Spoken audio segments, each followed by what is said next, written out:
reimbursement. I mean, I don't really care if they take the reimbursement out because they actually are already admitted in the other exhibit I did. I don't have any problem with the invoices. The invoices are clearly the records and contained in the certification. So if we remove the items that are in dispute, then I don't have an objection to that. They're already in exhibit. So you're removing them? Yeah, that's fine. You want to take them out? All right, so again, let's have opposing counsel look at a revised Exhibit 14, and then I'll hear whether there's any objection.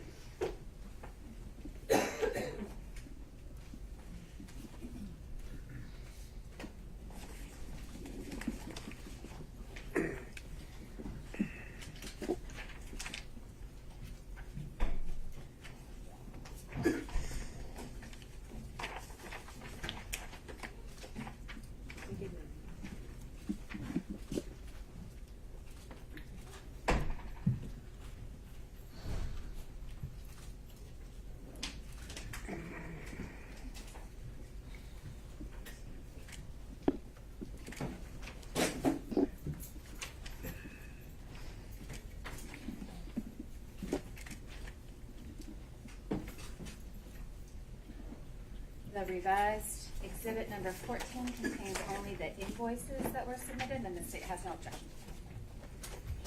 All right, then, not seeing any other issues from other counsel, we'll note Exhibits 14 through 18 have been admitted for the record without objection. Leave them here. I think at this point, it'd be good to make sure we've got, I think, 1 through 18 with the court reporter. Others, but do you want me to give them to the witness? Let's, if he's done looking at them, let's just get them all compiled and organized and with the court reporter in case other defense counsel are going to reference them. No, it wasn't for him to have them all. We just need to have 1 through 18 organized with the court reporter. Yeah. So you want me to take all the exhibits back from him? I think we ought to do that. I will do that. Thank you. Yeah. That's not. This is Okay. I'll organize it. All right, as Ms. Merchant is doing that, let me go down the list. Mr. Sadow. Your Honor, if the court will permit, Mr. Gillen has been asked some questions that I was going to ask. I'd like to be able to just follow up if there's anything that he doesn't touch on. That'll work. Let me just to keep it consistent, I'll go in order. So if Mr. Sadow is deferring, then I'll go to Mr. Stocks. I'll defer to that. Mr. Durham on Zoom. No, Your Honor. All right, Mr. McDougald. I will defer to Mr. Gillen. All right, Mr. Rice. All right, thank you, Mr. Gillen. Thank you, Your Honor. Good afternoon, Mr. Wade. Good afternoon, sir. A few follow-up questions. I'd like to start off with the exhibit number 4 that you should have up there. Those are the interrogatories. No, sir. They're not up there? Remember, I asked her to compile them all, so I'm now you can sorry. grab them. Right here, I'm going to give it to you. If you wanted me to come over.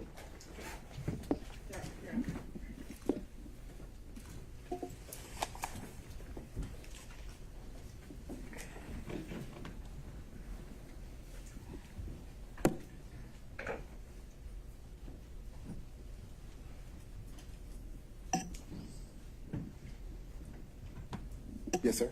Okay. Now, these are the interrogatories that you had filed on May the 30th, 2023 in your divorce case, correct? Yes, sir. Now, you went over in part some of those interrogatories, but what I want you to do, because I want to get down to the specific language to clear up exactly what the interrogatories asked for and exactly what you answered, okay? Yes, sir. Now, if we look on the interrogatory that I believe, as we indicated, they're really, I think, on page 2, the one that starts off, describe each instance in which you've had sexual relations. You see that one? Yes, sir. Right.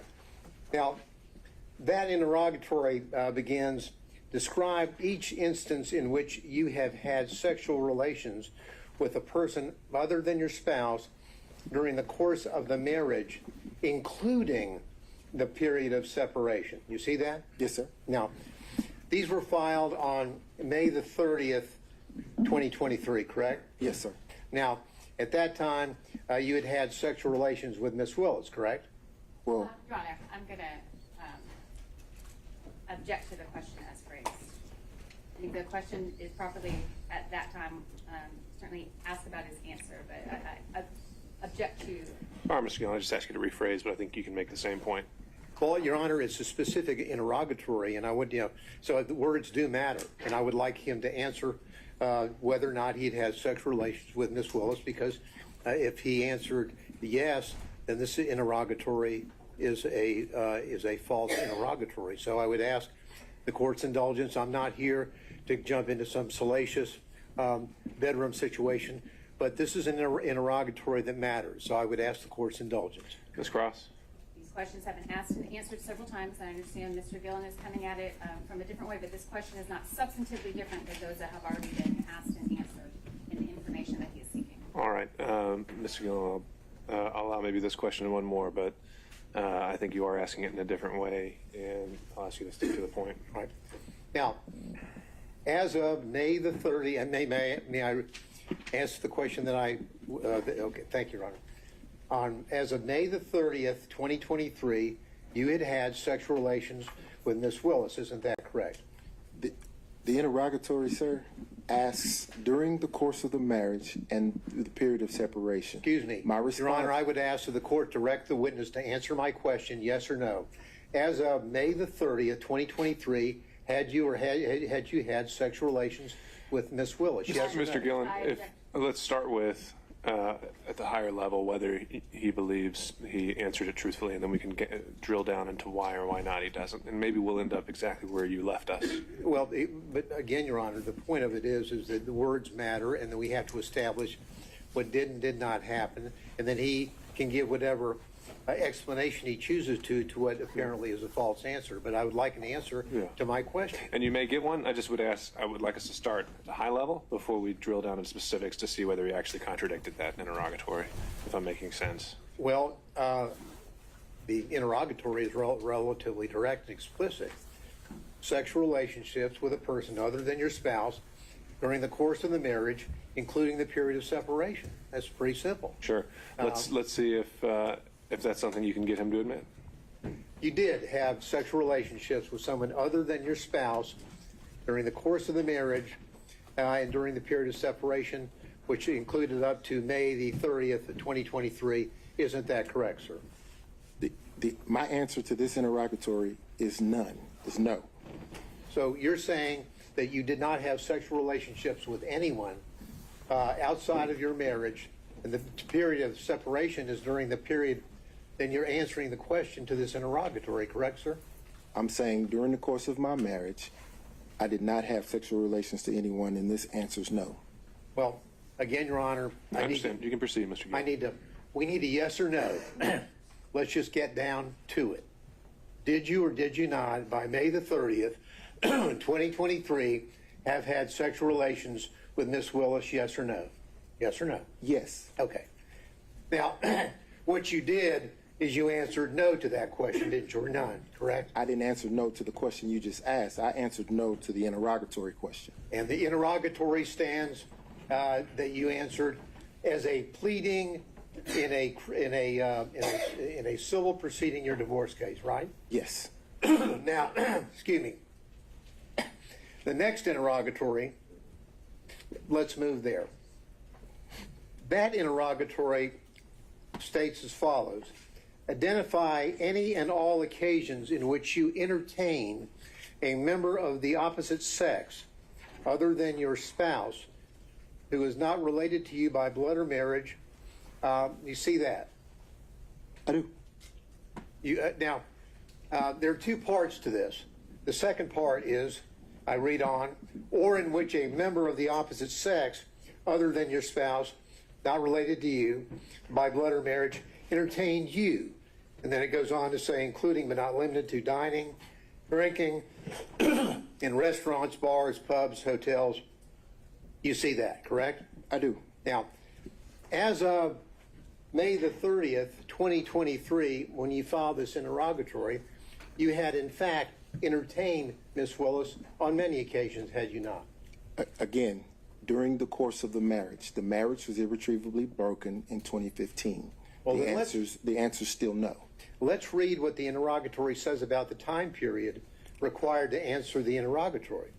Because what it says is, it goes on to say, including but not limited to dining and or drinking at any restaurants, bars, pubs, hotels, or persons' homes from the date of marriage to the present. You understand what the word present means? I do. And present means the filing on May the 30th, 2023. Isn't that right? It is. So as of May the 30th, 2023, you have done a lot, or you had done a lot of entertaining of Miss Willis, had you not? I had done some, yes. And in fact, under your testimony, you would have said that she had also entertained you. Isn't that correct? Yes. And so your answer to this interrogatory is false, is it not, sir? No, it's not false. Well, hate to dance around the. The answer is yes, you did entertain Miss Willis, correct? Right? Yes. She's not your spouse at that time or at any time, correct? That's correct. She's not related to you by blood or marriage, correct? That's correct. But you entertained her, right? Yes. And during the course from your marriage, the period of time up to the present, so the answer would have been, yes, I did entertain somebody, correct? During the course of the marriage, no. Mr. Wade. Mr. Gillen, I think we've made our point. I think it speaks for itself, and we can save that for argument. I'll just follow up with one quick question. You understand what the word present means?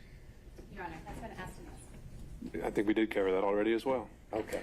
Now, what has happened from the time that you filed this court document in May of 2023, let's go over some of the things that you had been involved in terms of being entertained or entertaining.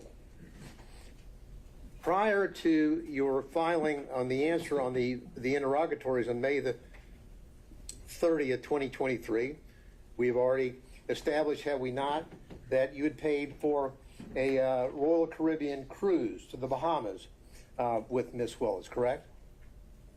Yes, sir, with Miss Willis and my mother. Well, your mother's not part of this interrogatory. I'm talking about Miss Willis, okay? So you paid and caused to be paid approximately $3,335 on that trip, Bahamas trip, from October the 28th through October the 31st, correct? Your Honor, objection. I think we've touched this ground several times already. Mr. Gillen, let's cover new ground. Well, I'm just trying to establish with specificity the things that he had done to entertain or be entertained prior to May the 30th, 2023. I'll try to move through it Sure. quickly. Well, that's already part of the record in terms of his prior testimony, and so if you want to link those two things together, you can do that during argument. Well, so let me discuss this. You indicated that during the course of your explanation concerning the Belize trip, that Miss Willis paid you all that money back in cash. Remember? Yes, sir. Now, the Belize trip had just happened, hadn't it? That occurred in March 18th, 2023, right? Yes, sir. So you're filing this maybe 2 months after you have gone to Belize with Miss Willis, correct? Your Honor, again, I believe all of this is our. I think you might be getting somewhere new. We'll see. All right. Yes, sir. So we've got the trip in to Belize on March the 18th, 2023. You and Miss Willis, correct? Yes, sir. Now, 2 months later, you file the interrogatories that speak for themselves that we've gone over a few minutes ago, correct? Yes, sir. Now, the March the 18th, 2023, to state the obvious, is before May the 30th, 2023. Will you agree with me on that? I do. Okay. So then you tell us that Miss Willis paid you in cash all the money for the entire trip. It was a gift for you for your birthday, correct? Yes, sir. And I'm sure you probably have the deposit slips where you took the cash and deposited the cash into your account, don't you? I did not deposit the cash in my account. You don't have a single solitary deposit slip to corroborate or support any of your allegations that you were paid by Mrs. Willis in cash, do you? No, sir. Not a single solitary one. Not a one. Now, when Miss Willis would pay you in cash, would you scamper down to the ATM with her and as she drew money out of her account Your to Honor. pay you these thousands of dollars? Mr. Gillen might scamper, but there's been no evidence that Mr. Wade does. I object to the phrasing, the argumentative nature of the question. All right, on that issue, overruled. Did you and Miss Wade scamper down to the ATM machine and have her draw out? For example, on the Belize trip, just on your payment would have been $2,794. Miss Wade, For clarity, yeah, thank you. Pardon me? Miss Wade and I didn't go to Belize. No, excuse me, Miss Willis. I'm sorry. Did you go down to the ATM with Miss Willis while she drew out $2,794 to pay you in cash? That you did you go to the ATM with her? No, sir. She didn't go to the ATM. She carried the cash. Oh, and so she would give you the cash. Did you have a little place in your house where you just stack up all this cash that you apparently got to repay you for these benefits that you bestowed on her? Now, Mr. Gillen, if I answered that, I'm putting myself in jeopardy. If I tell the world that I have cash someplace in my home, don't you think that could be problematic? No, I don't. I want an answer as to whether or not you have a little cash hoard in your house where you have allegedly taken the money that you got from Mrs. Willis and went and put it somewhere. Where'd you put it? No, sir. Now, just put it on the hip and kind of walk around money? Did I put it on my hip? Yeah, just walking around money where you would spend cash yourself? Let me finish. Did I put it on my hip in Belize and walk around with No, it? when you got paid back, would you take the money, the cash that she gave you, and would you just carry it around with you for spending money around town? So we have to break down each trip because, for example, for the cruise, she paid me the money before we took the cruise. So I was here and I could put the money in my pocket or put it away wherever I wanted to do with it. Other trips, she would give me the money there. So at that point, I could either spend it or put it in my pocket or put it in the hotel safe. There's no special place that you would have all this cash that you would be getting from her that you've told us about to pay back for the benefits that you have bestowed on her? The only special place that cash would have gone would have been to one of my children. Okay. Now, are you aware, have you discussed these pleadings with Miss Willis? No, sir. So there's been no discussion between you and Ms. Willis about the allegation concerning the benefits that you have bestowed on her. Is that correct? To the phrasing, the benefits bestowed upon her, I don't believe that's an accurate reflection of the testimony, and I don't think that's appropriate for I us. think overruled. You can answer the question. Okay. When you say proceedings, are you talking about the divorce proceedings? Because we were talking about the interrogatories. To that question, the answer is no. If you're go ahead. I'm sorry. Go ahead with your answer. I'll hear the complete answer, then I'll follow up. Okay. If you're asking me about this hearing, the proceedings of this hearing, have we discussed the financial piece based upon Mr. Roman's motion? Yes. So you have discussed the financial piece. Where did that discussion take place? Conference room. Were you other people there, or were you and Ms. Willis discussing this about what your position was going to be? The relevance of this. Well, Mr. Gillen? and the relevance has to do with suddenly we have a declaration from Mr. Wade in this case where he says roughly equal and then shows one alleged payment by Ms. Willis. No mention of cash, none. So I need to find out a little bit more about how suddenly we have this revelation about cash from the witness stand today. All right. Overruled. So we part company there when you say no mention of cash. If I provided one receipt that didn't amount to what you would think was roughly equal, the rest of it is cash. Well, did you in your declaration, sir, that was filed in this case, did you tell the court in that declaration that the expenditure that you had provided on behalf of Ms. Willis was paid for back by her in cash, yes or no? I believe that I did when I said that the expenses were split roughly evenly. If you could point to me any place in your affidavit where you used the word cash, I would appreciate it. Take your time. I didn't use the word cash, no sir. No, you didn't use the word cash, did you? But I didn't say that she didn't give it to me in cash. No, you just didn't tell anybody that you allegedly got paid back in cash, right? No, I told everyone who asked. Today. Yes, sir. Now, who else was with you, if anyone else, when you and Ms. Willis were discussing how you would be handling the financial component of the motion here today, that is the personal benefits? I'm going to object to the relevance of that, Your Honor.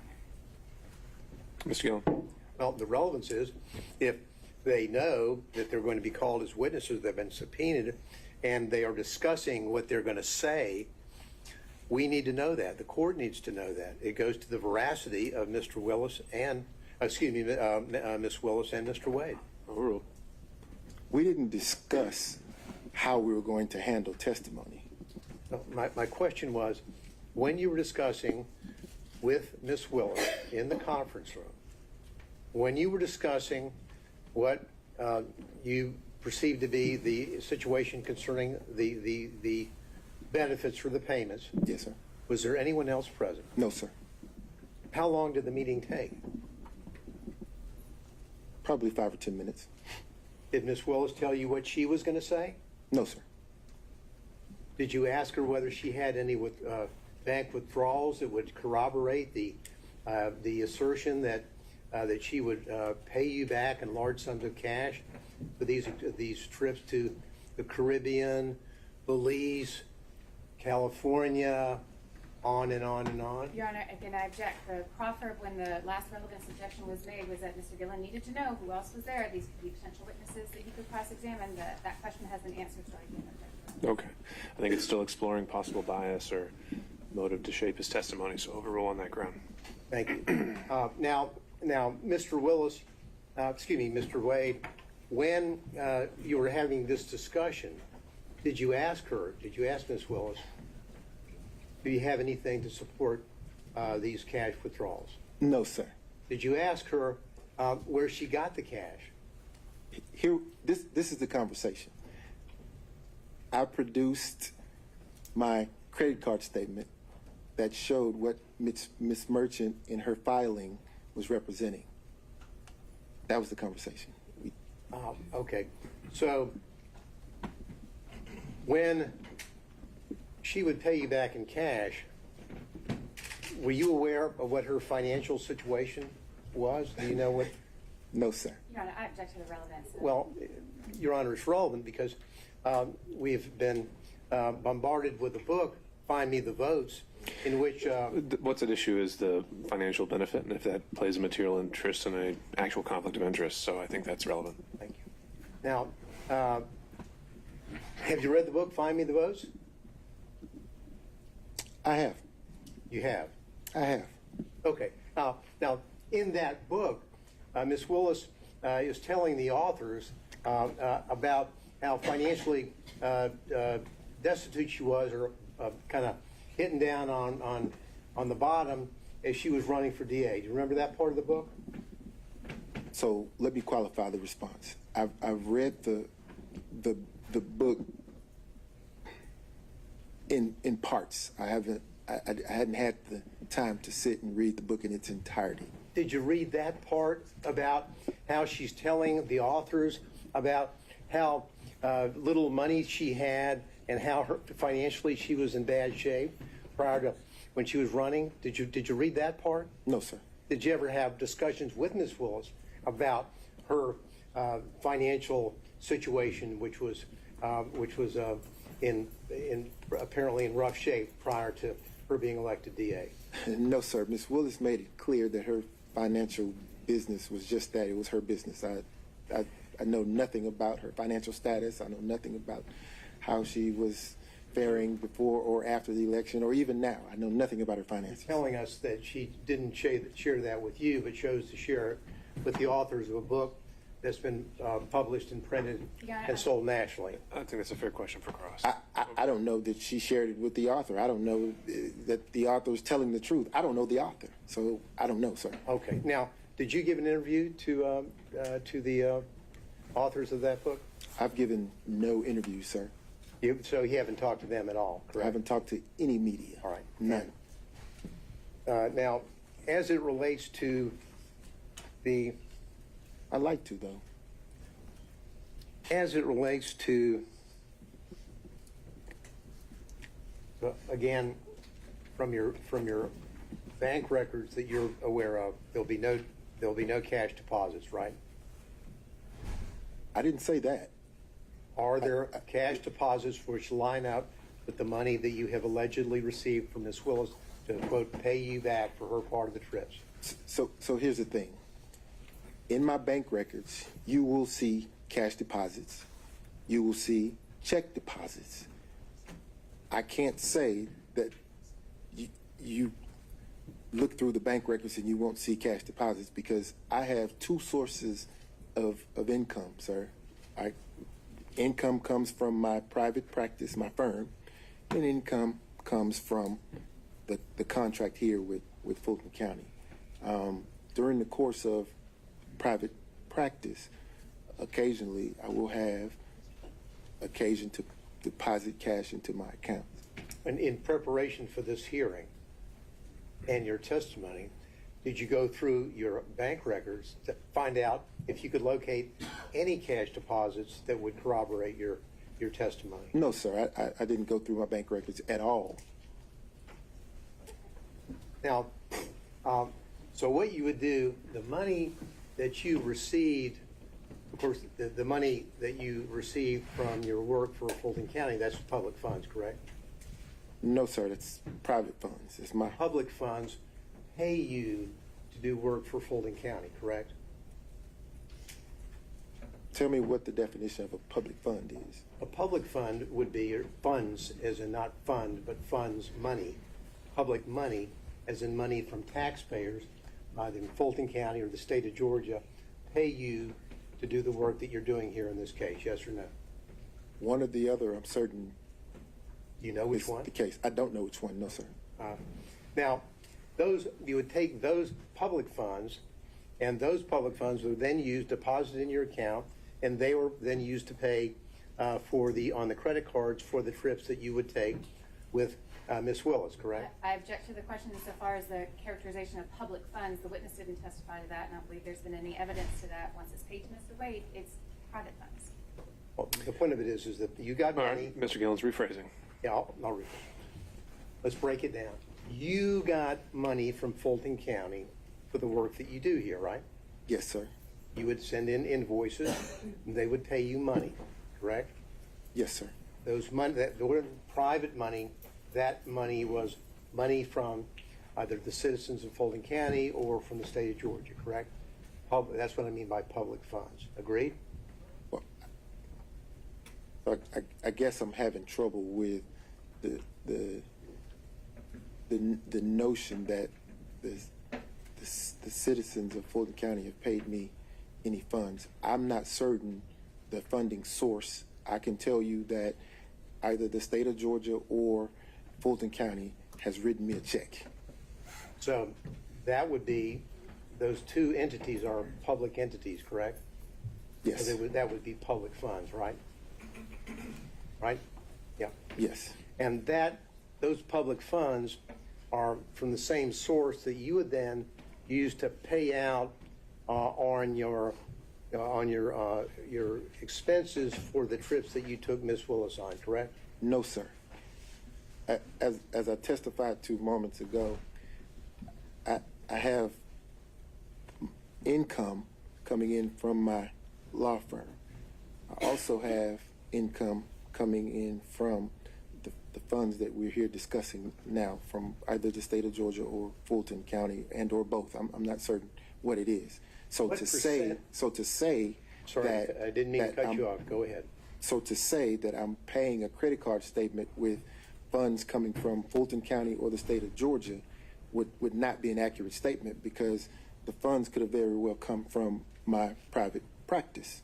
What percentage of your income in 2022 came from money where you're working on this case or from your partners working for the Fulton County office?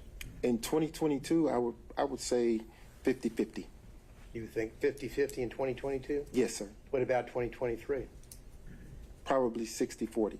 60-40. Yes, sir. So the money that would be in those accounts, at least 60% of those, in your view, would be public funds, that those monies were then used to pay for the expenses that you had incurred for the trips that you took Miss Willis on, the cruises, the Napa Valleys, the Bahamas, correct? Right? Yes, sir. Okay.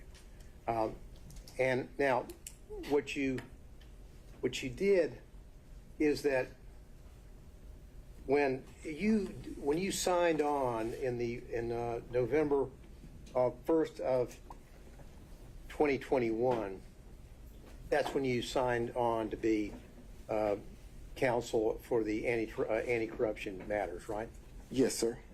Now, as you know, in your engagement letter, it doesn't say that you're signing on and your scope of work is to work on the Trump special grand jury investigation, does it? No, sir. It says that you're signing on to work on anti-corruption, the anti-corruption unit matters, correct? Yes, sir. Matters with a plural, correct? Yes, sir. So in your contract, there is no specific reference to any specific case. Isn't that right? That's correct. Okay. Now, but you didn't sign on for the duration. There was a period, you have a contract, and then it would then expire, and then you would have a new contract, correct? Yes, sir.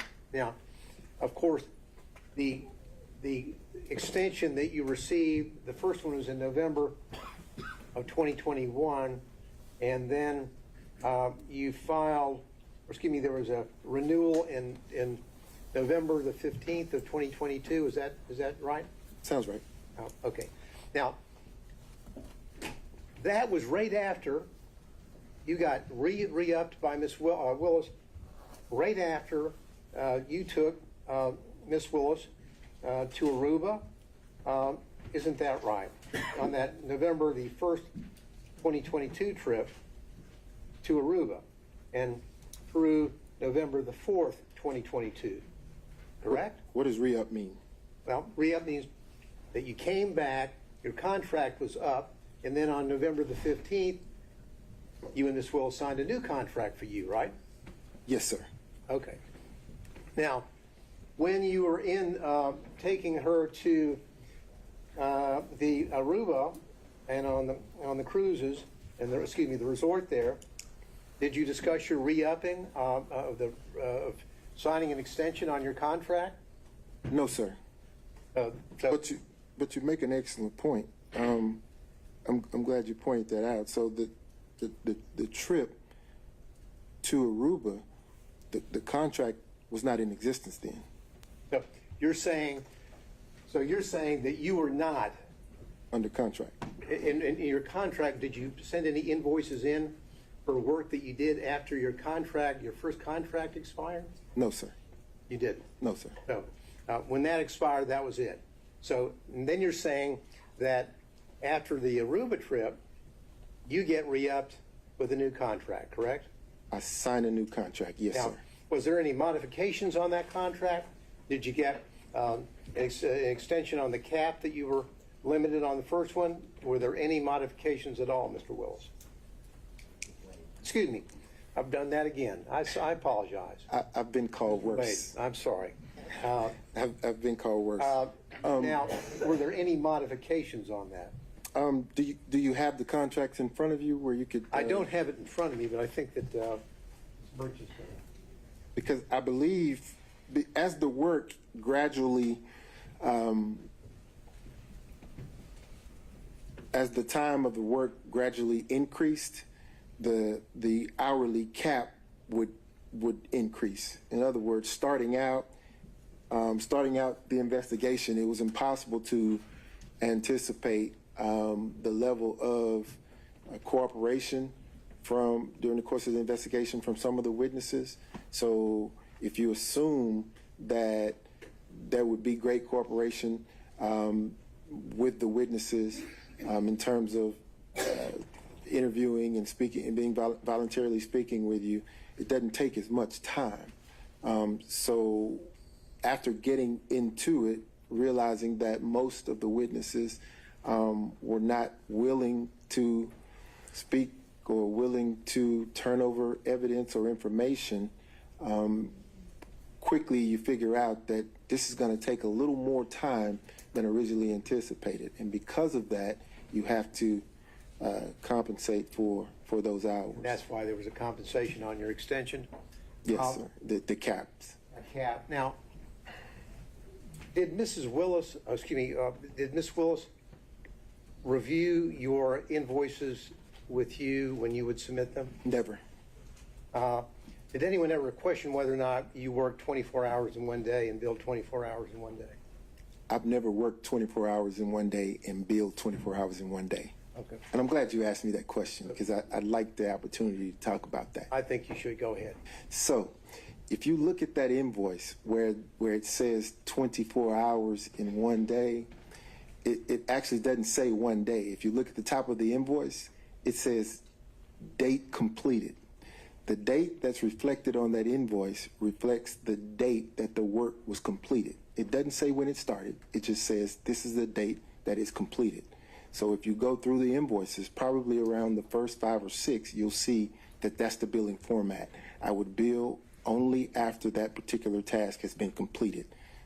That's why you see a 24-hour period with the one day there. I kind of wish some of the experts who had opined on that had called me and asked me the question, but there was never a billing of 24 hours in one day. Now, probably around the 6th or 7th invoice, you see the format changed. I started using a range so that it got less confusing, right? I'm confused, so maybe you can correct it. Okay. In Exhibit 14, you've got down a specific day. Mm-hmm. Prepared cases for pretrial, November the 5th, 2021, 24 hours at $250 an hour, 6,000. Now, this wasn't about a range. It was about the work that you did on November the 5th, 2021. No, Mr. Gillen, look at the top of the invoice where it says date completed. What I want you to do, Mr. Wade, is focus on the date that you have down there and tell the court what you billed for on November the 5th, 2021. I thought it was already in. I thought 14 is in. Again, Mr. Gillen, it says completed date completed. The dates that you see here are the dates that work was completed. So on November the 5th, I completed the task of preparing the cases for pretrial. That's the date I completed it. Just read, if you would. Then my question was, read out loud the entry for November the 5th, 2021, and how many hours you billed that day. Just do that for me, if you would. I can't do that. Excuse me, I believe the witness is entitled to answer his question. That certainly wasn't the question that Mr. Williams asked. All right, well, the question now is to read a certain entry. So I just read into the record, Mr. Wade, on November the 5th, 2021, how many hours did you bill the citizens of Fulton County for on that day? Just read it out, please. I completed the task on November 5th, 2021. 24 hours was billed at $250.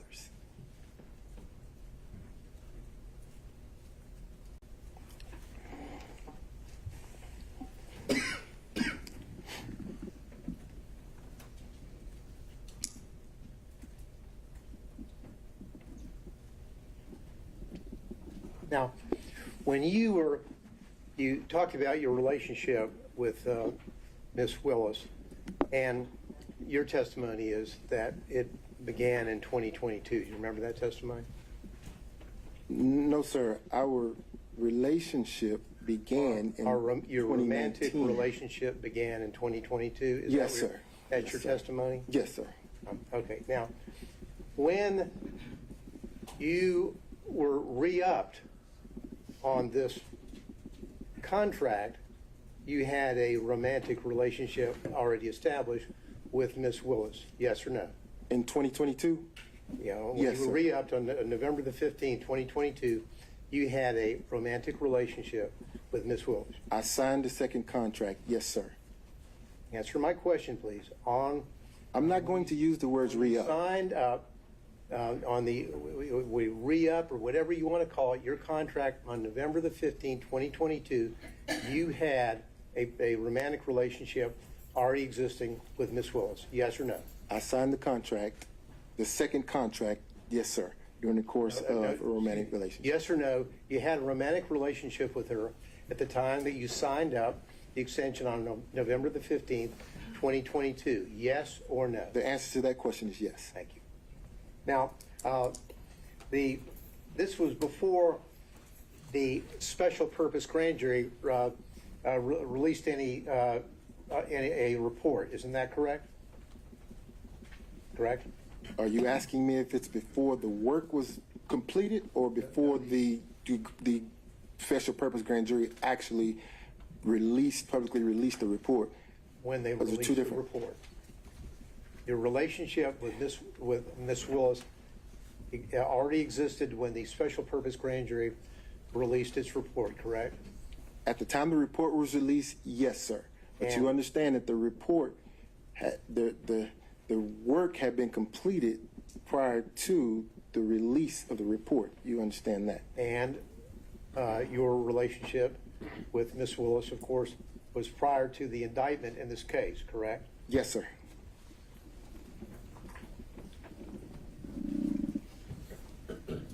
Your Honor, if I may just ask my folks over here whether there's anything I need to clean up on. That's all the questions, Your Honor, I have. Thank you. Your Honor, I do have questions. Well, Mr. State, I think we went through. No, I had asked you for permission that he was going to go first on this, and then I was going to follow up. That's the deferment was to allow him to go first. That's what I thought I had asked for. All right, with the understanding next time, we're going to keep going in order and not skip around the order. All right. That's why I brought it up, because I thought that's what. Okay. All right. Mr. State, I'm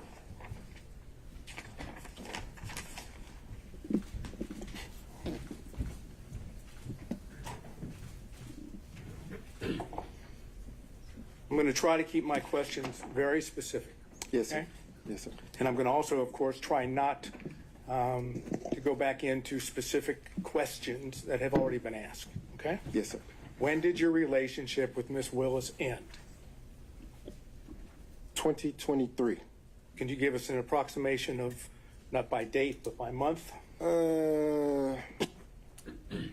Summer 2023. Forgive me. I'm a man. We don't do the date thing. Summer 23, I would say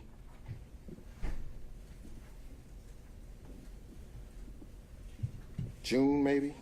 Okay. Okay.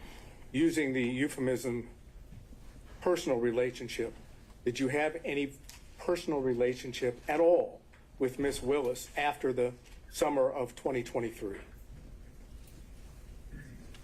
I want to make sure that I'm answering your question. Are you, because Let me rephrase, if I might.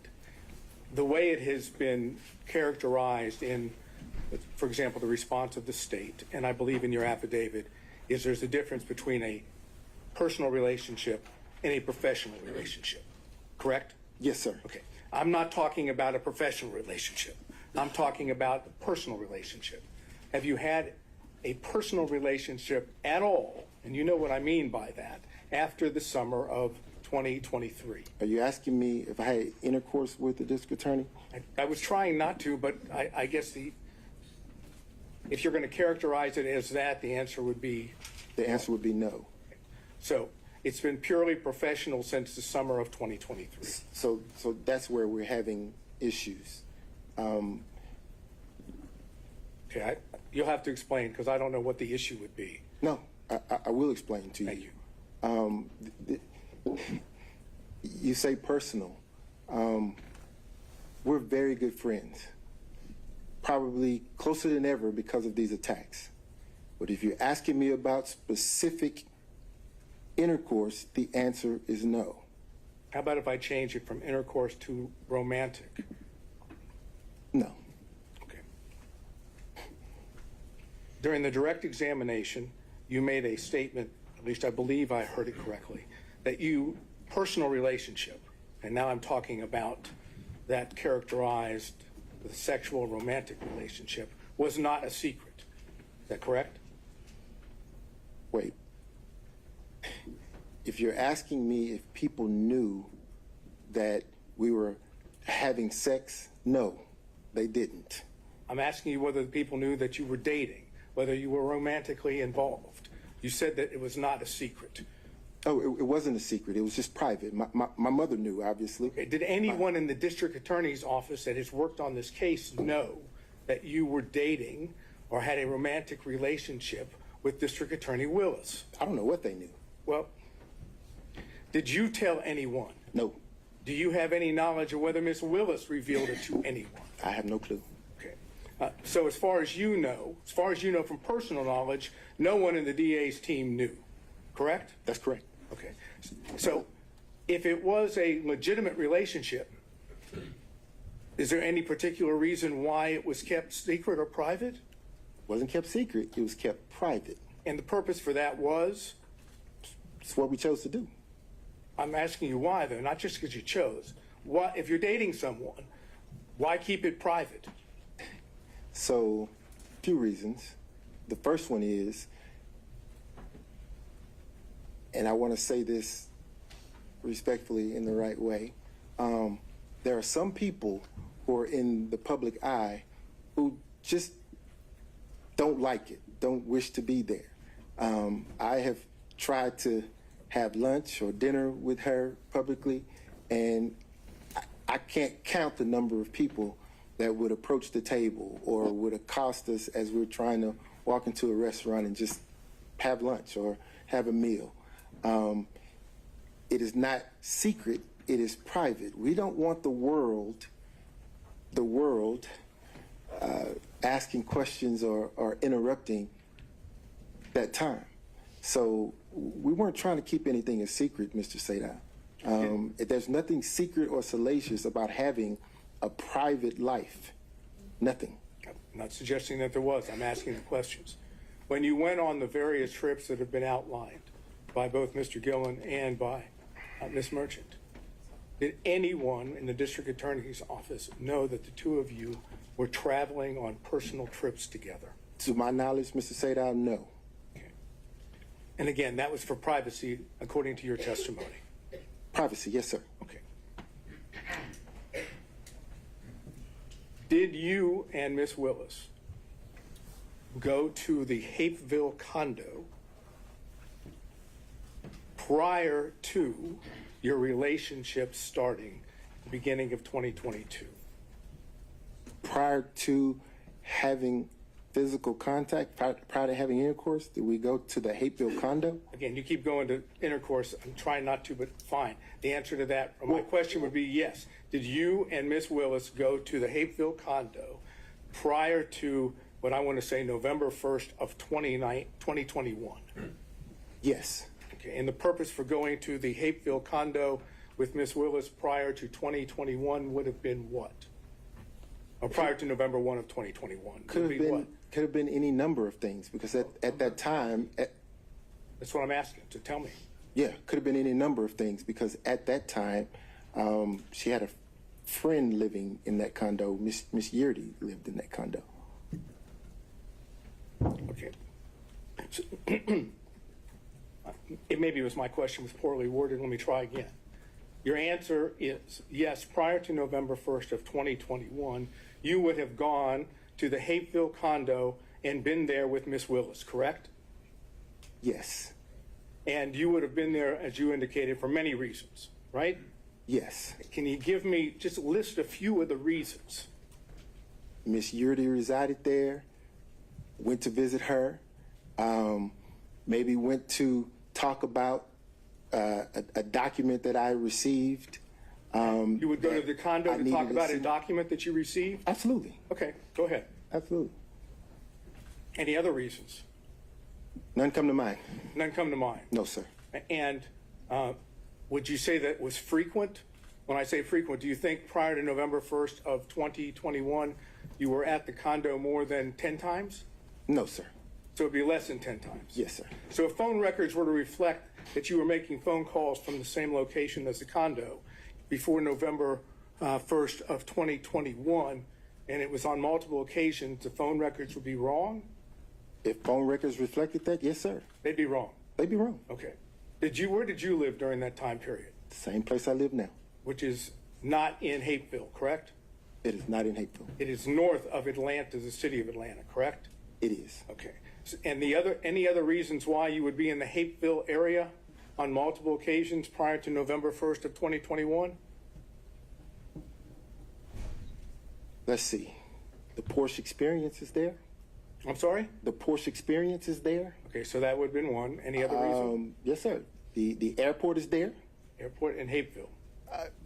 Yes, sir. Delta Airlines is Okay. headquartered there. Let's see. Restaurants there. Okay.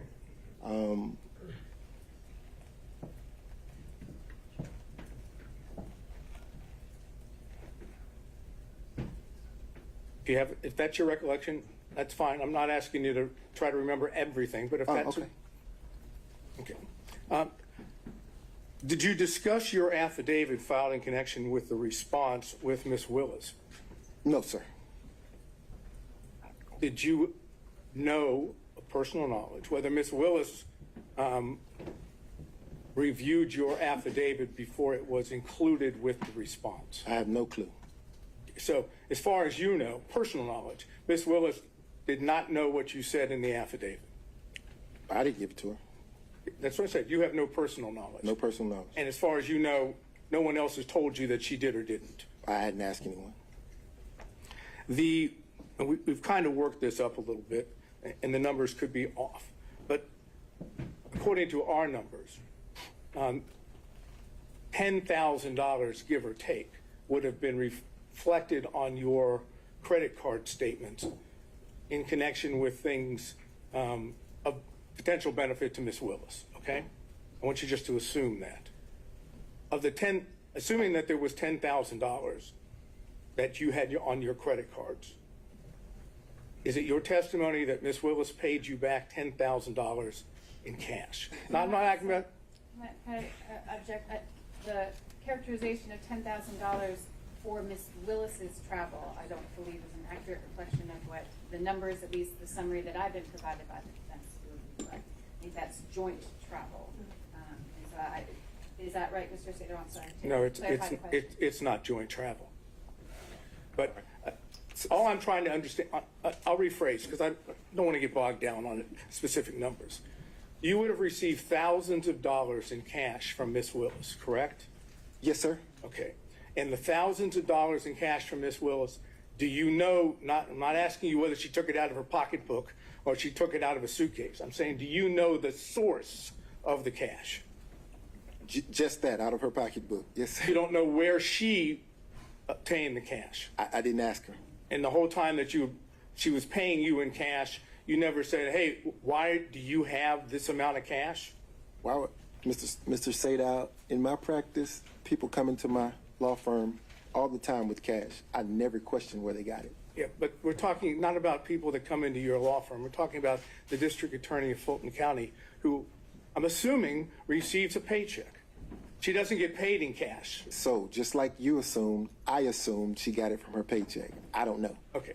But of course, it's already been, and I'm not going to go back into it. You've not seen any records indicating withdrawals of cash from Ms. Willis at all. Why would I ask her? I didn't no, ask. sir. All I said is you haven't, right? No, sir. Okay. Now,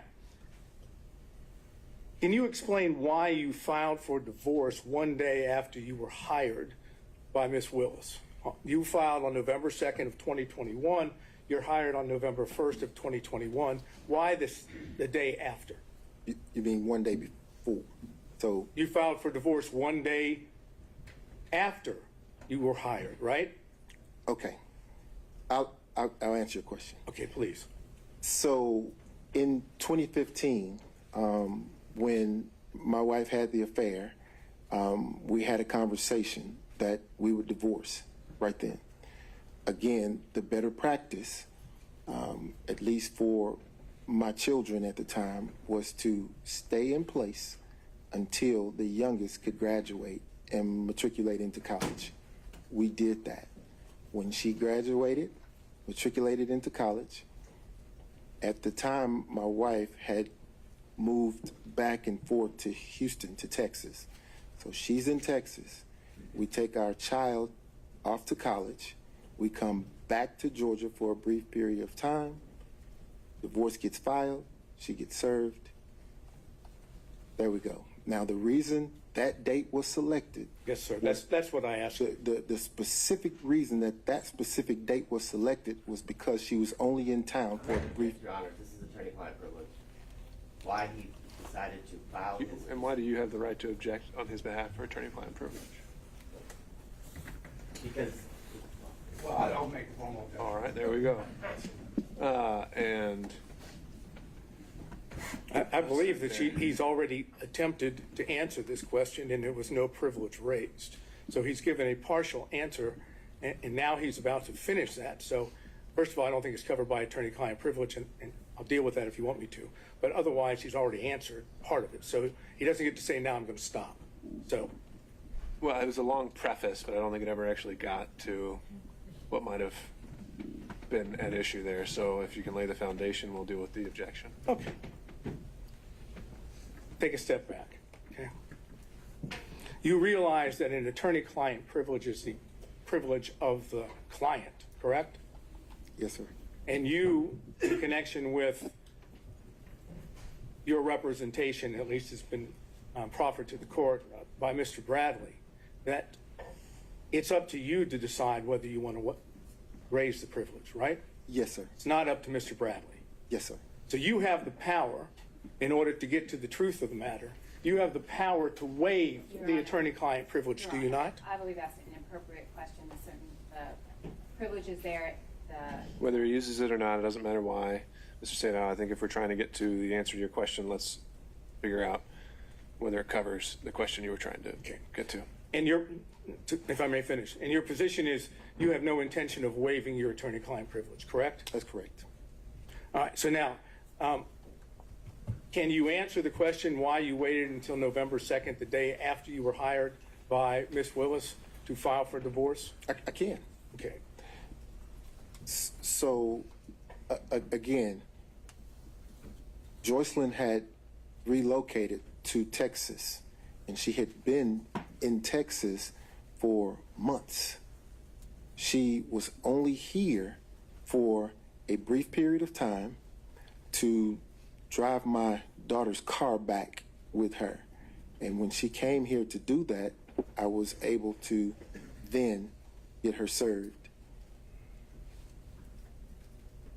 Okay, so your answer as to why you waited until the day after you were hired by Ms. Willis, which would be November 1st, 2021, to file the complaint for the divorce on November 2nd, 2021, your testimony under oath is because your wife was here.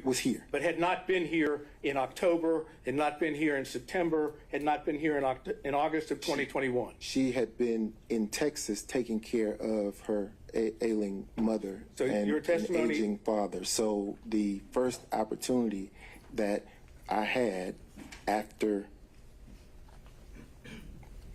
speaking with my lawyers to take care of that was the date it was filed and served, because she happened to be here. It had nothing to do with, that was purely coincidental, that contract.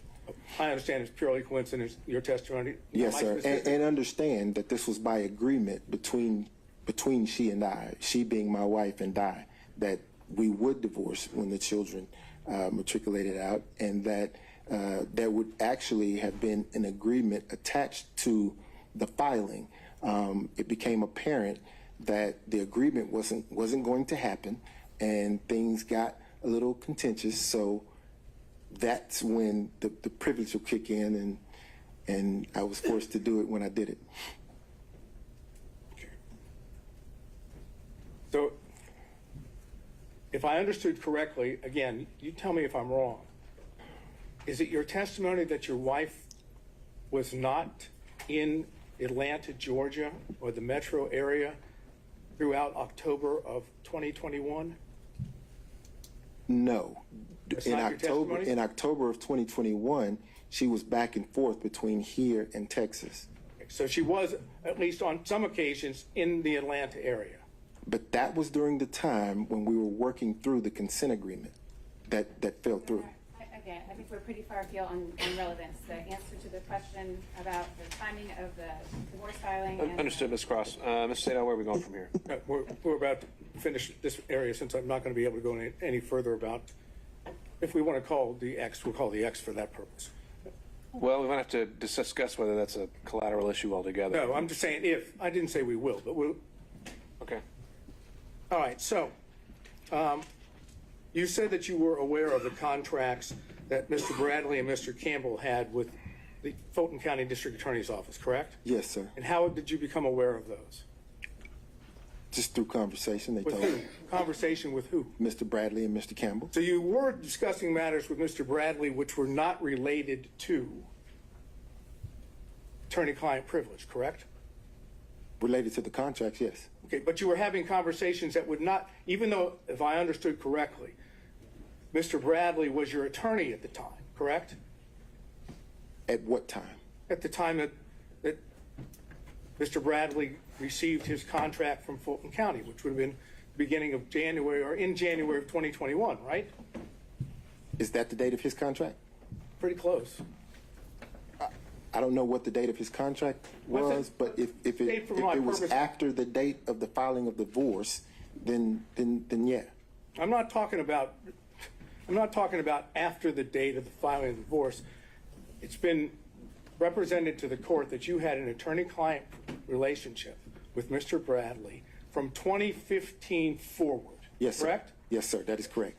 When Mr. Bradley received his contract with Fulton County, that was in 2021, correct? I don't know. We can prove that through other evidence. But at the time that Mr. Bradley was doing work for Fulton County, if I understand, you still had an attorney-client privilege, at least you're claiming one, with Mr. Bradley, correct? Yes. Okay. So when you talk to Mr. Bradley about matters with his contract in Fulton County, those were not covered by your attorney-client privilege, correct? They were not. Okay, and that meant that not all communications with Mr. Bradley were covered by attorney-client privilege, correct? Well, those certainly weren't. Well, but my question was, not all communications with Mr. Bradley were covered by, at least as you've been represented to the court, by the attorney-client privilege, correct? Those communications were not. So there were communications outside of the attorney-client privilege, correct? With Mr. Yes, Bradley. If you're asking me if I ever communicate with him outside of the attorney-client privilege, the answer is yes. Okay. I communicated with him outside the attorney-client privilege.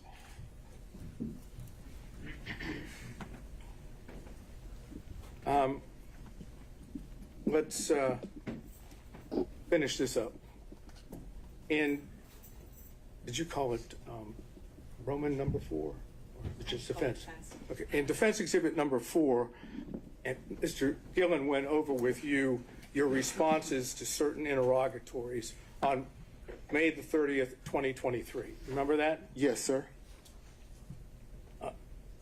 Not going back into those. The words in the interrogatories are already in evidence, so we're not going to do that.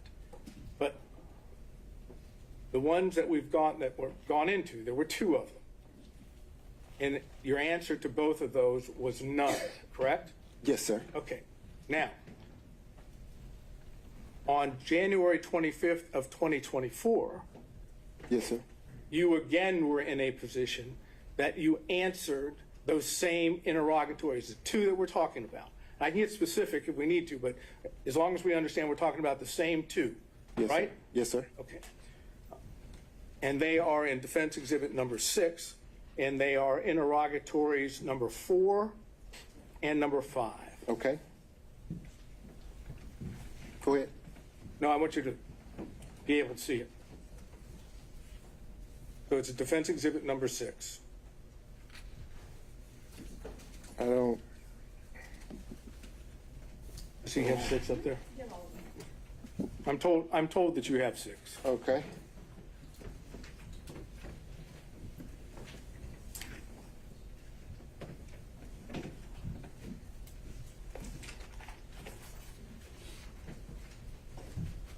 Here we are. Okay. You would agree with me that in Defense Exhibit number 6, and we're talking about interrogatories of January 25, 2024, Yes, sir. that as to interrogatory number 4, that's the same interrogatory, same words that were in the interrogatory that Mr. Gillen went over, which was dated May 30th of 2023, correct? Yes, sir. And your original response in Defense Exhibit number 6 was none, correct? Yes, sir. Your updated response was the plaintiff declines to respond to this interrogatory and asserts his privilege pursuant to OCGA section 24-5-505, correct? Yes, sir. You know that 24-5-505 breaks down into two privileges, right? Which is why I was specific. I said I asserted the privacy privilege. Well, that's what I'm asking you.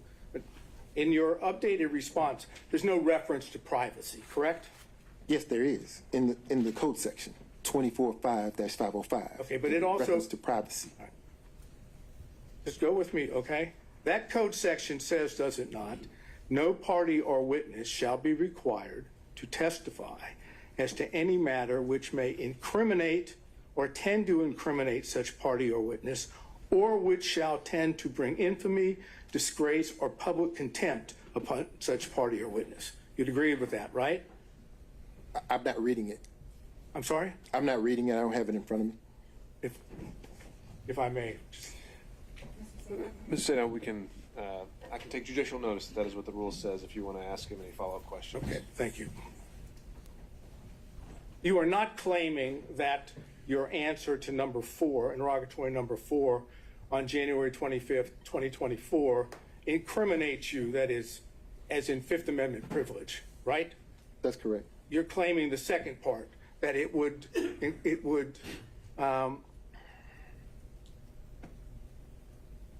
bring infamy, disgrace, or public contempt, correct? I'm going to object to that. I don't think that's the full thing, but and also the witness doesn't have it in front of him, so I don't know how he could respond to that. He has said several times privacy is largely invoked that statutory. Overruled. I'm claiming privacy. The privilege that you make reference to is to infamy, disgrace, or public contempt upon the witness, right? Or party. That's the section that you were relying on, correct? If that's what it says, yes, sir.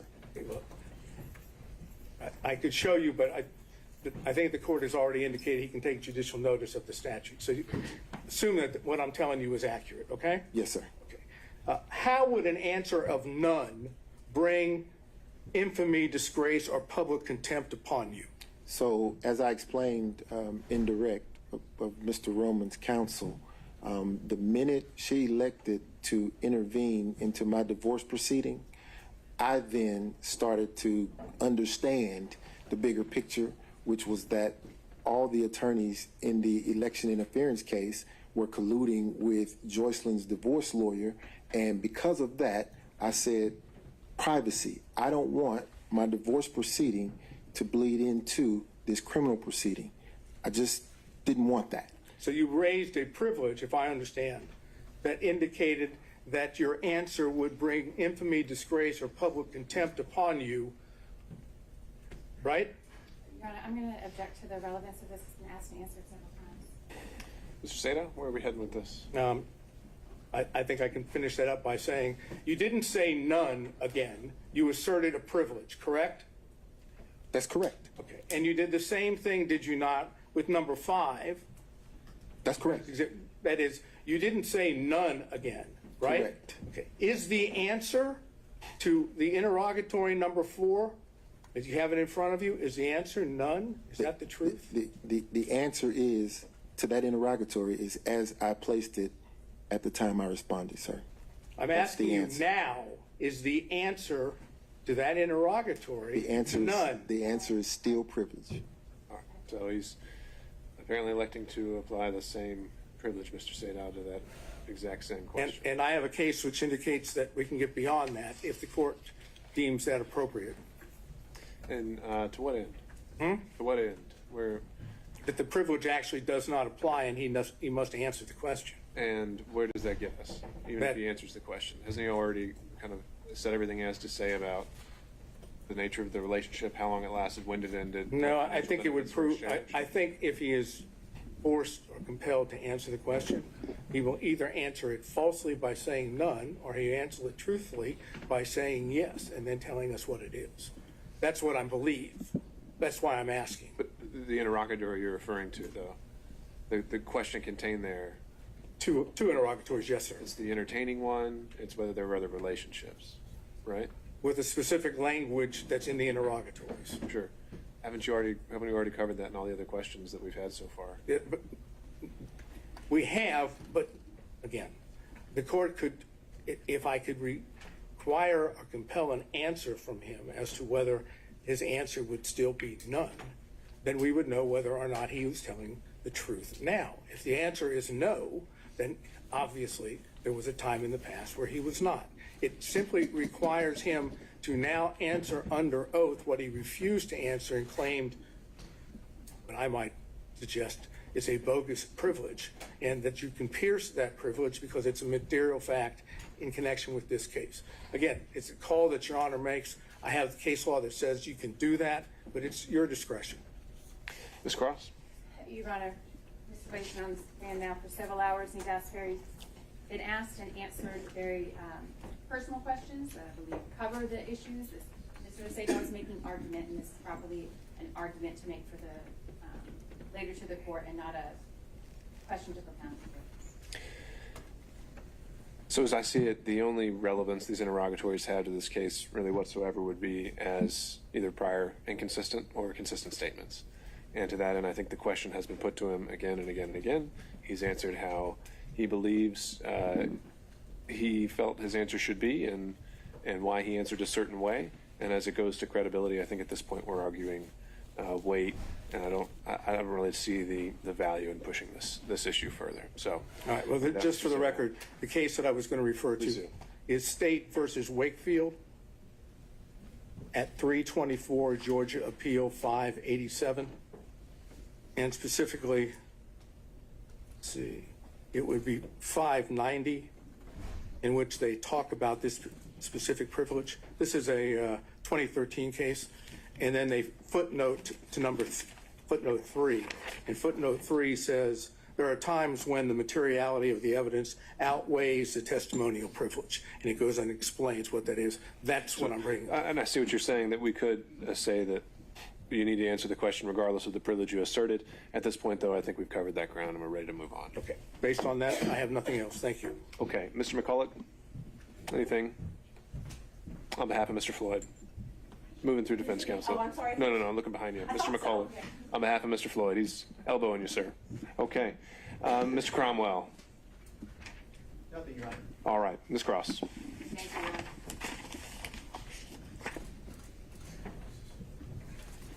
Mr. Wade, have you still got exhibit number 14 in front of you? The one with all of the invoices, I believe. I believe I have them all. All right. So you were asked, Mr. Wade, about a couple of the invoice items. And your testimony, I think, was that the percentage of income post special counsel appointment in November 2021, the percentage of your income roughly after that time was about 50-50 Fulton versus other income from your law practice, correct? Roughly, yes, ma'am. Okay. Sometimes more, sometimes less. Yes, ma'am. All right. How about your time? I'm interested in the percentage of your time from November 2021 to, let's say, the close of the special purpose grand jury when it was dissolved in January 2023. Can you estimate for us the percentage of your time that was spent on Fulton County work versus other work? Oh gosh. 99% of the time here in this building working on this case. All right. It was, as I understood your testimony, it was an intense period in terms of hours while that special purpose grand jury was meeting, correct? Yes, ma'am. And who was head or manager of the election integrity case during that time for the district attorney's office? I was. You were coordinating the efforts? Yes, ma'am. And those efforts included not just the proceedings that were happening in this building, correct? That's correct. We don't need to go all through it, but is your representation that 99.9% of the time, let's restrict it to 2022, 99% of your professional working time was devoted to this case? Yes, ma'am. And the remainder, whatever it was to some of your other cases that were ongoing? Yes, ma'am. All right. 2022, I want to focus on that a little bit because if we are looking at, I believe, the financial affidavits, do you have those in front of you as well? I do. The financial affidavit that was filed in your divorce case in January 2022, you estimated your monthly income at that time was $14,000 a month, right? In 22? January 22. Yes, ma'am. January 23, what'd that number come to? 9,000. What about 2024? I don't know. Is that there in front of you? Is that one? That's not one of the ones that's there in front of you? No, ma'am. All right. So as reflected in those financial affidavits, your income decreased as a result of your work in this case, correct? Significantly. The structure of your firm, we talked a lot about that, and I don't want to go through it anymore, but than we need to. But 2022, the structure of your firm changed. Is that correct? That's correct. All right. In the early part of 2022, there were 3 of you. You and Mr. Campbell and Mr. Bradley, you split expenses, is that right? That's correct. And you profit shared among yourselves, correct? Correct. Right. After Mr. Bradley left the firm, then there were just 2 of you, correct? That is the cause of the significant change. Yes, ma'am. So now you have 2 people bringing in income, correct? Correct. And one of those people, you, is spending almost all of your time devoted to this election integrity case, correct? Yes, ma'am. Right. And your income from this election integrity case is less than what it was the year before. Yes, ma'am. We talked about the monthly caps, or we didn't talk about it. There was talk about the monthly cap that was included in your contracts, indicating there was a certain threshold that you could reach, number of hours a month, and over that amount you were not going to be compensated, correct? That's correct. All right. And you kind of smiled when you said that. That's a little bittersweet there, isn't it? That's bitter. All right. Exhibit 14, is that still there in front of you? It is. I want you to take a look, please. That's a collection of exhibits that includes all of your invoices, as was represented. I want you to take a look at invoice number 9. Yes, ma'am. Is that there in front of you? I have it. Invoice number 9, Mr. Wade, indicates that you performed hours of work that you were not compensated for because your cap had been reached. Yes, ma'am. I want you to take and what did you do in those circumstances? When the hours that you worked per month were more than the cap that was in your contract that you were permitted to be paid for? I was forced to lose that time. I didn't get paid for it. Okay. And that's what exhibit number 9 shows? Yes, ma'am. All right. And in exhibit number 9, you've got a task, hours that were completed, and you just didn't bill for it. You noted the time and then a 0 beside it because you didn't bill the county for that time. Yes, ma'am. All right. What about exhibit number, invoice number 13? Can you flip to that for me? I have it. Is that a similar situation? Yes, ma'am, it is. And what is it on invoice number 13?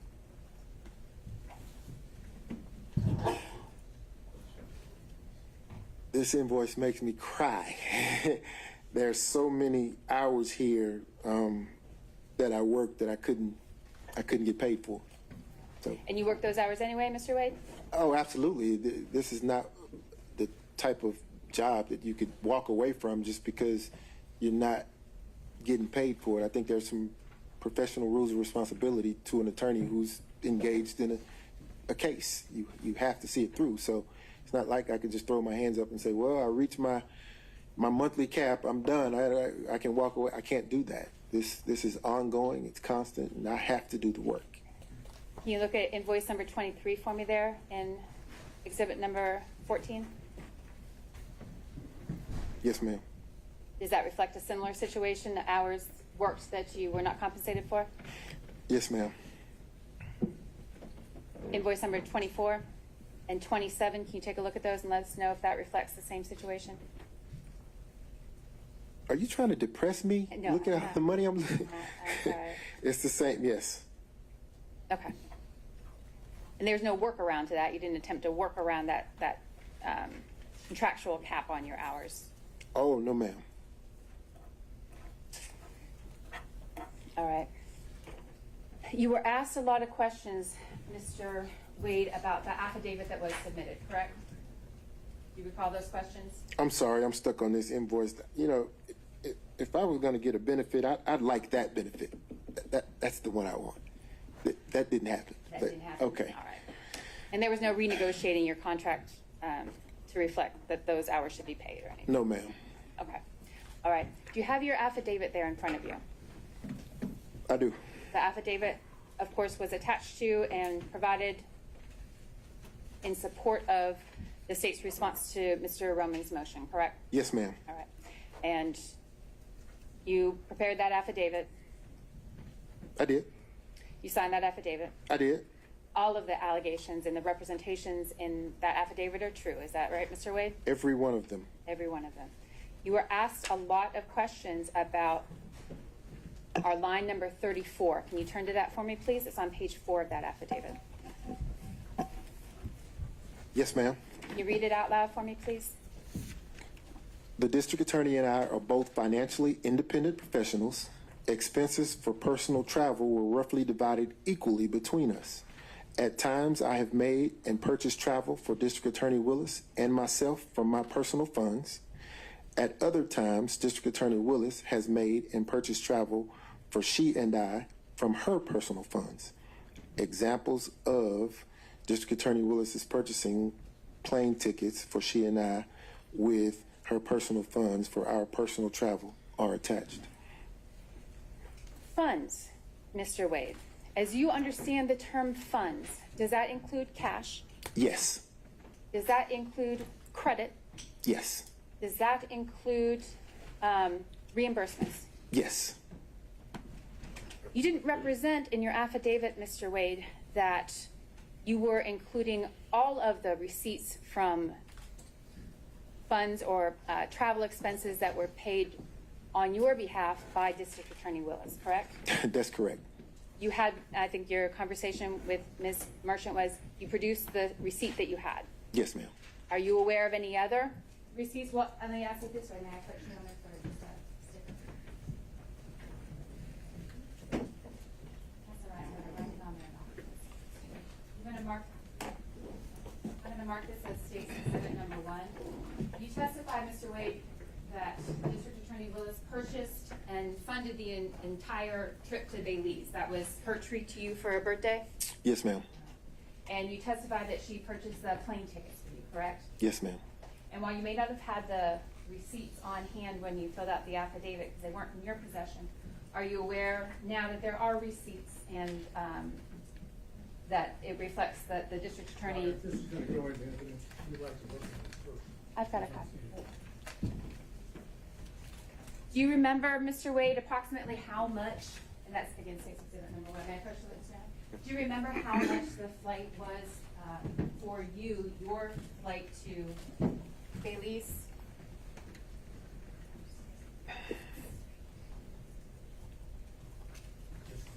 And if you don't, I'm not tendering it for you, I'm just asking you to take a look at that and see if that refreshes your recollection as to the amount that that plane ticket cost that was extended by District Attorney.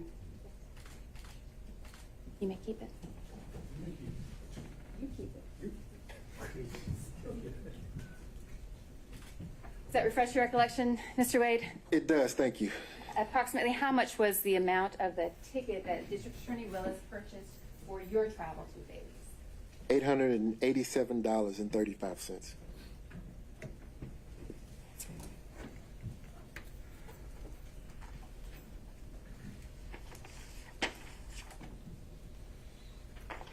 And I'm not tendering it, Your Honor, but I will leave it with the court reporter for reference and inclusion.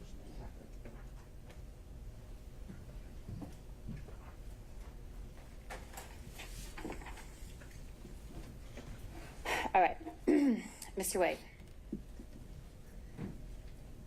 Your testimony here in court today and consistent with your affidavit was that the personal relationship, I think we've called it dating today as well, the personal or dating relationship between you and the district attorney began sometime in early 2022, March, I think was your testimony, is that right? Yes, ma'am. Right. And that March date isn't included in the affidavit. The affidavit is less specific, but that was your testimony today? Yes, ma'am. And that there was no personal or dating relationship prior to that time, right? None. Right. Mr. Wade, I'm sorry. I'm going to direct your attention to 2020. In 2020, were you dating the district attorney? No. 2020, that was during the COVID pandemic, correct? It was. Was there a situation for you, Mr. Wade, that made you particularly vulnerable during the COVID period? Yes, ma'am. And in 2020, and a portion of 21, I was battling cancer. And that prevented me from pretty much leaving environments that aren't sterile, and I had health on my mind. You were particularly cautious during that time. Yes, ma'am. Were you dating anyone in 2020? No, ma'am.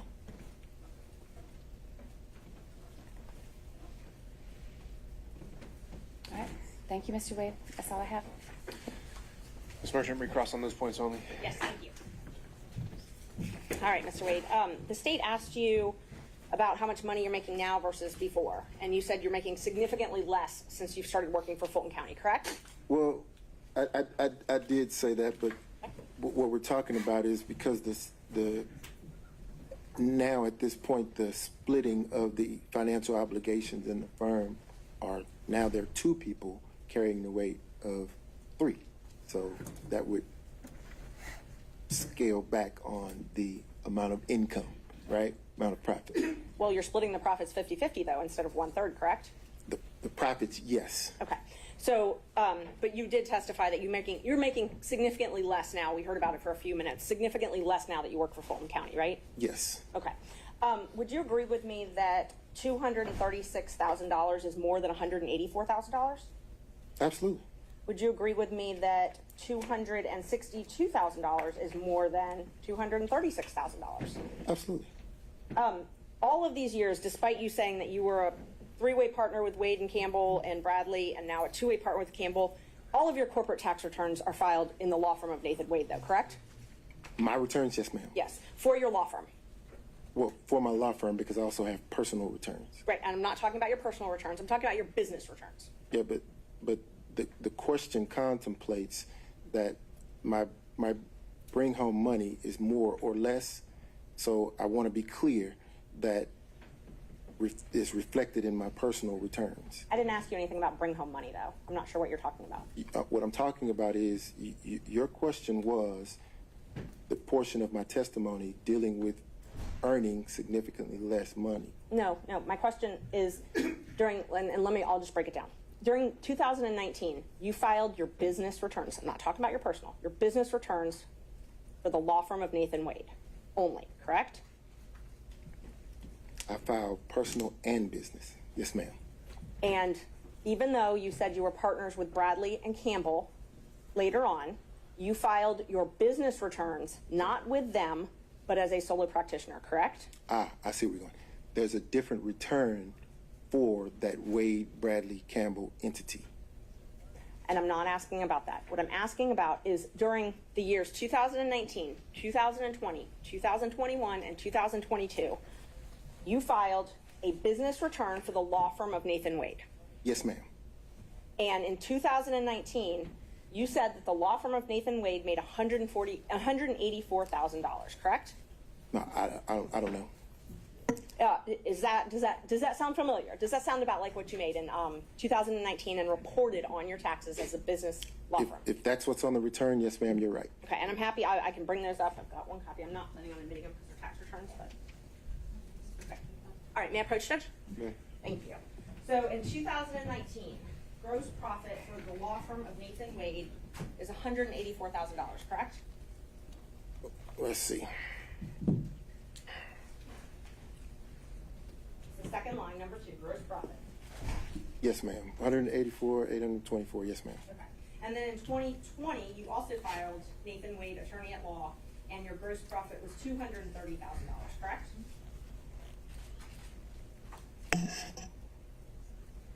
Yes, ma'am. And in 2021, you also filed as a solo Nathan Wade PC attorney at law, and your gross profit was $236,000, correct?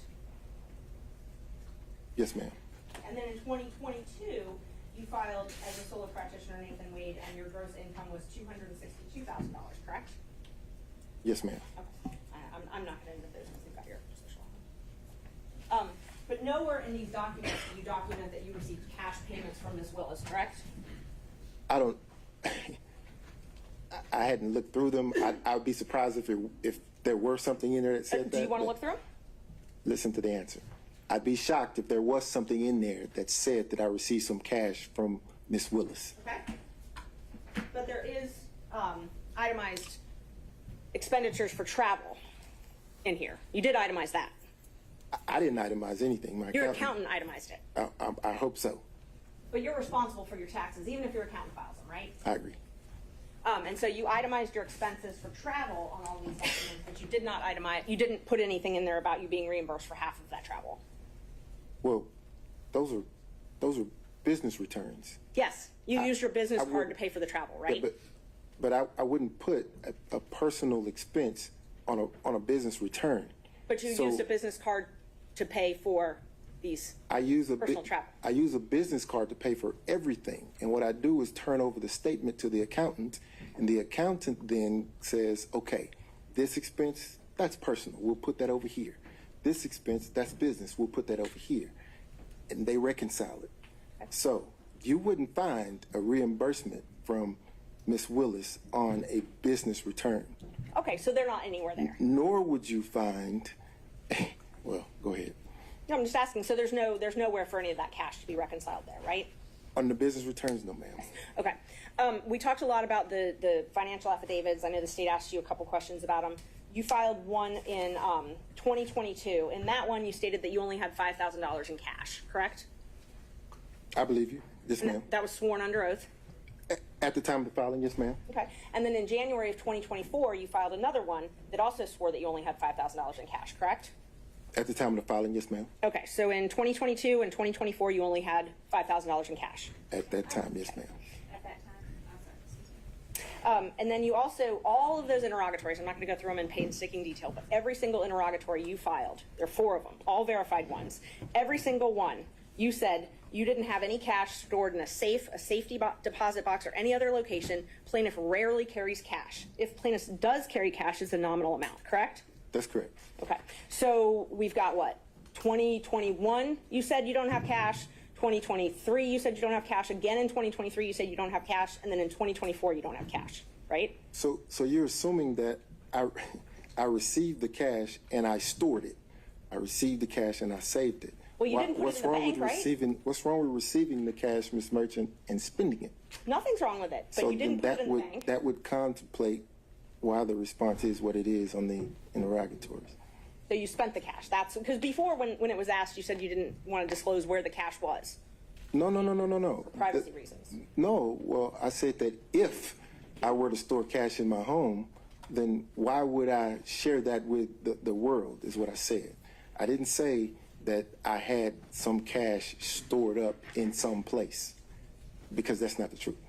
And you've talked a lot about this, I split with a third, I split with half.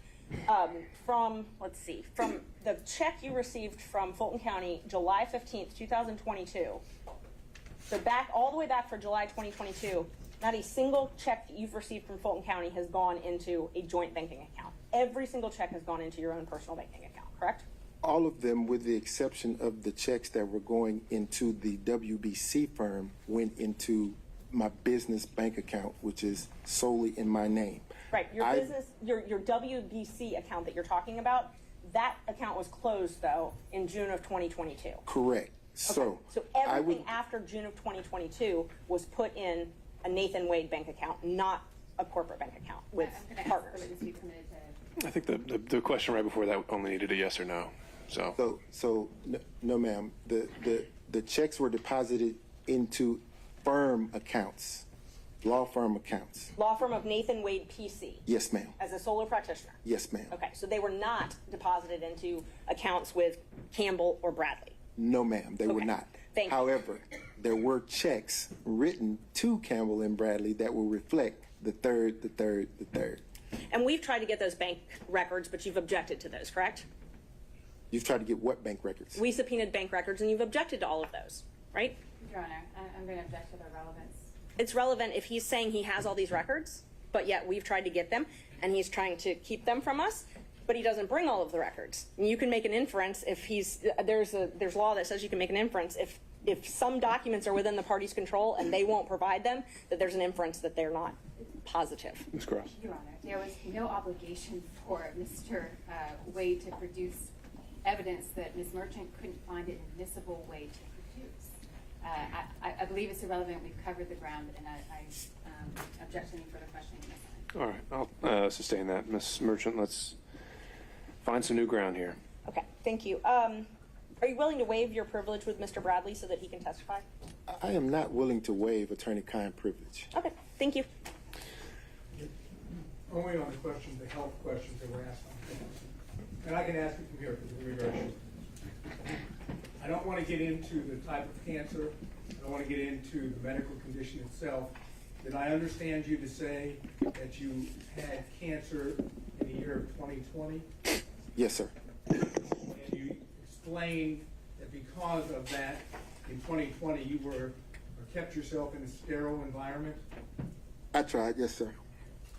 Now, what about 2021? 2021, just focusing on my health, trying to get back to myself. You remember I asked you some questions about Hateville Yes, sir. and the condo? Yes, sir. And you indicated that prior to November 1st of 2021, you had spent time at the condo, the Hateville condo, Yes, sir. with Miss Willis, right? Yes, sir. And with someone else? You said Miss Yearty? Ms. Yearty, yes, sir. Okay, so you were not concerned, that was not a sterile environment, was it? Are you inferring that Ms. Yearty and No, D.A. I'm Willis saying is that- not sterile? Of course it's a sterile environment. It's a condo. But don't you remember then I followed up and said, where else might you have been to show your cell phone records from Hateville? And you said, the airport, right? Not a sterile environment though, the airport, you agree? It is not. Okay, what about restaurants? Not a sterile environment, right? They are not. And the Porsche, you said something about a Porsche what? Porsche experience. That doesn't sound very sterile to me. Is that a sterile environment? Well, you're inside of your vehicle. Yeah, but don't you mingle with others? You can. Yeah, and you were doing all that in 2021 before November 1st. That's what you testified to, correct? Yes, sir. So there's no reason why you couldn't be dating in 2021, is there? You mean 2020, Mr. Sadow? No, I said 2021. All right. Correct? Dating? No. No reason. No reason. Got it, thanks. All right, Mr. Gillen? Okay. Mr. Stockton, excuse me. Just real briefly, you said you started dating in early 2022, and you also used the term personal relationship, and there was no dating, no personal relationship prior to early 22. Is that correct? help me understand. I want to make sure I answer you. So let's be clear. 2022 was the start of any intimate sexual relationship with the district attorney. Okay, and that's what I was wanting to Okay. make clear. In your affidavit, you used the term personal relationship. Got it. Today, you've used the term dating. And your testimony today is that that includes the term basically physical or sexual or intimate relationship. Is that correct? Yes, sir. And there was nothing, according to your testimony, there was none of that prior to early 20. That is correct. That's all I've got, Judge. All right, not seeing anyone else. Ms. Cross, any redirect? All right, Ms. Merchant, can this witness be excused?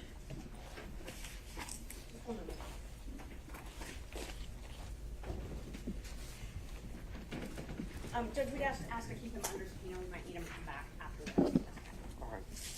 All right, you may step down, Mr. Wade, and please don't discuss your testimony with any other witnesses. She mentioned subpoena, Judge. Let me just say this. There was an inference made that I was somehow evading service of a subpoena. We can take that up. I don't think we need to have it on the record in this hearing. Understood, Bill. Thank you. All right, Ms. Merchant, any other witnesses? Yes, we would call Fani Willis. All right, Ms. Cross. Your Honor, I am going to object and remove to the motion to quash the district attorneys. There's been now lots of testimony from Mr. Wade. I don't believe that there can be a showing for the need for the district attorney to testify as well. For all of the reasons that were cited in the state's motion to quash initially, it's a tremendously high burden to call opposing counsel. I don't believe it's been met, particularly given the cumulative nature that would be the subject of personal details that Mr. Wade's not testified to. All right, Ms. Merchant, what do you think you can establish and have through the testimony of Ms. Willis? And let me stop there. Conflict in the evidence, Judge. Now that how Mr. Wade has testified, there's a conflict in multiple different issues. I'll just go through all the different issues. The first one is the reimbursement issue, the cash. That opened the door in and of itself to Ms. Willis testifying. Well, what's the conflict there? That he testified that he didn't have receipts, but we don't know if Ms. Willis has receipts. So that's one issue. So we don't know. So there's no conflict. We just don't know. We don't right? know. Right? Okay. So it's a question, not a conflict. But what else do we That is a question. So, and there's a lot of different issues with different reasons. The first one would be the receipts. You know, whether or not these cash payments, if there's any cash payment receipts. The Belize trip, whether or not she paid for the entire thing in cash. Mr. Wade doesn't have knowledge of that. Couldn't remember a lot of things he couldn't remember. So now it goes to Ms. Willis, unfortunately. That he testified that she insists on paying her own way, gave him some cash, that's the quote, some cash. Miami trip, she booked it, but thought it would balance out. A couple other trips that we didn't get any information about, Tennessee, Alabama, Georgia, all of those could be financial benefits. We don't know. He didn't know. He was very vague about that. Yuri, her best friend, testified that it happened in 2019. And now Mr. Wade has testified that a relationship began to become romantic in 2022, I think is what his testimony says. So that is a conflict in and of itself. Right there, that's a big conflict. We've also got more receipts. But the biggest thing about the conflict is when the relationship started. He said he talked with Willis in the conference room after we filed our motion.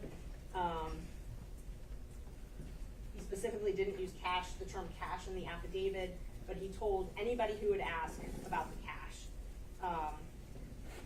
And he specifically discussed this and the response. So we have a right to go over these issues. All right. So you've highlighted the areas you'd like to go into. I think the central question may be, what is it other than, I'm just really curious what she has to say, you have to put on the record. And so that's what I'd like to go through. Ms. Cross? I think you've identified, Ms. Merchant hasn't itemized inconsistencies for you. She's identified areas of inquiry. The testimony in the record from Mr. Wade is it's not inconsistent, it's unrebutted. Excuse me.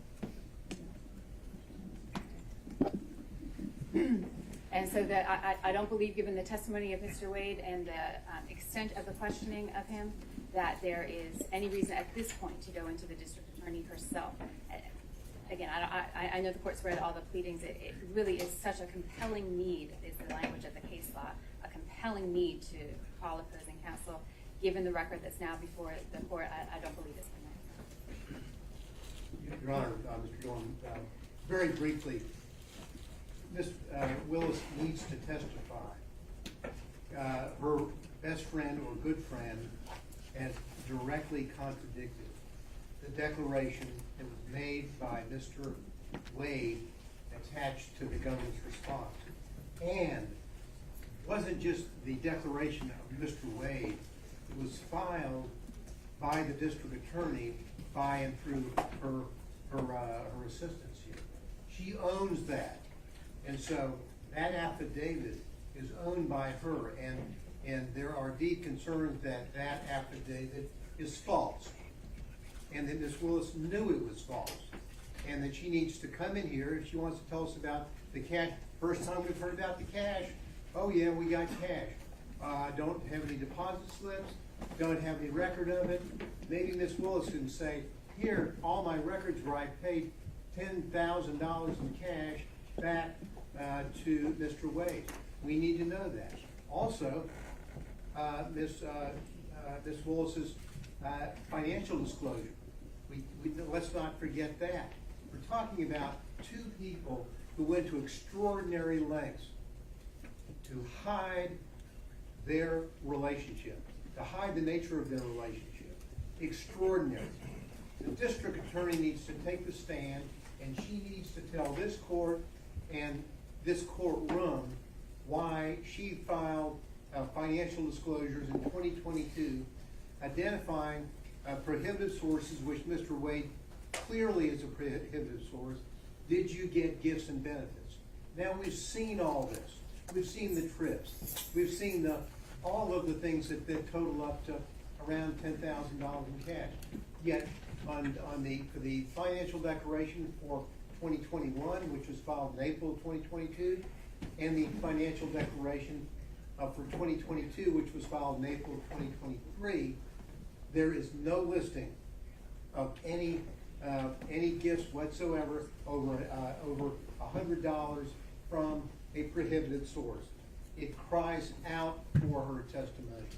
She needs to be able to get up there and say, why didn't you tell on the disclosure form so that people will know the nature of the relationship between prohibitive sources and the public official, in this case the district attorney, who happens to then make a decision to hire someone that ends up being paid hundreds of thousands of dollars, or his firm and him, and none of that is revealed. And the answer is, oh, it's unrebutted. He's explained it's all in cash. Let her get up, and let's, and obviously, we are advocates in our position, but that explanation of cash does not pass the smell test or the straight face test. She needs to go on the record. She filed this motion with his declaration. We've seen what happened here. Now, I'll just 2 or 3 more sentences. We need to have the full picture, as we've gotten from Mr. Wade, of his false interrogatory. Serious business for a lawyer or anybody. And then suddenly he's changing it. She files her financial declarations, same problems. We need her in here to go over all of this and to explain exactly what happened. So we would ask the court that the court allow Ms. Willis to be called and interrogated on these matters. And I would too, Your Honor. Just a moment, Ms. Willis. So, Ms. Cross, I don't know if you want to speak with Ms. Willis now. It's sounding like maybe they're withdrawing the objection to the motion? I believe the motion to, Or does Ms. Willis want to take the lead here? we'll draw the motion to quash Ms. Willis. Based on the, I'm ready to go. Okay, so the position of the district attorney at this point is that she's no longer contesting the subpoena. Ms. Merchant has called her as the next witness.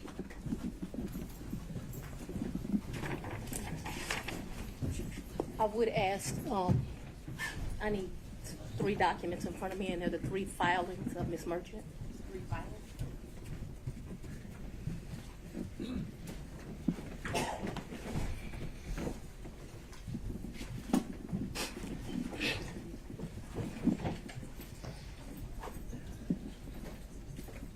anyone have the 3 filings of Ms. Merchant? Does the court have the 3 filings of Ms. Merchant? When you say the filings, you mean like the pleadings? The pleadings, yes, Your Honor. Okay.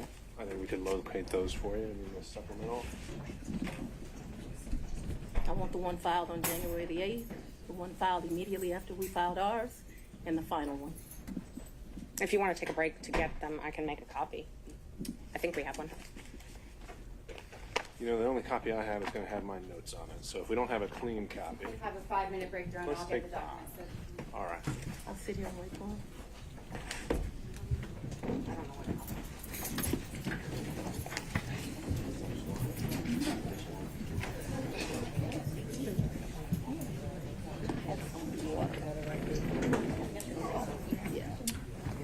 And did we elect someone who's actually making the copy?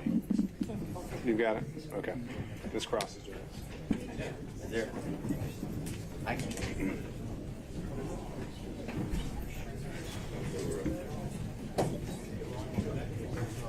Yeah, so.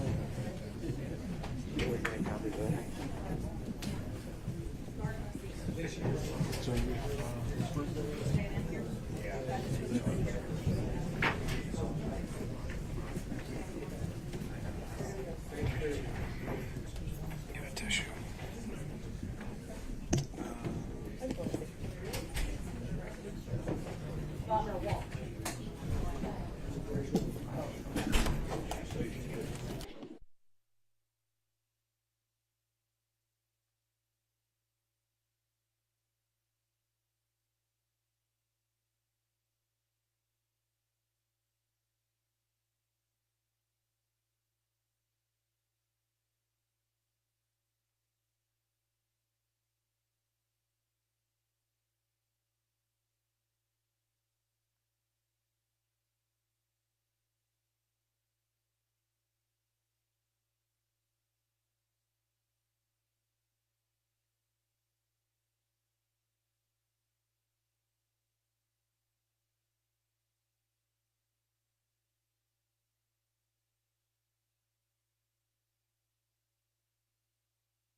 Thank you, Your Honor. I appreciate the courtesy. They should be here in just a second.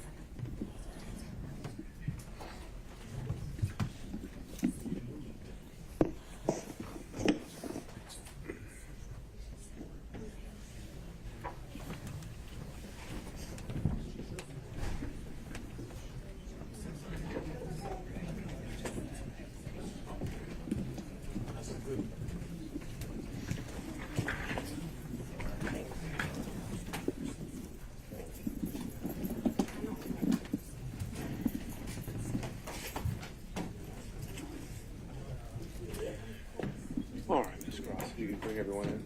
Thank you.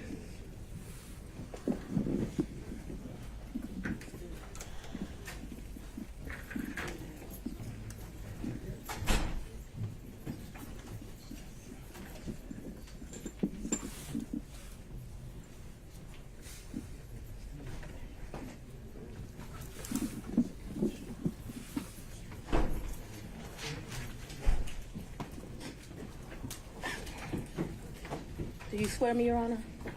You want Do to you, take care? whomever would like to? We got Deputy Scott usually. But let's go, wait a minute, let everyone get situated and then we'll go back on the record.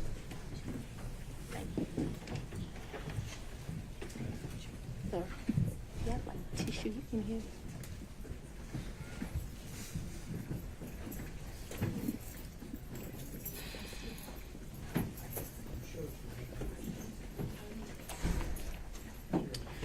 All right, we are back on the record. Deputy Scott, if you could swear in our next witness.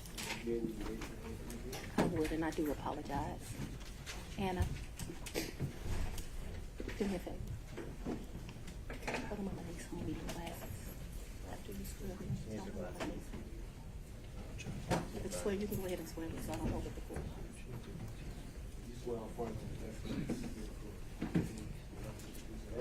Yes, sir.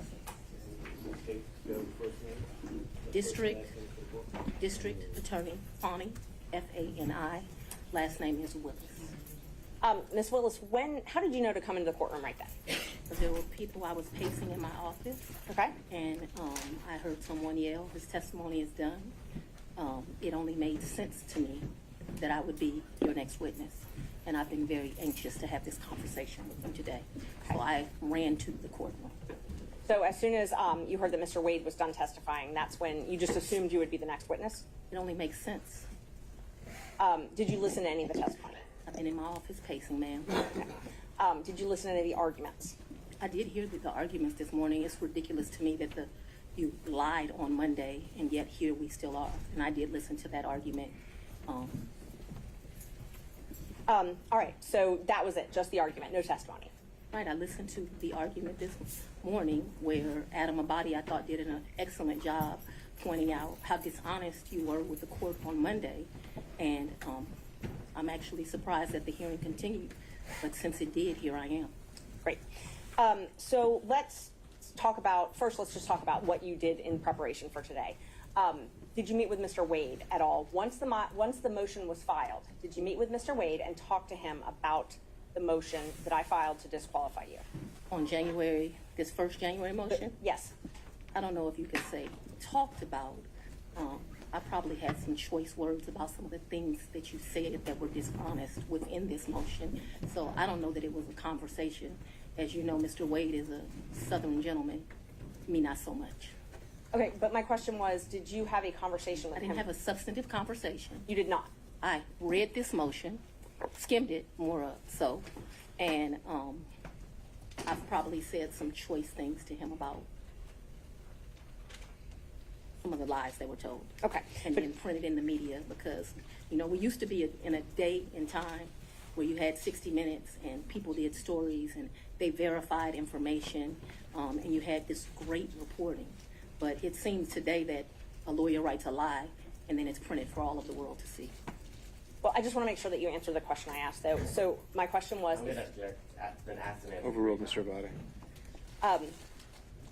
I told you what happened. I read the motion. I am sure I told him what my opinion of it is. okay, And past that, we had no substantive conversation. you did not. Okay. Is there something you didn't understand? No, I just wanted to make sure that Okay. you did not have a meeting with him in the conference room to discuss the All motion. right, next question, No. Ms. Merchant. So in the conference room of my office, within this week, you produced some financial document. That financial document was given to me, something, and I'm not even sure who was giving it to him by me or Mr. Abadi gave it to me. And I think he showed me a document in our conference room. But as far as a substantive conversation, I don't believe I've had any conversation with him that is substantive related to this. Okay. I have had conversations with him since you filed the motion, but they wouldn't be substantive to this. He sent me very nice sermons that have been done. And so we've had conversations about, did you listen to that sermon? You know, things of that nature. And I would say they were in relationship to this because I think he did it to be kind. Okay. Let's start back in 2019. Yeah. So you and Mr. Wade met in October 2019 at a conference? That is correct. And I think in one of your motions you tried to implicate I slept with him at that conference, which I find to be extremely offensive. I stayed at that conference. Mr. Wade was my teacher. I did not meet him when he taught the class. I was standing outside talking to Lisa Reeves, who is a judge. Me and her were just having a conversation. Mr. Wade walks up. I think they hug each other. They have some brief conversation. She introduces us. Your Honor, I'm going to object. We kind of thought that when you asked the question, you didn't answer the question, not a speech, so I object to the speech. I agree, believe I'm Judge. able to explain my answers. I believe she's able to explain her answer. And That's, Ms. Merchant, that's okay. I can handle it. Ms. Willis, I'll ask you to just listen to the answer, or excuse me, the question, and keep the answers confined to the question as best you can. I think you'll have more than enough ample opportunity on when the state is Well, able it's to ask highly follow-ups. offensive when someone lies on you, and it's highly offensive when they try Judge. to implicate that you slept with somebody the first day you met with them, and I take exception to it. All right. Well, Ms. Willis, you'll have the opportunity to explain all of that when it's the state's turn to ask more open-ended questions. Yeah. Ms. Merchant. Thank you, Judge. So again, my question was, you all met at that conference, though, right? We did the meeting. Okay. He, as I stated, he taught the class. I did not actually meet him when he taught the class. I walked out of the class, and I'm not sure if it was that exact class or we had went to lunch, but we were standing in the vestibule, like outside of the class. Me and Judge Reeves were having a conversation. She had worked at a law firm I worked at back in 1996. We're getting way afar. I mean, I don't mind her explaining her answers, but I literally just asked if they met at that She's conference. explaining how she met Mr. Wade, which was exactly the question asked by Ms. Merchant. It was- These answers are more than appropriate. Ms. Merchant, if you want more concise answers, perhaps you could lead the witness. I will. Thank you, Judge. Isn't it true that you met Mr. Wade October 2019 I'm at gonna a judge's We conference? haven't gotten to the point where Ms. Willis should be treated also in this situation. I think we And have. I'm very Mr. much Abadi. want to be here, so I'm not a hostile witness. I very much want to be Not here. so much that you're hostile, Ms. Willis, it'd be an adverse witness. Your interests are opposed to Ms. Merchant's.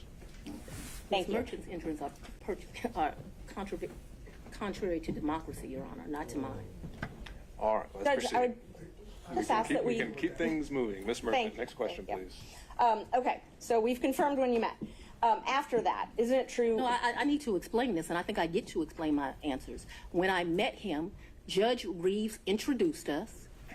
He handed me his business card. I'm unsure if I handed him my business card, but we exchanged information. He said, if you ever need any help, give me a call. And he walked to the parking lot. So after that, you started dating shortly thereafter, correct? That's a lie. That's one of your lies. Okay. Do you know Robin Yurdy? I know her as Robin Bryant. I knew her. So Robin did not go to my college. She went to the college of, I went to Howard University. She went to Morgan State. I met her through some people I knew. In college, we hung out a bit. Not much because she was in Baltimore and I was in Washington, D.C. But we hung out a bit. After college, I lost contact with her. I probably didn't see Robin again until maybe 7 or 8 years ago, a chance meeting here in Atlanta.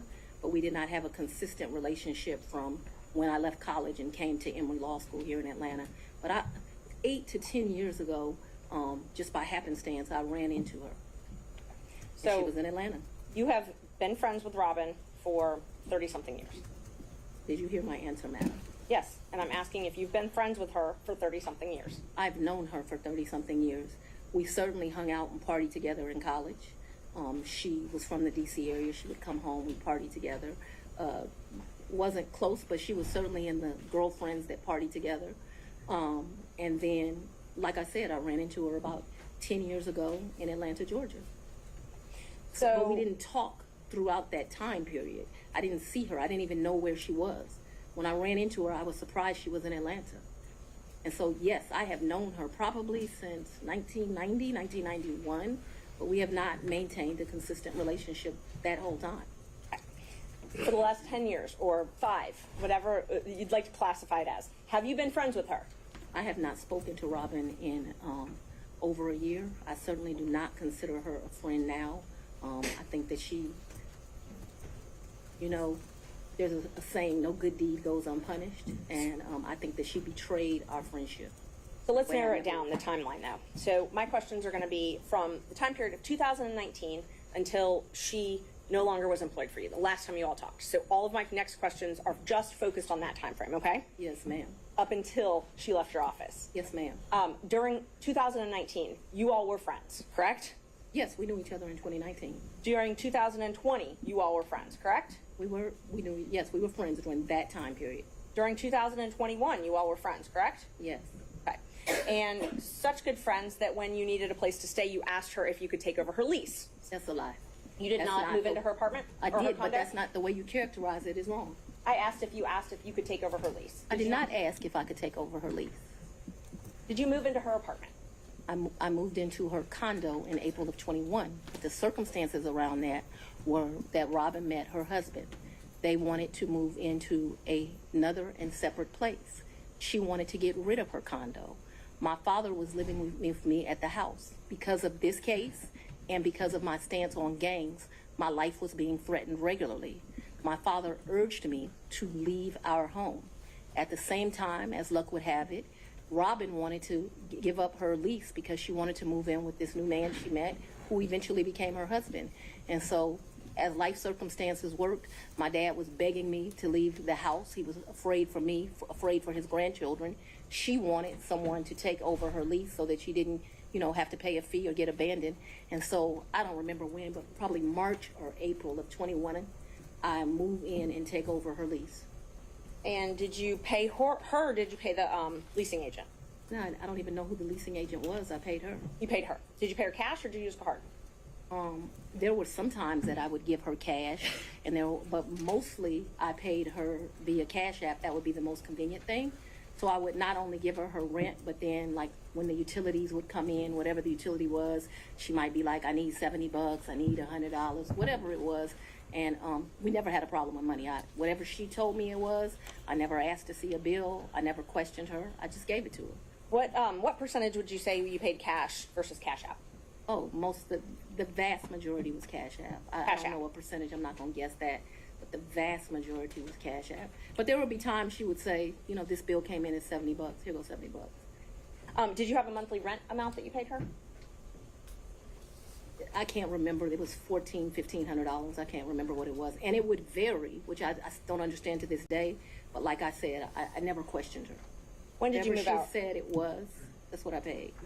When did you I move out? abruptly moved out in February, either late January or early February of 22. Of 22. Yes, February ma'am. 2022, is that what you said? January, February of Jan- 22. I believe it is January, but I paid her half the rent of February of 22 is what I remember. And because I was offering to pay the whole rent, even though I didn't live there, I didn't think it was right. And I ended up just paying her half the rent. So that's after you moved out. You said Yes, you ma'am. paid her half of that. Okay. And the time that you said you had to move out of your house because you were scared, did your dad stay there at your house? My father was concerned. Yes, we were both concerned. Okay. But he remained there. My father was 80 years old. He would have been 79. He was scared to death of COVID. You have to go back to when this was. My father's an older man. I wanted him to move out. We had some discussions about him moving out, and what he decided was the risk of COVID was more dangerous than the risk of the people that were threatening. Typical man, more worried about his daughter and his grandchildren than his own safety. You'll get to meet him, and you'll understand he doesn't scare too easily. So his grandkids were living at the house as well at that time? Well, I don't know how old your children are, but when you have adult children, they leave and they come back. They leave and they come back. So there have been periods of time that they're there, they come, they do whatever they want to do. Children do what children do. As long as their mother has a house, they'll come to it. Unfortunately, now the threats because of this case have gotten so extreme. I just pay a mortgage and no one lives there. And that's what I was going to ask you. So when you moved out in, I think you said April 2021, you left your dad and your two kids at the house? My dad and my two kids were not at the house. They were not? Okay, so they didn't still live at your house? My youngest daughter certainly did not live there. Okay. My oldest daughter would come back and forth. I can't say month for month when she was there or when she was not there. I know that she has been there post me moving out. At this time, no one is at my house. So at some point after you moved out for the safety reasons, at least one of your children did come Ms. back Merchant, to can the we house. get to either the Yeah. relationship or the Sure. financial benefit? Yes. Let's see, we were back at 2021. So you were still friends with Miss Yeardy then. Were you also friends with Mr. Bradley? I've never been friends with Mr. Bradley. You've never been friends with Mr. Bradley? No, I don't consider us to be friends. I don't dislike Mr. Bradley, but I don't consider us to be friends. Is he someone that you would have in your phone and you would message with? I might have text messaged him. Okay. Would you text message him and Mr. Wade on the same conversations? I don't recall doing that, but if it happened, it wouldn't surprise me. Okay, so that wouldn't surprise you, the three of you. Okay.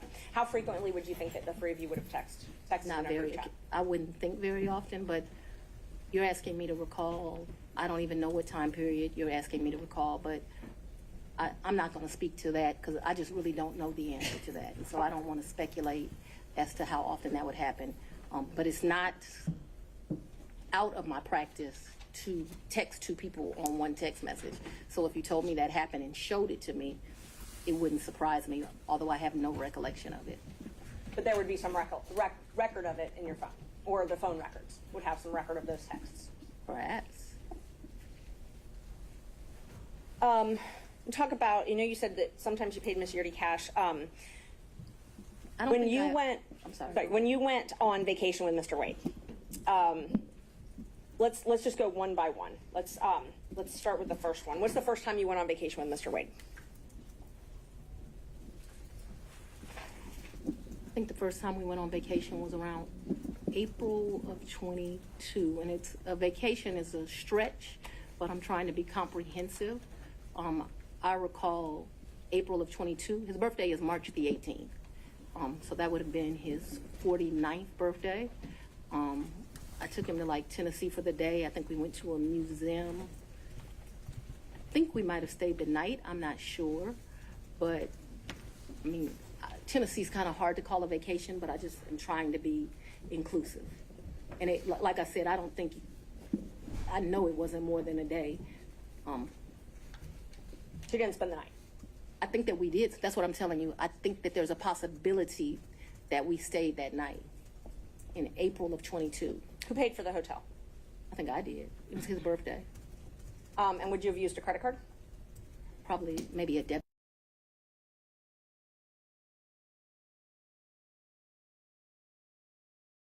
And when did you start dating? When I started dating Mr. Wade, it was right around then. April 2020?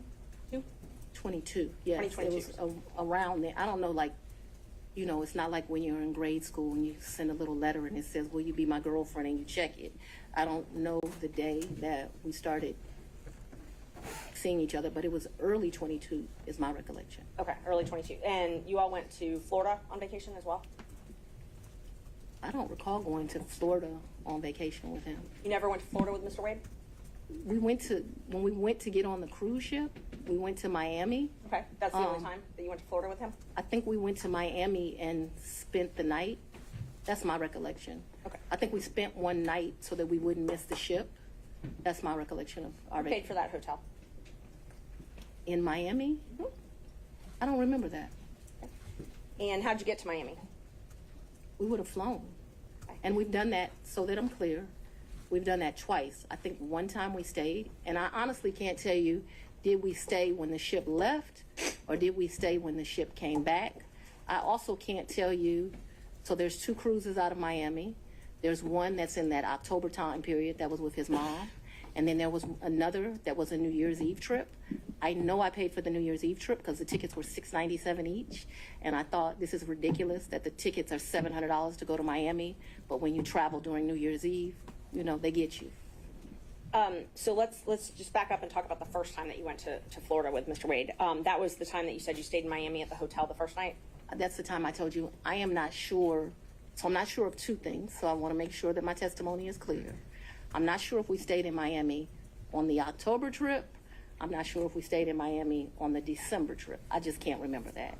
And I also don't remember, so that the record is clear, I don't remember if the necessity was as we got on the ship or we got off the ship. But I do remember there was a night spent in Miami because either whatever. I don't remember. But I think that there was a night spent in Miami. That cruise is the one that you took in October, right? Ma'am, if you have something to refresh my recollection, I'm intentionally trying to not be difficult with you, but I don't want to make up something. Right. I know that on one of those 2 trips, we stayed in Miami. I am not sure right now. You're asking me about. Oh, I'm sorry, you misunderstood. I was not asking you which night you stayed in Miami. I'm asking if you took a cruise in October 2022 with Mr. Wade. Yes, and his mom. And his mother. That's what I was asking. Yes. Is that the first time you met his mother? Yes. It was on that cruise, and that was Royal Caribbean, I believe? I honestly don't remember what ship. I know we've taken 2 cruises. I don't know what the ships were. But he paid for the flight and the cruise on Royal Caribbean that time. So yes, he paid. He is the original one that does it. He has something called, Mr. Wade is a world traveler.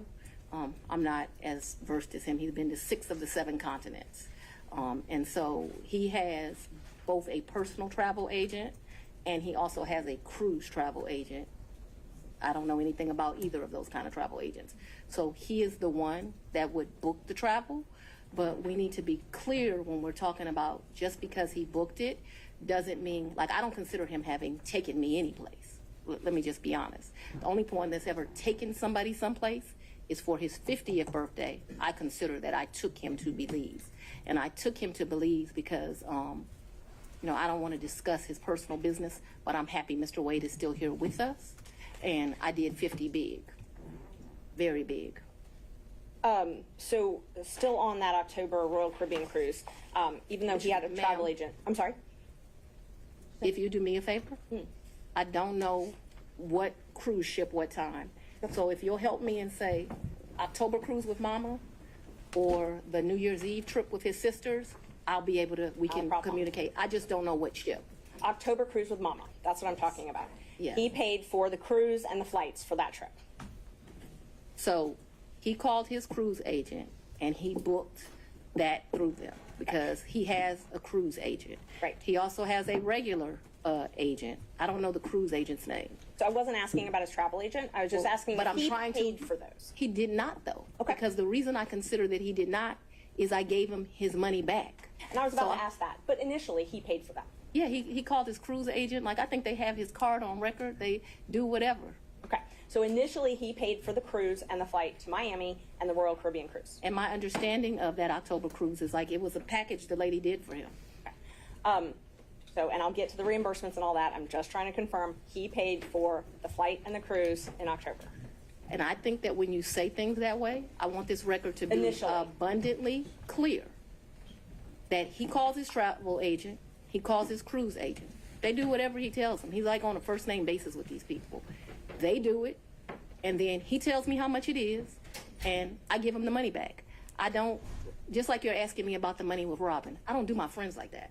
So if you tell me it's a G, then you're going to get $1,000. Whatever it is, I didn't ever make him produce receipts to me. Whatever he told me it was, I gave him his money back.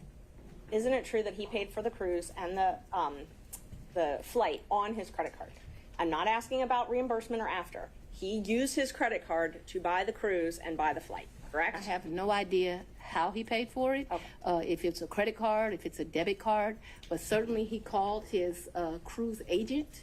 You know, like how many people have a cruise agent? He calls his cruise agent, tells them where they want to go. They tell him what's booked. And you have to remember, he paid for, that initial was me, him, and his mother. And then after that cruise, you all flew to Aruba and spent a couple days in a hotel there, correct? Right, and his mother was not happy He that we left her initially behind. paid for that. He initially paid for that. For Aruba, yes ma'am. So let's talk about both of those. I know he initially paid for it. Did you pay him back? For the cruise and for Aruba, yeah, I gave him his money before we ever went on that trip. You gave him cash before you ever went on the trip? Mm-hmm. Okay. And so when you got cash to pay him back on these trips, would you go to the ATM? No, lady, You would not go to the ATM. no. Okay. So Fulton County pays you direct deposit, I assume? Yes, Fulton Okay. County and the state of Georgia both pay me direct deposits. Okay. So the cash that you would pay him, you wouldn't get it out of the bank. I have money in my house. You have money in your house. So it was just money that was there. When you meet my father, he's going to tell you as a woman, you should always have, which I don't have, so let's don't tell him that. You should have at least 6 months in cash at your house at all times. Now, I don't know why this old black man feels like that, but he does. When we were growing up, my daddy had 3 safes in the house. So my father's bought me a lockbox, and I always keep cash in the house. Now, I don't do it to the degree that my father would do it, so he would probably be ashamed with me, but I always have cash at the house. That has been, I don't know, all my life. If you're a woman and you go on a date with a man, you better have $200 in your pocket. So if that man acts up, you can go where you want to go. So I keep cash in my house, and I don't keep cash as good in my purse like I used to. 'Cause I don't go on many dates, but when you go on a date, you should have cash in your pocket. So my question was, where did that cash originally come from? If it I had didn't come cash out of the from- bank. Cash is fungible. I've had cash for years in my house. So for me to tell you the source of when it comes from, when you go to Publix and you buy something, you get $50, you throw it in there. It's been my whole life. When I took out a large amount of money on my first campaign, I kept some of the cash of that. Like, to tell you I just have cash in my house. I don't have as much today as I would normally have, but I'm building back up now. So you just put money in. It's a very good practice. I would advise it to all women. So you can't identify when you came into this cash or where the cash came from. I didn't say I couldn't identify it. No, nobody gives me anything. I am sure that the source of the money is always the work, sweat, and tears of me. What you asked me for is, when did the money go in there? What I am trying to tell you is, so I got divorced in 2005 from my husband. No, it's important. You said, where did the money come from? And I need to tell you where the money came from. And so for many, many years, I have kept money in my house. That money in my worst days has probably only been $500 or $1,000. At my best days, I probably had $15,000 in my house at cash. At all times, there's going to be cash in my house or wherever I'm laying my head. The money that you paid Mr. Wade, the cash, in October of 2022, you do not know where that money came from. I do know where it came from. It came from my sweat and tears. You know which job it came from. Did it come from Fulton County or did it come from a private job? It came from, what are you talking about? So it could have come from a private job because before I was DA, I was in private practice. So I earned money during that time period that's probably in there. You don't know It where could have, what do you mean I don't know where it came from? I I absolutely understand the situation. We can move on. Okay, thanks. Same with Aruba. You don't know where that cash came from either, right? Ma'am, you are mischaracterizing my testimony greatly.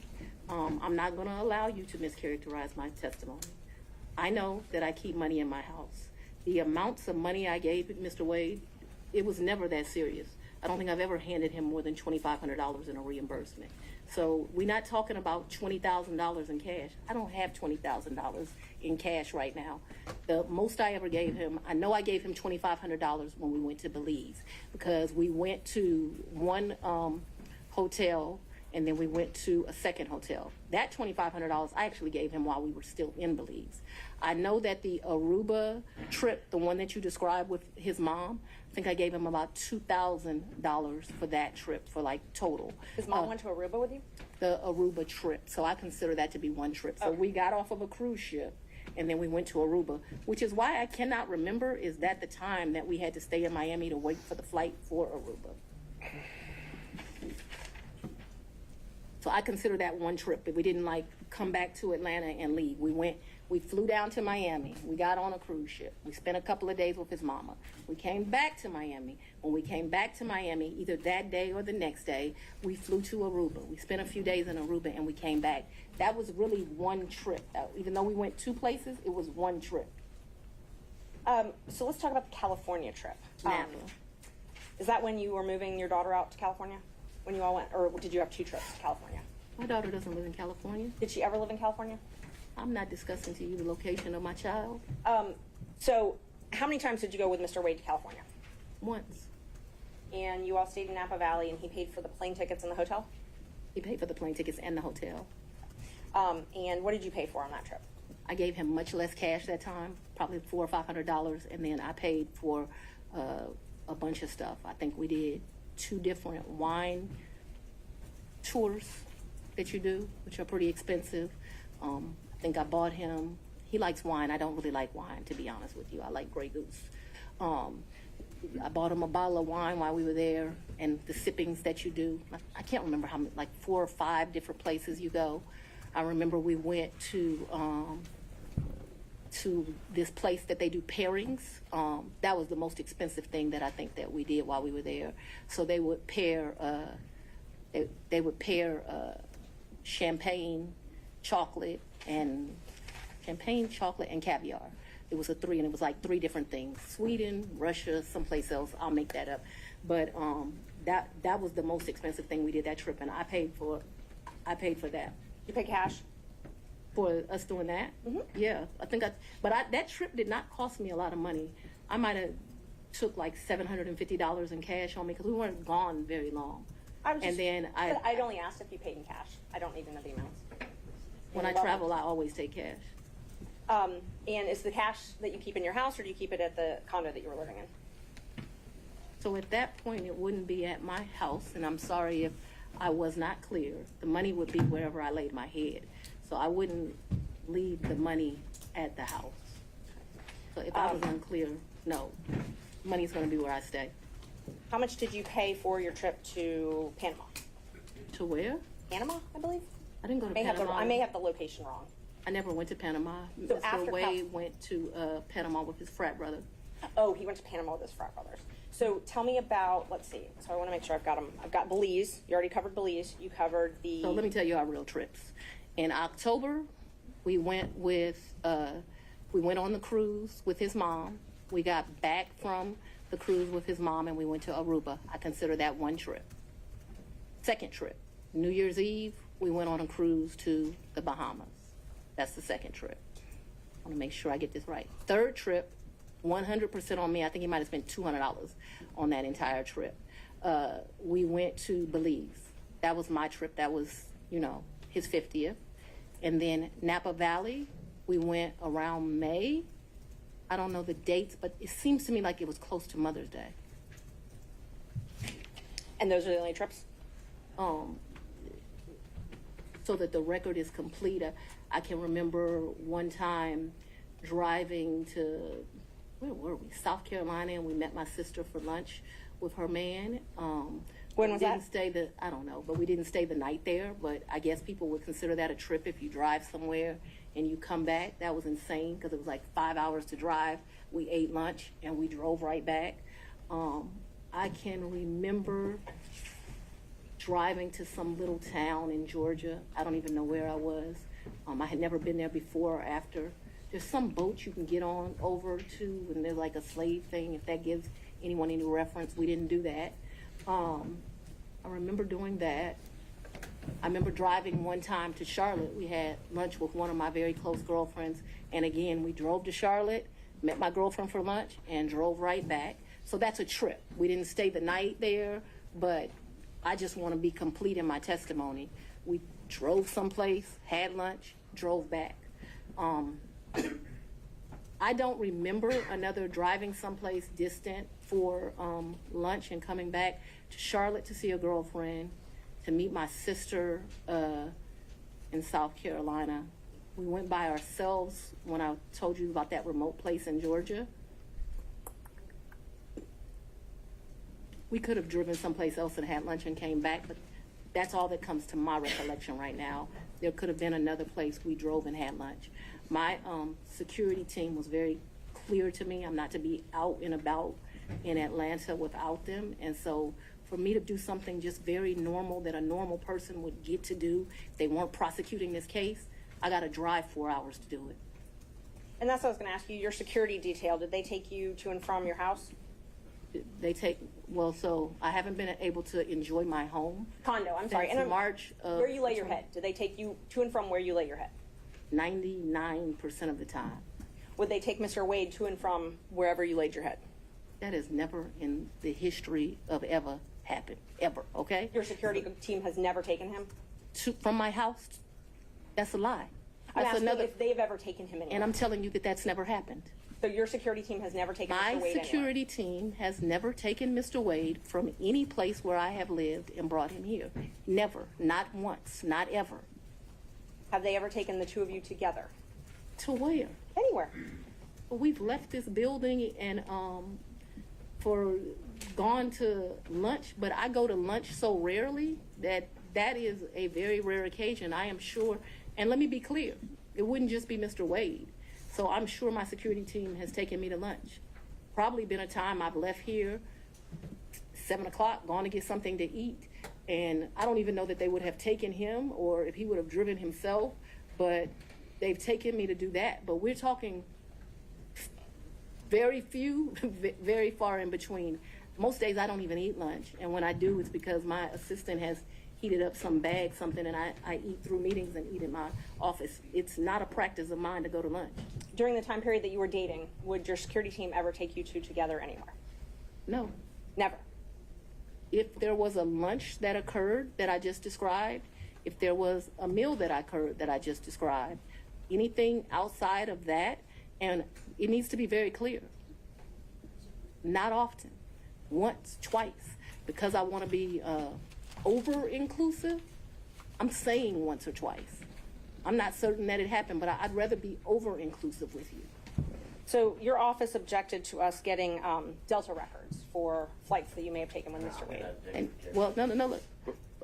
I object to you getting records. You've been intrusive into people's personal lives. You're confused. You think I'm on trial. These people are on trial for trying to steal an election in 2020. I'm not on trial, no matter how hard you try to put me on trial. So my question was, do you have any I problem? object to you getting any personal records of mine. We're not dealing with privilege through a witness. And I'm not, no, I'm not dealing with privilege. What we had offered to put them in camera for the court to review, and I just want to know if she has any That's not problem. something you deal with a witness.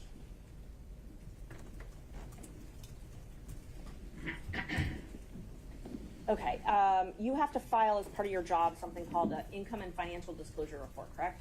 That's correct. And you filed your first one, so you filed 2 to date, is that right? Is it 2 or 3? I probably would have filed 21, 22, and maybe I haven't filed 23 yet, because isn't it due like June of the next year? April, I believe. So you filed, let's see, you filed your first one, it looks like April 15th, 2022, and your second one, April 17th, 2023. Does that sound familiar? That I don't remember the dates, but you're an officer of the court. I'm gonna hope you're telling the truth now. May I approach the witness? You may. Thank you. I already gave the state a copy, exhibits 20 and 21, if you take a look at those. They're part of the certified records. Can somebody bring me some? Yeah. Guys are getting a little old.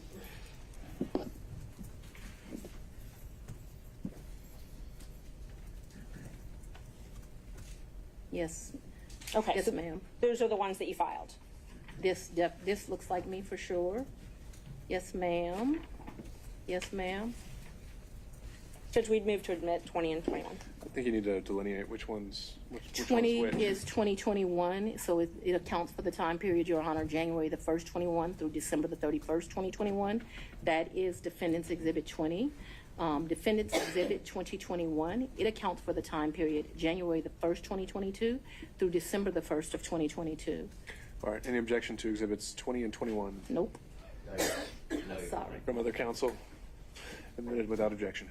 Yeah. When did your personal relationship with Mr. Wade end? Our personal relationship ended in this year. So let's be very clear so that we don't mix words. I don't want to mix words in here. Mr. Wade is my friend right now. Mr. Wade, I would say, has been my friend since 2020. I think he started out as like a mentor and a professional colleague. He became my friend and somebody that I really respected. I feel very indebted to Mr. Wade for taking on the task of this job. And he is certainly my friend and one of the people that I respect the most. So if you ask about a personal relationship, I consider myself to have a personal relationship right now, Mr. Wade. I consider myself to have a personal relationship with Anna Cross. I consider myself to have a personal relationship with Mr. Abadi. I consider myself to have a personal relationship with Andrew Evans. Okay, let me just clarify that I before we have a go. personal relationship with him as we speak right now. A romantic I don't think relationship. that's what you're asking. I think that's what Romantic you're asking. relationship. When did your romantic relationship with Mr. Wade end? My- Did it end? Me and Mr. Wade, we are good friends. My respect for him has grown over these 7 weeks of attacks. We are very good friends. I think, but for these attacks, it would have been a friendship that, as life goes, you would have stopped having. I think that you have cemented that we'll be friends till the day we die. Your Honor, That let's. could we just have an answer to the question? I can handle Mr. Seda. Let's have She it. asked about a personal relationship. She asked when the romantic relationship ended. That's the question. It sometime in I'd say late summer of 2023. So I don't believe me in this is what you're really asking about. This is the salaciousness of all of this, right? No, I'm just When asking you're about your re- romantic relationship. When you stopped dating. Asking. I think that me and Mr. Wade, so he's a man, he probably would say June or July. I would say we had a tough conversation in August. So that men in relationships at the end of physical intimacy, women in relationships when that tough conversation takes place. And where, when did he come to, I guess, the condo? I'm not sure what you called it, condo apartment. Would he come and stay at that condo or visit you there? I'm sorry, visit you there. What condo, what apartment? I want to be clear. So not your house. I know you classified one as house and one as condo, so I'm trying to use those terms. So, but there's been more. See, what you don't understand is because of this case, I got to move, and so I Ms. need Merchant, if you could ask a more precise Yes. question. Please give me the time period. That we're Mr. talking Wade about. visits you at the place you laid your head. When? Has he ever visited you at the place you laid your head? So let's be clear, because you lied in this. Let me tell you which one you lied in. Right here. I think you lied right here. Your Honor, I'm gonna No. This is the truth, Judge, And this it is a lie. It is a lie. Ms. Willis? You see. Mr. Seda, thank you. We're going to take 5 minutes. Be back in 5.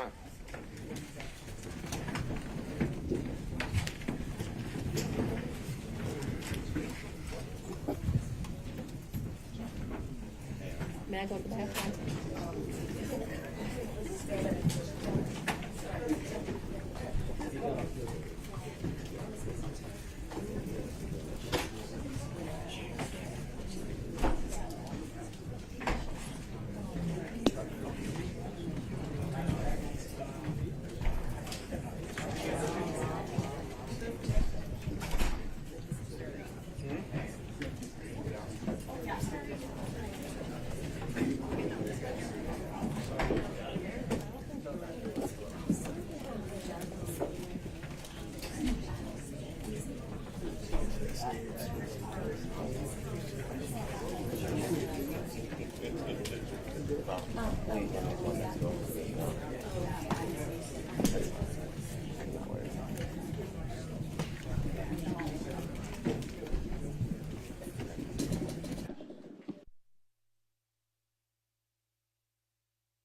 Ready, Judge? Yeah. Yeah, you go. All right, Thank you. We're back on the record.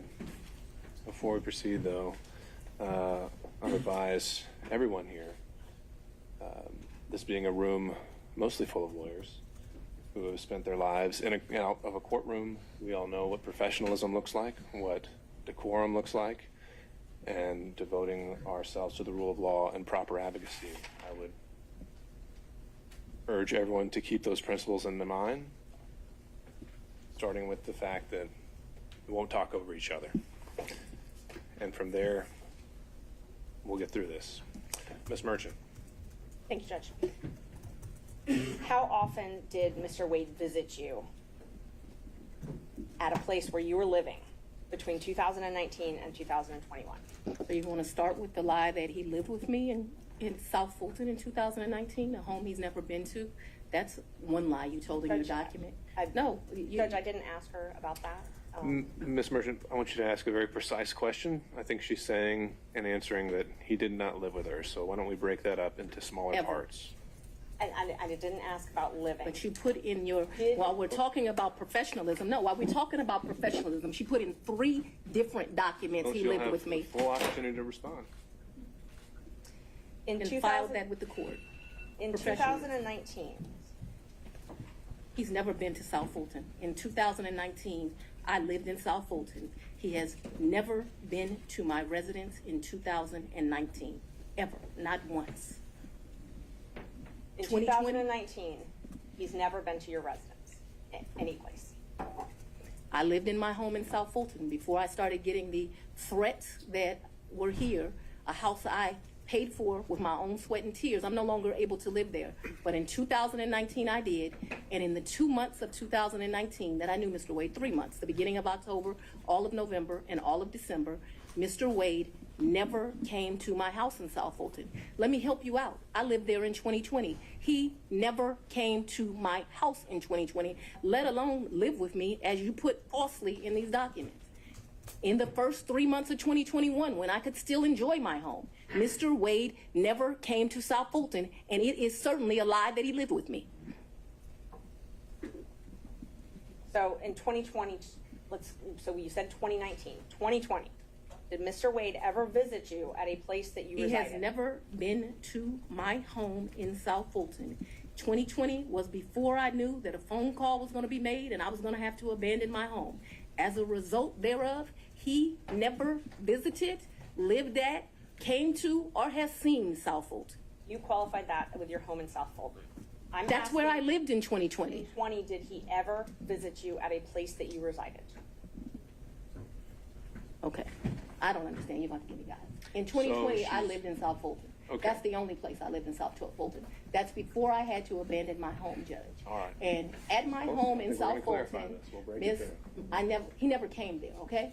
So if you don't Ms. come Willis. someplace, you can't live there. Ms. Willis, I'm going to have to caution you. This is going to be the first time I have to caution you. We have to listen to the questions as asked. And if this happens again and again, I'm going to have no choice but to strike your testimony. So we need to break this down. Ms. Merchant's question, I believe, was asking whether you lived anywhere other than South Fulton. I did not live anywhere but South Fulton, Georgia in 2020. That is before I began my prosecution of this case, and it was my plan to only live there. Did Mr. Wade ever visit you at the condo that you leased from Miss Yurdi? He visited that condo, yes. He did. Yes. Did he ever spend the night at that condo? No. Just visited. Yeah, but he did visit for sure. Did you ever go out to eat together, other than the lunches you talked about, In during 2020? 2019 or 2020? I would think that we probably went to lunch, but it wouldn't have been, let me think, 2019. I'm going to say, I don't know, I'm going to say we probably broke bread someplace in 2019. I don't remember it, but it seems like we would have broke bread sometime in 2019. So I'm going to say yes, although I have no recollection. But it seems to me like I go out to eat and drink with pretty much everyone, so I'm going to say yes. So outside of the vacations that we've already talked about, did you ever go out to dinner with Mr. Wade?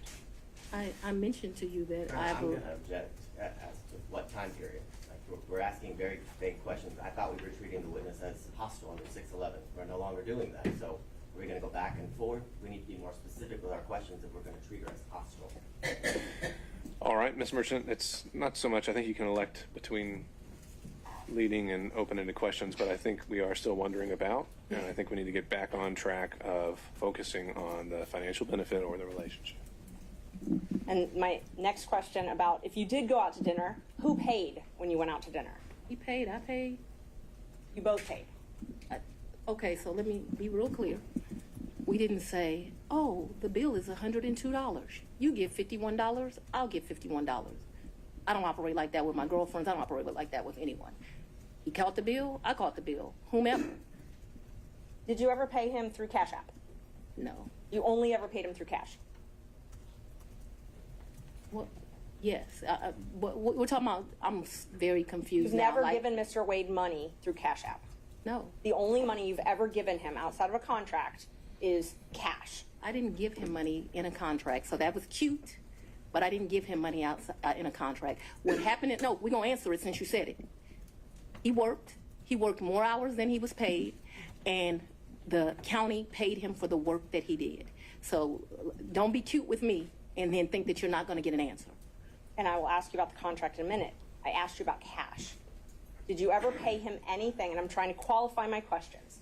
I'm not talking about the contract with Fulton County that was paid. I'm not talking about that. I'm talking about outside of that. Did you ever pay him anything other than cash? I've only given cash a few times in the course of what we're talking about. So you've if never we used would your go to credit card? dinner, Let her finish her answers. if we would go to dinner, I wouldn't give him cash because he paid for dinner or I paid for dinner. I've given him cash only a few times in life, probably 4. Okay. Probably the most money I've ever handed him is $2,500. The least amount of money I've handed him, probably between $500 and $1,000. You never wrote him a check? Ma'am, I don't have checks. Okay. So you have no proof of any reimbursement for any of these things because it was all cash, right? The testimony of one witness is enough to prove a fact. So my Are you question was, telling do me you that have I'm any lying to you? proof? Is that what you're intimating right here? I'm asking if you have any proof that you paid him any of these The monies. proof is what I just told you. You have no written proof. Is that correct?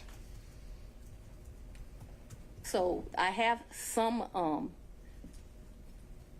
probably some transactions like in Belize. I probably spent $500 on my card in Belize. I spent $900 on each of our tickets to go to Belize.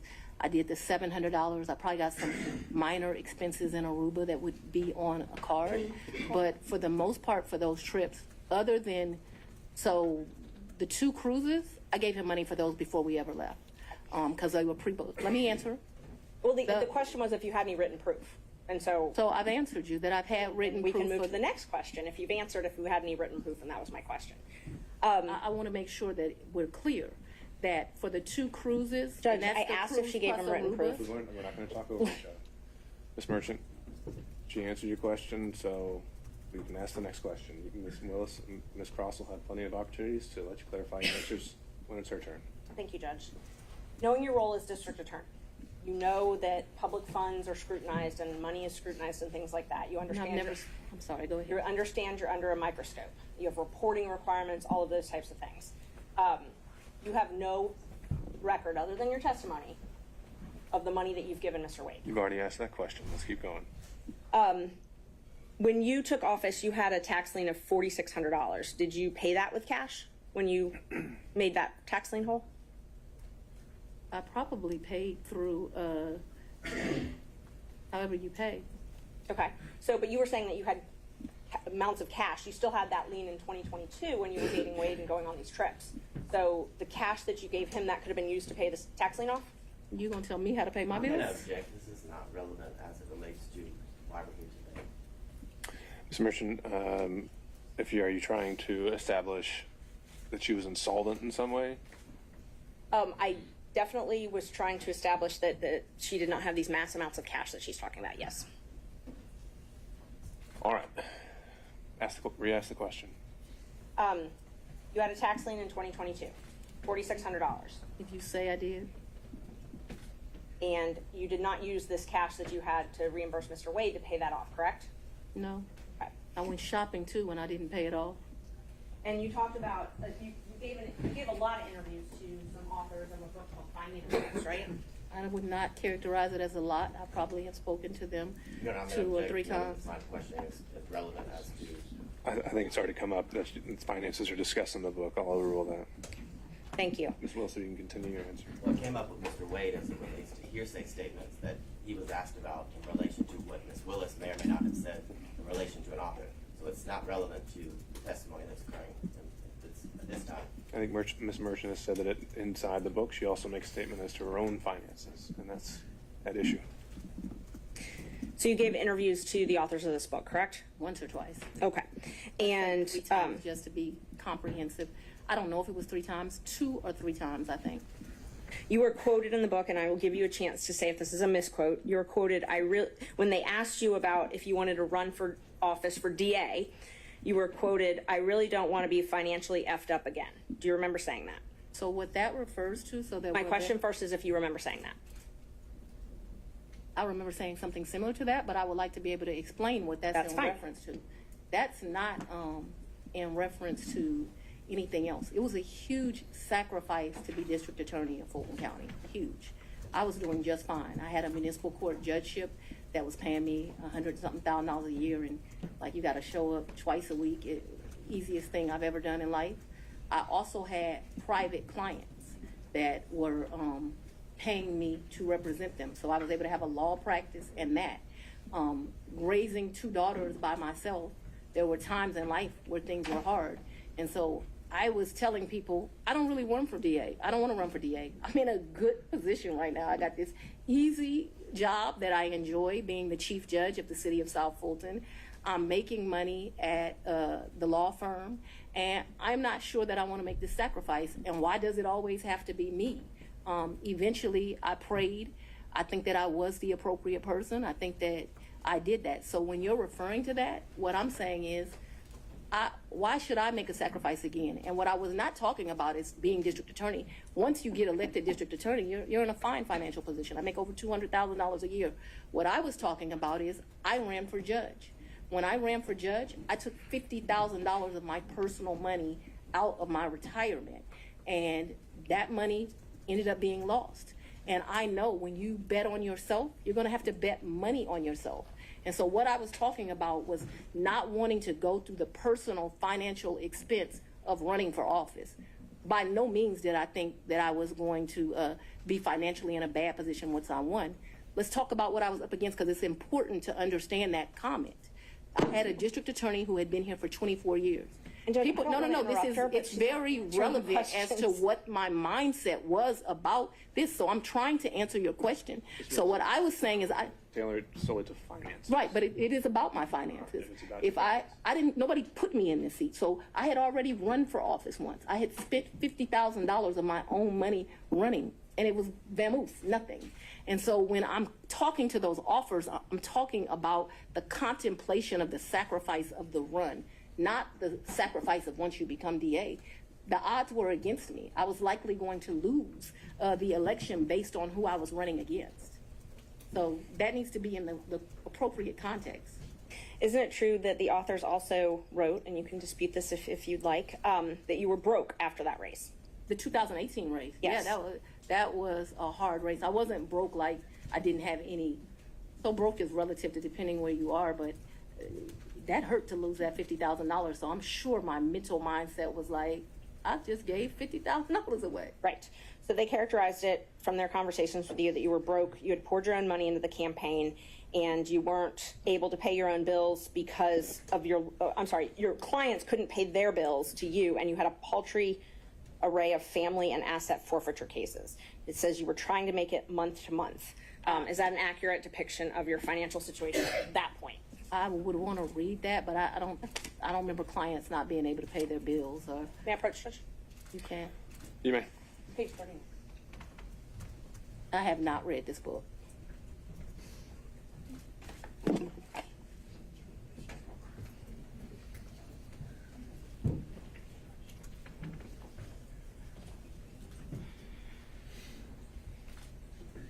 So like this fact here, her ex-husband Fred had run into a financial, I have no information I about didn't that. ask you about that. I just Okay. asked about if what they represent from their interviews with you, that you were broke and that you had clients that weren't able to pay their bills. Can you show me where that is? Because this is where you put the tab, so that's where I read. Broke, couldn't pay their bills. Yeah, I'm sure I characterized myself as broke as leaving that $50,000. I don't know that I had her nascent law practice at Paltry Rev. Well, you just I didn't have- Ms. Merchant. I thought I had a law practice. So this is not correct. I'm sure it's just, I didn't have any asset forfeiture cases. So I had one case where they had took one of my clients' money at the airport. I don't know if that's what I don't know. Paltry array, I did have family law cases. I guess that's what they're talking about. And clients who couldn't pay their bills ain't clients, so no. So my question was just if this was a fair and accurate representation where it says you were trying to make it month to month at that point. No, I don't think that is actually a fair and accurate representation, but I am certain that after the 2018 election, I'm still not really happy about having given up that $50,000. You know when you paid your tax lien? I don't. You don't? Do you know if you paid it?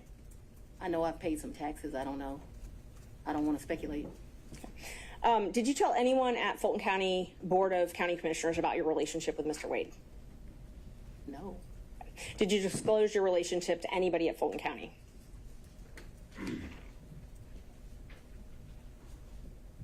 No, I don't think so.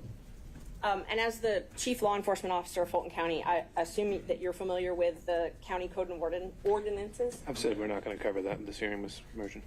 I'm sorry, Judge? We said we weren't going to cover the county regulations. Okay, and I won't. Let me ask you this then. So are you aware that you're required to disclose any relationship with someone that you contract with in Fulton County? I'm going to object to the court's prior ruling that you made this morning. Would this be different because it's a potential for impeachment? Yes. What did you ask me? Ms. Merchant, if you could re-ask the question. Okay. Are you aware that Fulton County requires you to disclose any relationship with someone that you're doing business with? I'm not aware, and I know often that things are confused with state constitutional officers in county, but I'm not aware. Okay. So it's your understanding that you don't have a duty to disclose the She's relationship? answered that question. Let's keep going.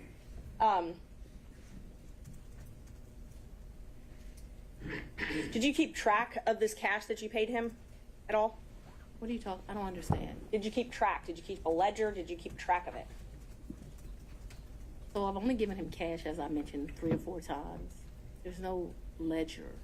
This is friends handing money off to each other. So the answer is no, you didn't keep And I track. think you've already asked whether there was any written proof whatsoever, and she's Yes. answered that. Okay. So we've covered this. Let's move on.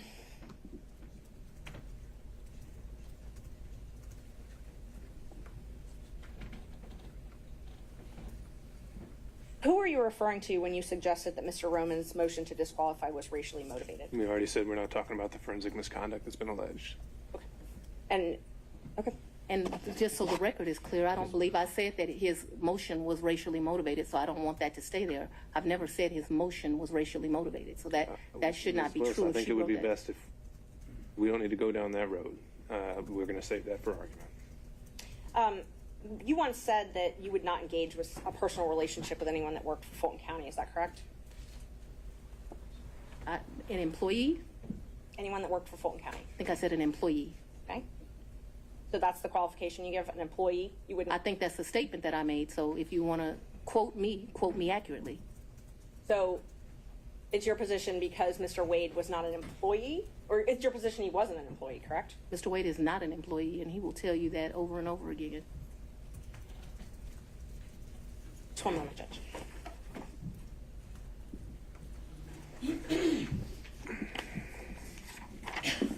I'm sorry, the statement, just so I make sure I accurately quote you. What you said was you won't sleep with people who work under you. Do you not consider Mr. Wade working under you? I consider Mr. Wade to be an agent. An agent? Yeah, All right. an appointee is what I really think of him as. Your point, whatever merit it has, Ms. Merchant, is on the record. Next question. All right. Do we need any moments in a minute? Mr. Sadow. Yeah, I'm ready to go, Your Honor. All right.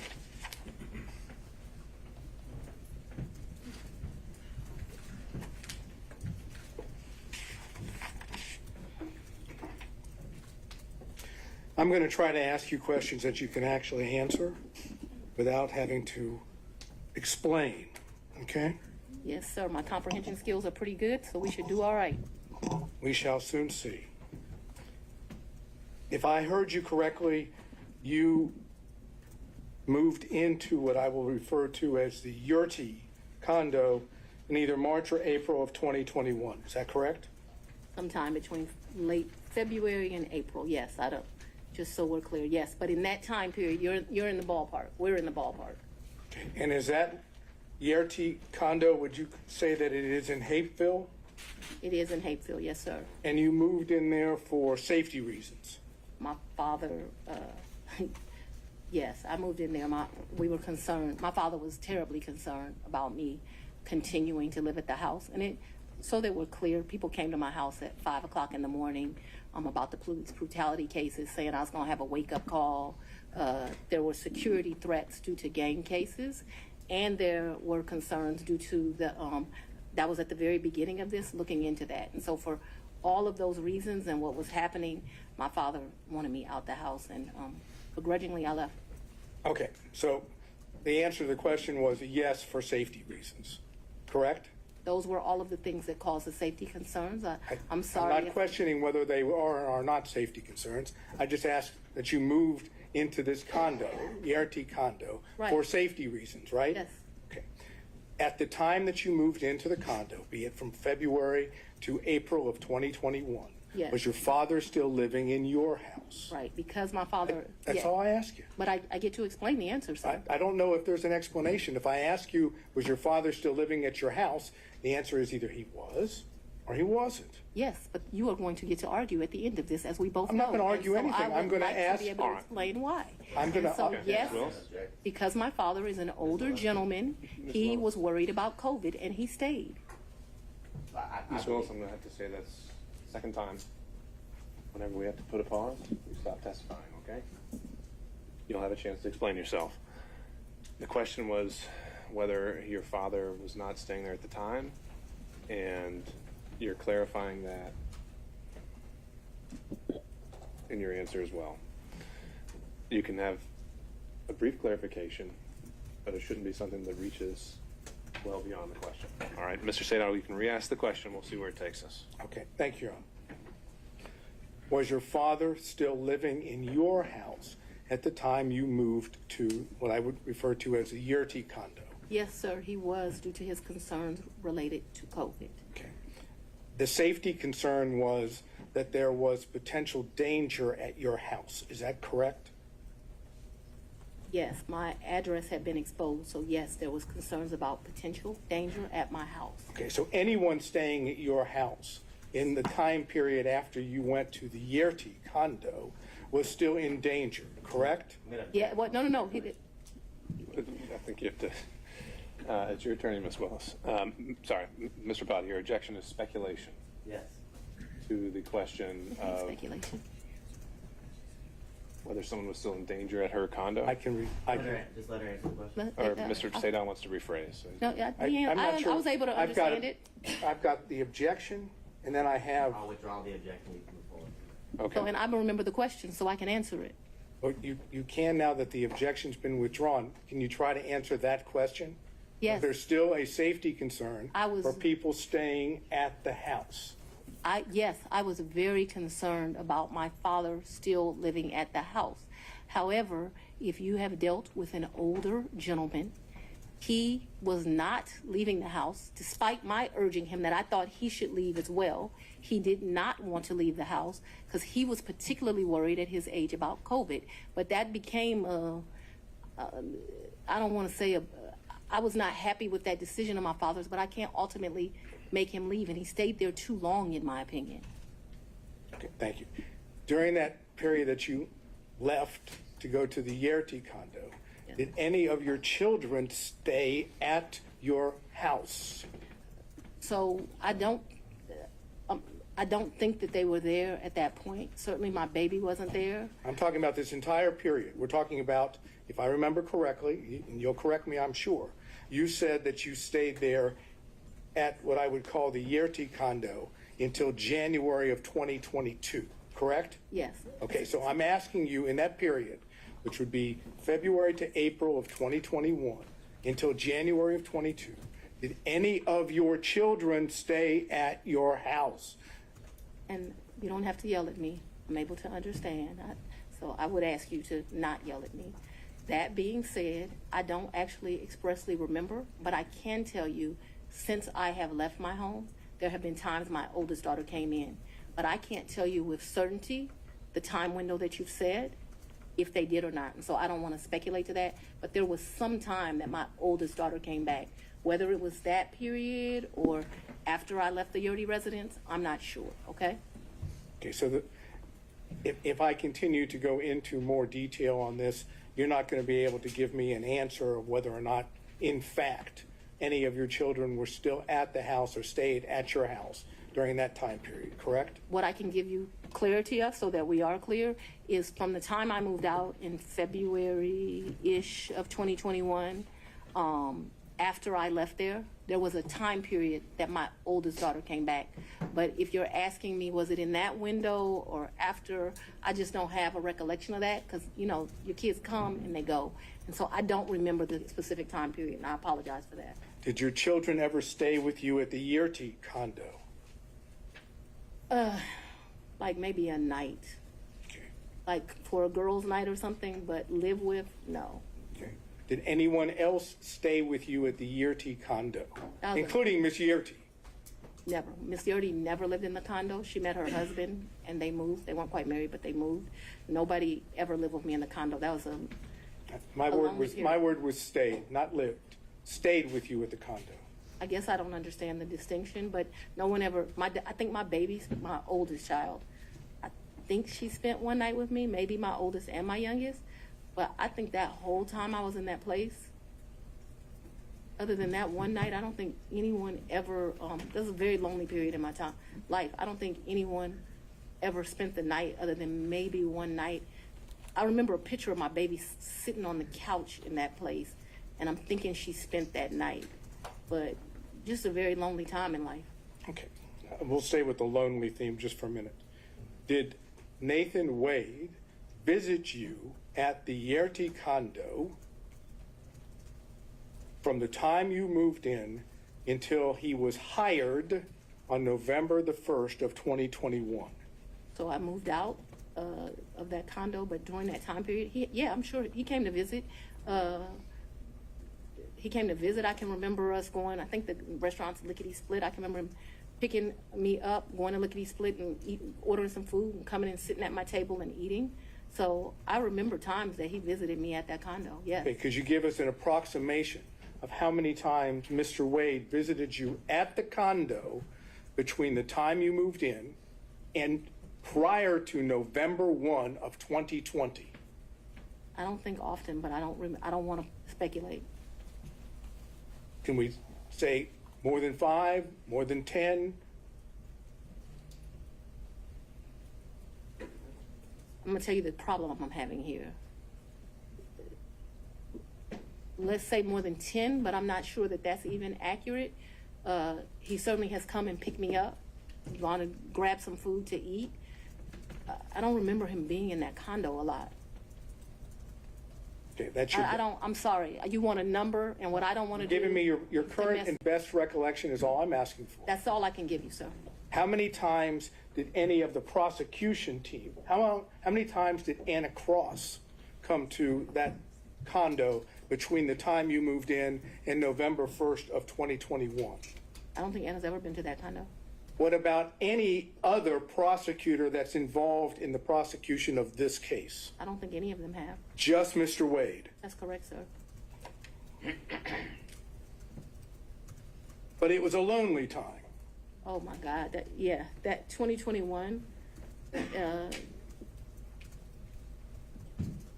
I have a lot of guilt about this time period in my life. Let me tell you why. But yes, it was a lonely time. Okay. I was very appreciative to the citizens for giving me this responsibility and this duty. But what I very, very quickly learned is that this is a very isolating job, and 2021 was a lonely time. I turned 50 in 2021. That's probably one of the worst birthdays I've ever had. I spent it alone. So I have a clear recollection of 2021 being lonely. Okay. Did Mr. Wade ever visit you at the condo, the time period I'm talking about, prior to November of 2021, when Ms. Yerty was at the condo? So Miss Yurdy and me we didn't share the condo at the same time. So the answer would be no. But we never stayed there together, so it's an Oh, I'm saying- impossibility. It's an impossibility. Yeah. Okay. Now, Miss Yurdy, because we need to get clarification on this. Miss Yurdy stayed in that place. There may have been a time that me and Mr. Wade visited, like went and saw Miss Yurdy, but me and Miss Yurdy never lived there together. Just so we're clear. Well, maybe that was clear, but I'm going to have to try again. Okay. Was Miss Yerty still living in the condo when you moved in? Not a day. Okay. So what I'm That was talking, another misrepresentation in this. We never lived together. I never lived with Miss Yurdy. my question though, I'm trying to understand Okay. that after you moved in to the condo, Miss Yerty she was out of the condo, right? She got a house. That's all I'm asking. She's not in the condo. We never stay, Miss Yurty and I never stay a day together in the condo.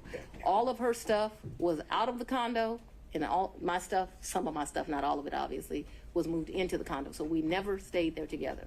No, sir. All right. So when I ask you about Mr. Wade visiting the condo, when Yes. you were staying there, Yes, Miss Yerty wasn't staying there, correct? that would be correct, yes. She wouldn't be at the condo, correct? No, she would not have been. It would be you and Mr. Wade alone at the condo, correct? Yes, That is, there weren't any other witnesses to Mr. Wade and you at the condo, correct? yes. No security, none of your security detail. An object, she said it was just her and Mr. Wade. You made your point, Mr. Sadow. Let's move on to the next one. Yes, Your Honor.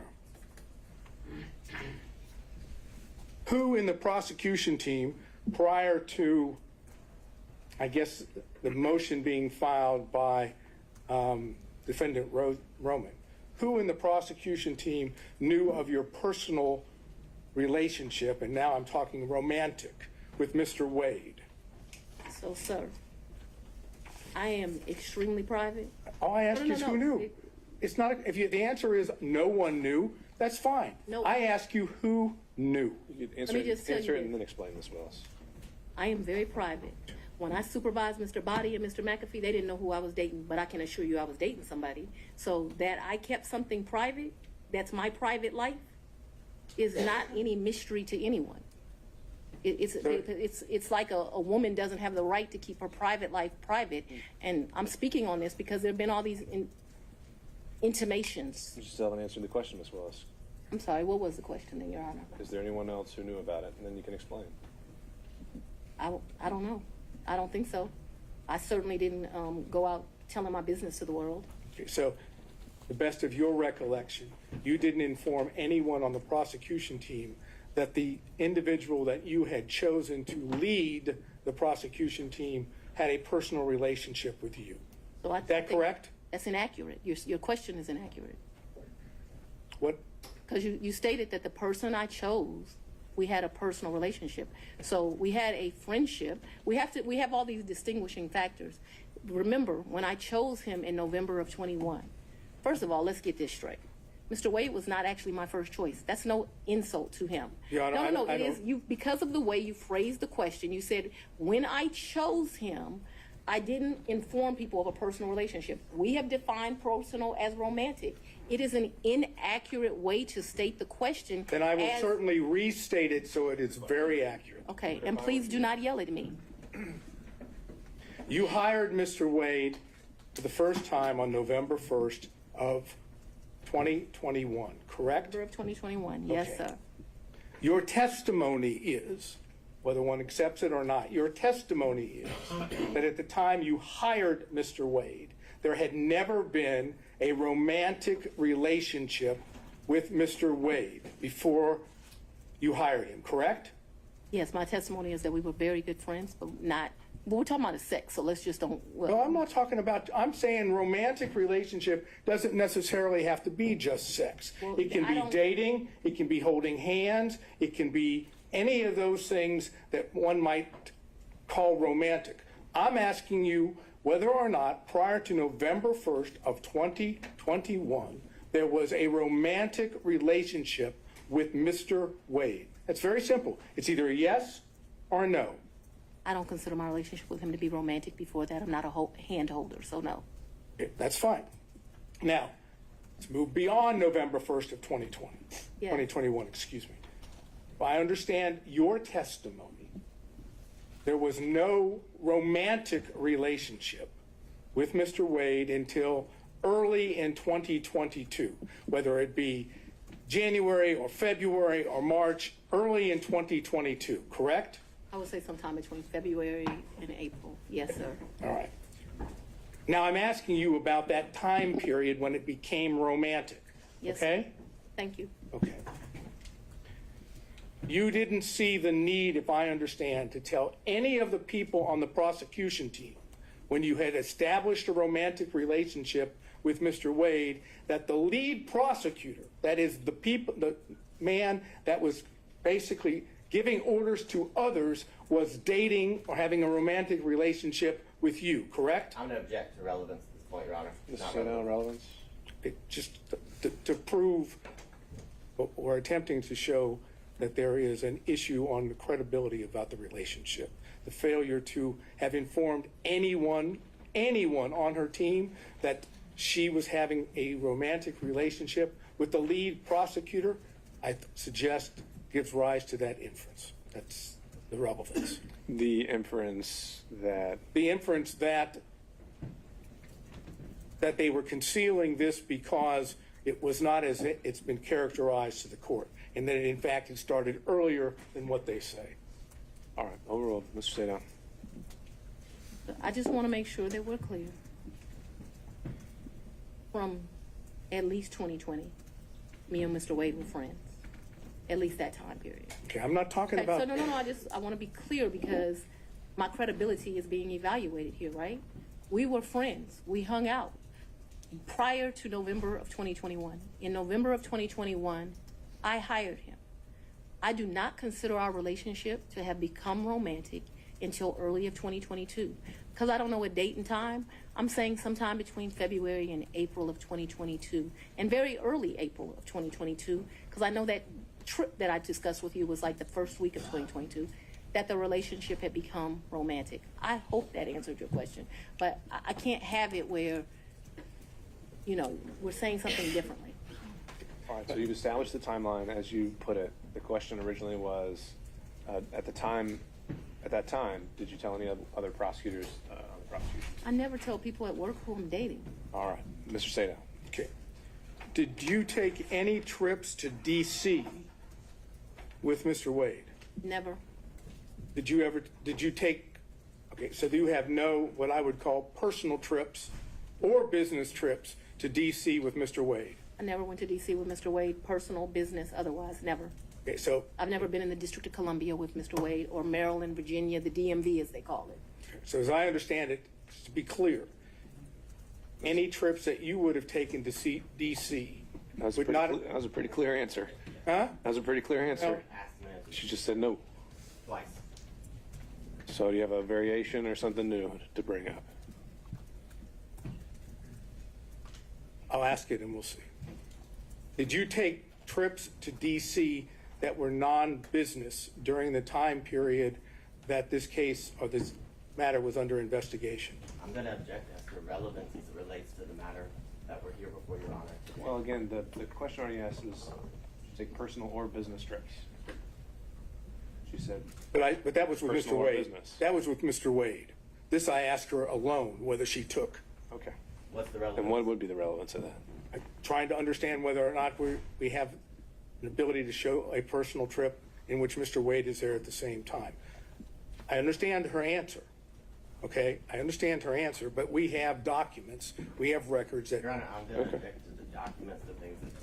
Well, this could be something that's maybe not part of the record yet, but if he has I think there have been other things discuss in this case, and they have evidence that Mr. Wade may have been in D.C. at the same time. If you want to ask about that exact specific date, Mr. Sadon, you can do that. I would just reference to the court that that was not asked of Mr. Wade.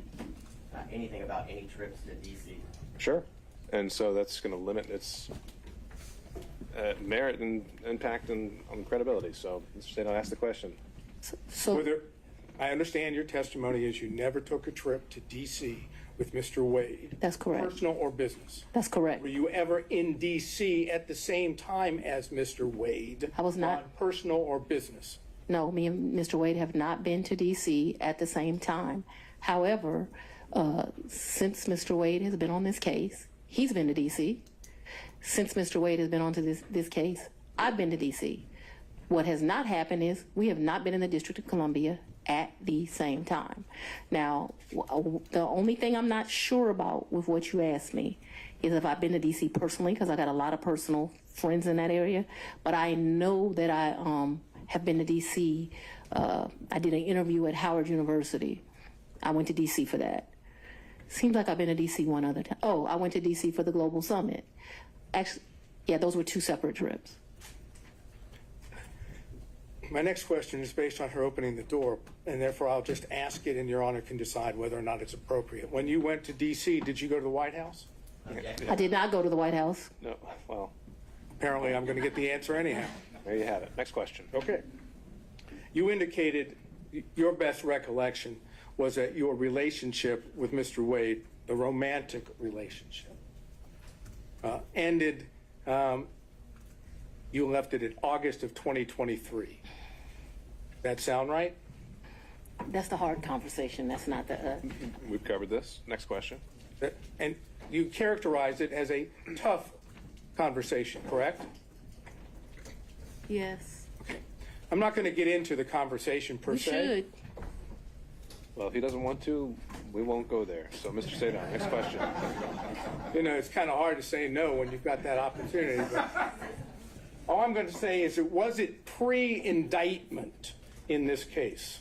So, We know the timeline that the indictment was delivered. okay, Well, but actually, and so that I'll we're give you clear, that. the Okay. physical relationship ended pre-indictment. And is that when you were talking about the tough conversation? But I'm not sure that the tough conversation didn't happen until after, but the physical relationship. So I'm sure if you ask Mr. Wade, because he's a male, he would say we ended June or July because physical contact ended then.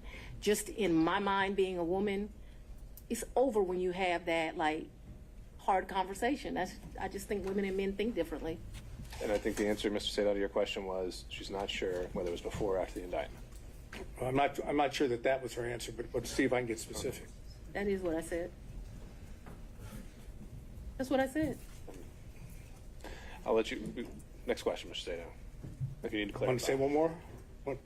The romantic relationship ended before the indictment was returned, yes or no? To a man, yes. Well, to a man, yes. To you, no? She's explained this, Mr. Sadon. She's explained this.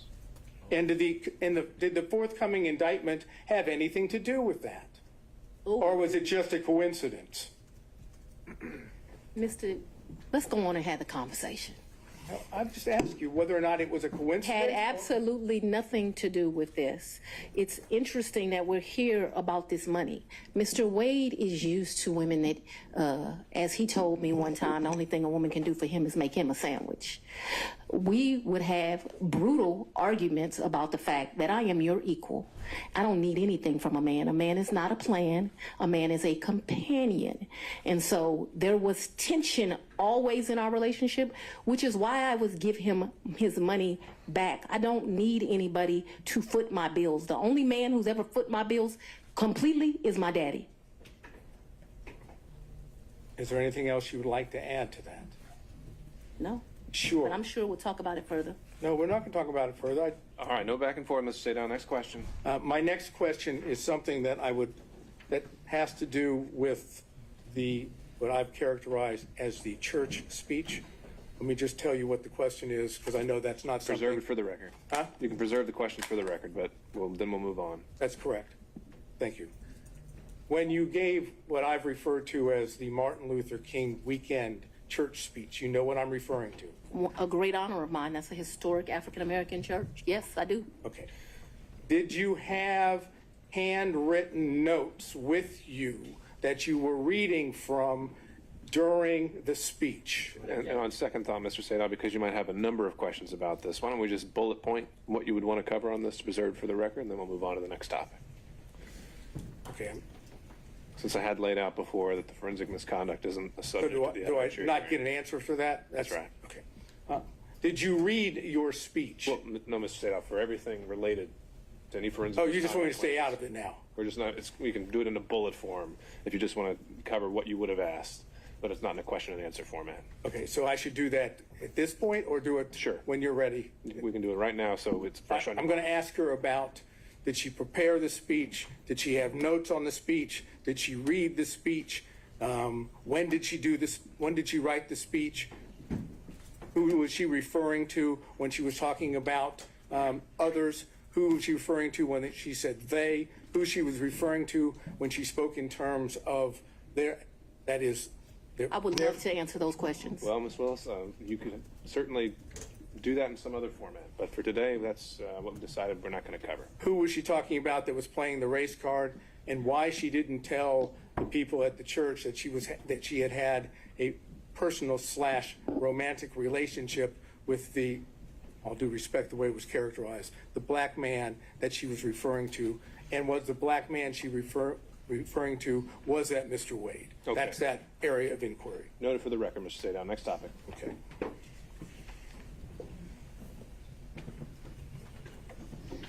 I realize that you've testified that you have no records that with regard to cash payments, Yes. correct?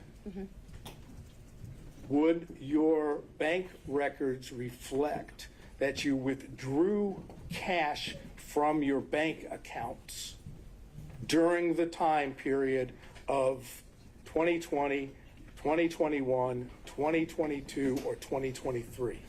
I'm not asking you, I'm just asking whether they would reflect that you withdrew cash from any of your bank accounts.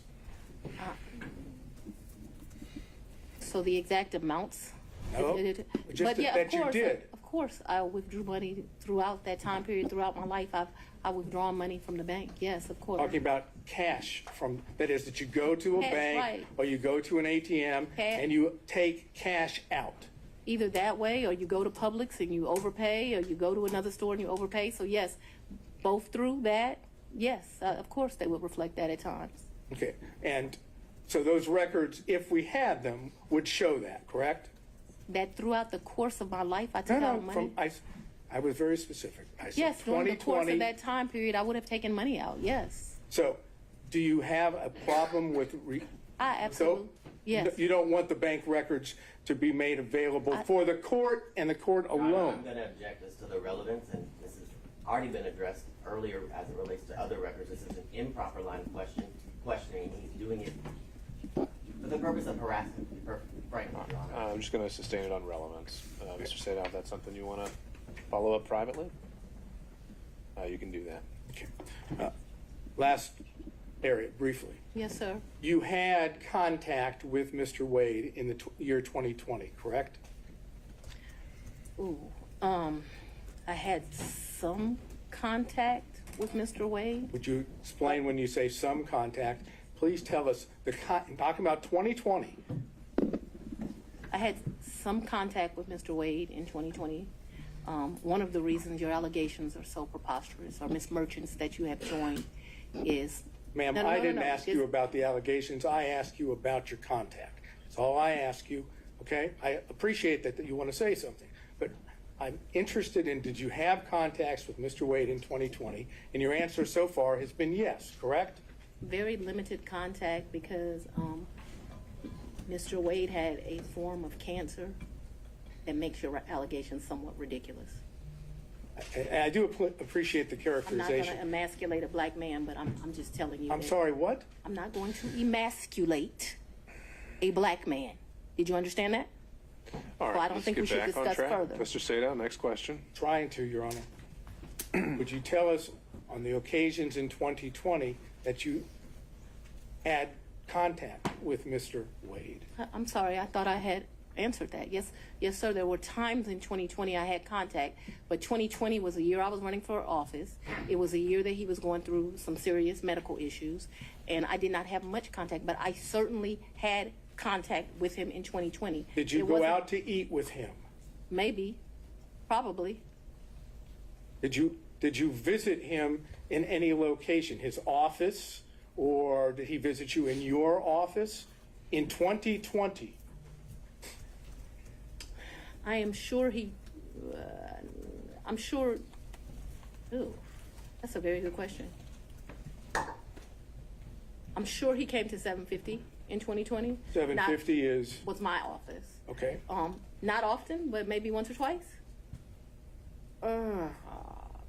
Maybe I went to his office once or twice, but maybe once. And the purpose for going to his office would have been what? Maybe we would have went to Mellow Mushrooms for pizza, or maybe he would have come for lunch. I'm sure we went by each other's office though, but not often, not a lot. We both grinding, trying to make a living. Wait, I understand what you've said about the cancer, and I'm not going into that. But when you were going out with him to restaurants, or when he would come to your office, right? Those were not sterile environments, were they? Oh, very sterile, because it The was restaurants were sterile environments? a lot of times we wouldn't eat there. We would pick up something and go in, but they were. You I'm listening to you. You pick up and take it to where? maybe eat at our office, but it did not happen much. That's what I'm trying to explain to you. And my office in 2020, nobody was coming in. I was stir crazy, so I would still go into my office. If you remember, when I started this, I said, I am not even sure if we came to each other's offices, but I am trying to be over cautious. So I think I can recall him at 750 a couple of times. I just think I can recall him at 750 once, but let's say twice. I have seen his office. I remember all the awards in the lobby, but I'm not sure in 2020 I went. I'm not even sure I went in 2020 at all. I just want to tell you yes, because I'm not sure. But I have a distinct recollection of him at 750. I actually don't have a distinct recollection of me at his office in 2020. But maybe I went to his office in 2020. Maybe. Did you have ongoing phone conversations during 2020 with Mr. Wade? Oh yeah, I talked to. Yes, absolutely. Yes, Yes, no question about that. no question. I talked to him on the phone in 2020. I understood, and this is, maybe I was confused. The Belize trip was for His 50th birthday. his 50th birthday, and that was in March.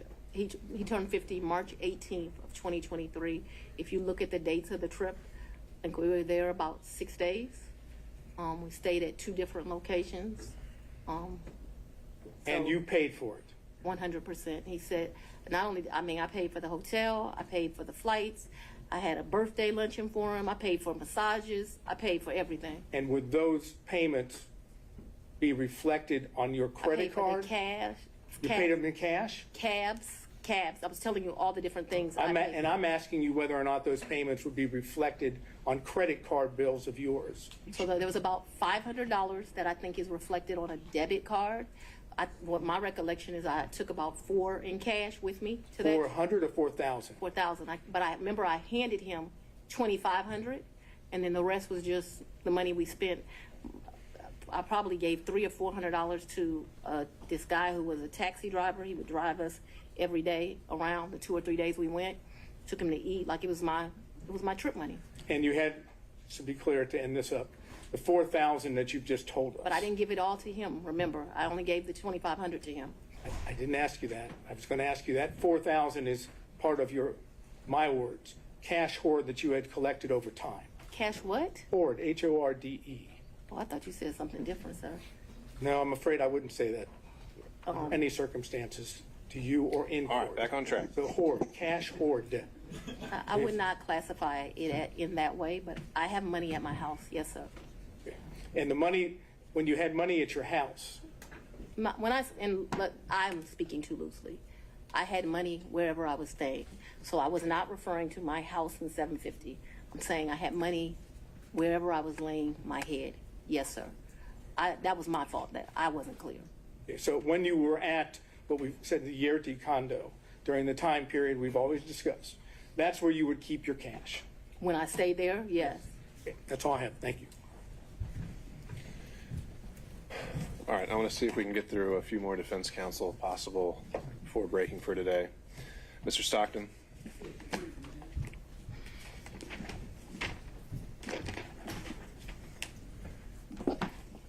Madam District Attorney, I'm Alan Stockton. I don't think we've had the pleasure of meeting. It's a pleasure to meet you, sir. Madam DA, you described these various trips, and Mr. Sadow asked you about going to Washington. Did you and Mr. Wade go to New York? I've gone to New York. I've gone to New York twice since I've been district attorney. I'm trying to think if it's 2 or 3 times. I went to do a domestic violence thing there for sure, and I was honored, and I went to the Apollo there. Those are the only 2 trips that come to mind. I went. He was not with me.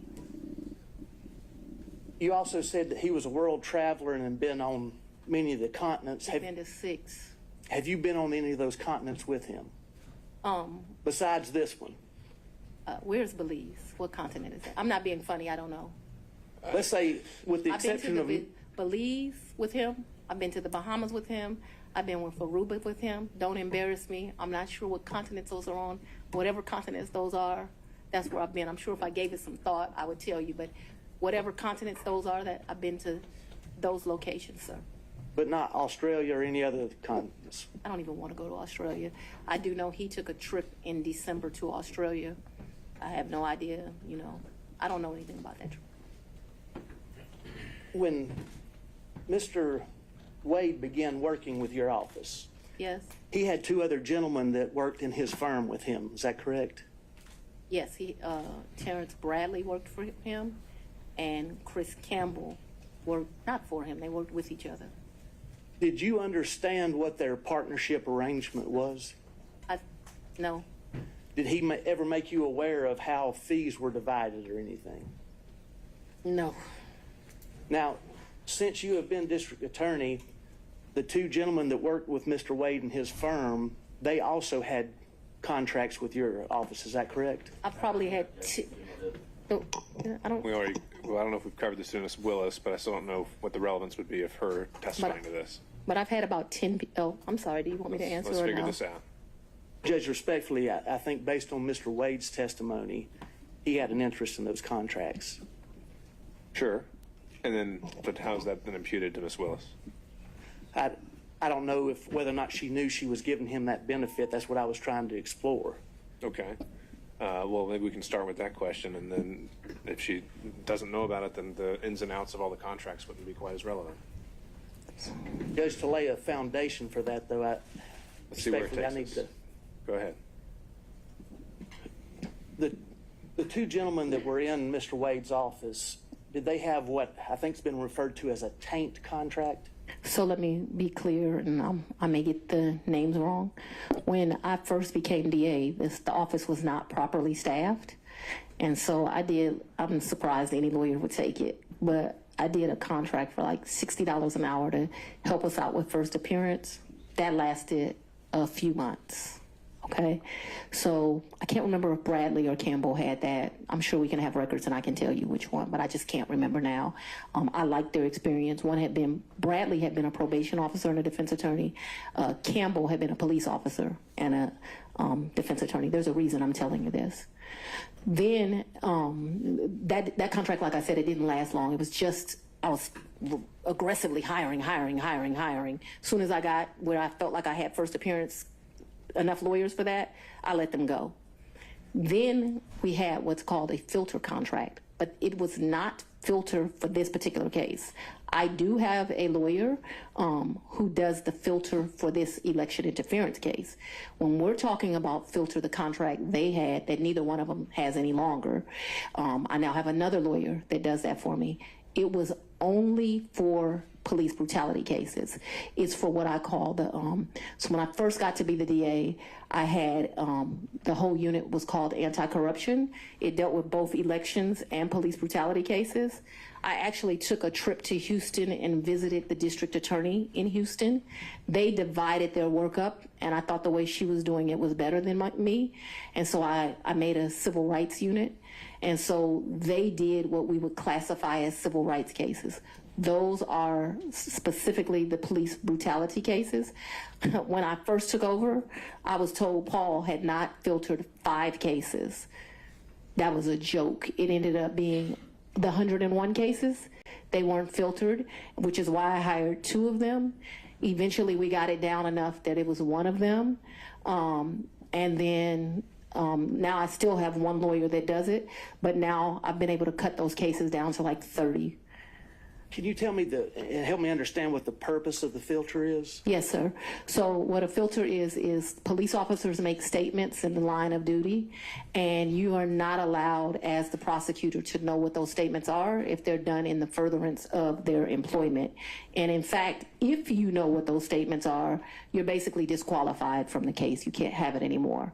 So what our policy is, I think I pay them like a $50 flat fee. They pick the case up directly from the GBI because that's where those cases go to. And then what they are to do is to go through the entire file. So the body cam, which is important because sometimes they'll make a statement to their supervisor on body cam, in the police reports where they write things. If it would be easy if it was just some statement of the police officer, but what you find out is these statements are embedded in it. And so what your filter lawyer does is they go through it, they either redact it out electronically or they cross it out, and then once it is crossed out, then they provide it to my team, and then we're able to look at it. That was not being done appropriately when I became district attorney. I thought that it had only been, so Mr. Howard had some Chinese wall thing that I didn't think worked at all, where allegedly those cases were properly redacted. That ended up being a joke. And so the 5 cases really turned into, I'm not gonna say all 101, but a vast majority. That is the work that Mr. Bradley and Mr. Campbell did for me. They did a really good job. All of those cases that we originally came with, they're done. Those cases they're not just done for Mr. Bradley and Mr. Campbell, they're done through my office. But obviously life is not stagnant. There have been new police cases. I do have a lawyer that is doing that work now. That doesn't work for me. That's same kind of deal. I have another lawyer that does filtering for this case, completely separate. So in the same private office, you had a filter contract, then you had somebody else handling first appearances and so forth, and then you had a special prosecutor. Is that correct? I'm just not. Ultimately, the answer to your question is yes, but I'm not sure that they did it at the same time.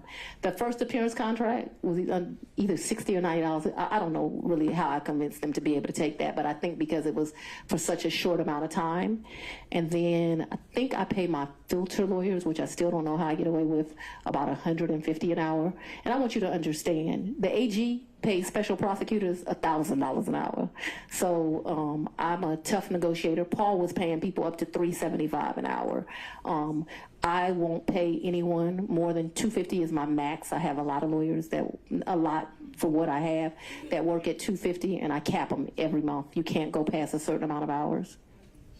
Would you agree that if Mr. Wade and the 2 other gentlemen that were in his firm were splitting fees in equal thirds, would you agree that he would benefit from the tank contract and also from the other first appearance contract?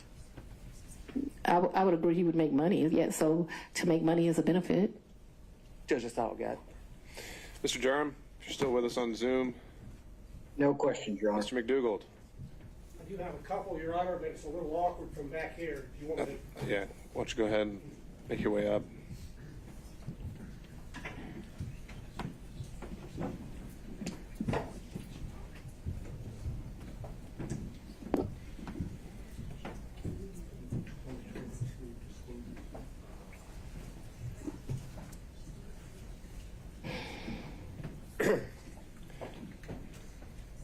Good afternoon, Ms. Willis. How you doing?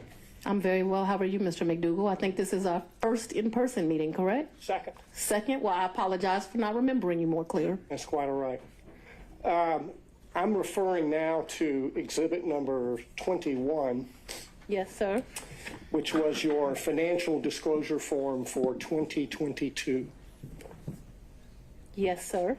And it has a question which requires you to disclose any gifts or favors from a single prohibited source in the aggregate amount of $100 or more. Do you see that? I don't, but I believe you. It would be on page 2 in the middle, paragraph number 3. Yes.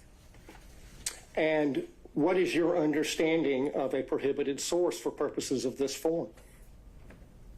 I believe there's some classification of somebody you like don't have a personal relationship with that gives you $100. All right, if you look somebody under there Sorry. at subparagraph 2, Romanet 2, it defines it as someone that you know or should know is seeking to do or is doing business with the county, correct? Yes, but yes. That includes Mr. Wade as of the date you filled out this form, correct? Yes, but he never gave me a gift of $100 or more. The only thing that I would say maybe went over that, but I don't think it ever did, is if we went to dinner and my meal was $100, but I don't think I've ever eaten $100 worth of food at a restaurant, because I would not pay him back if we went to lunch or went to dinner.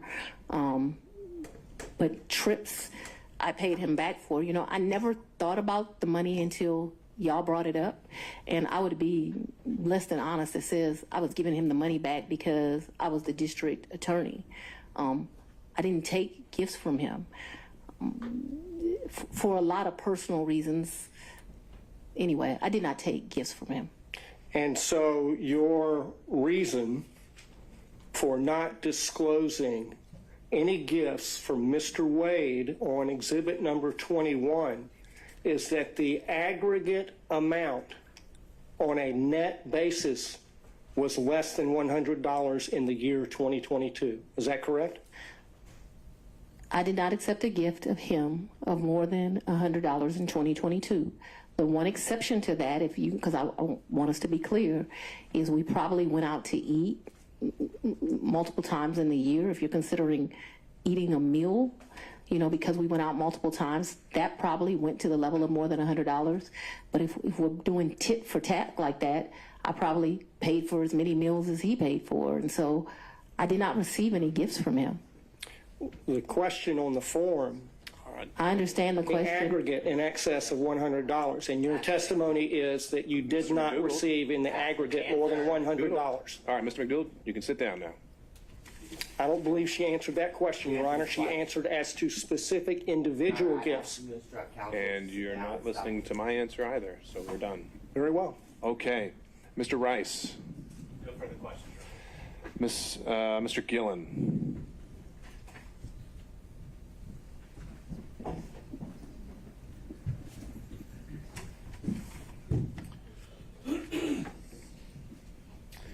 Good afternoon. Good afternoon, sir. A few questions here. I want to, you saw the book here, Find Me the Votes. That was shown to you, correct? Yes, sir. Your Honor, I would like to just tender this as an exhibit, number 22. Is that your copy?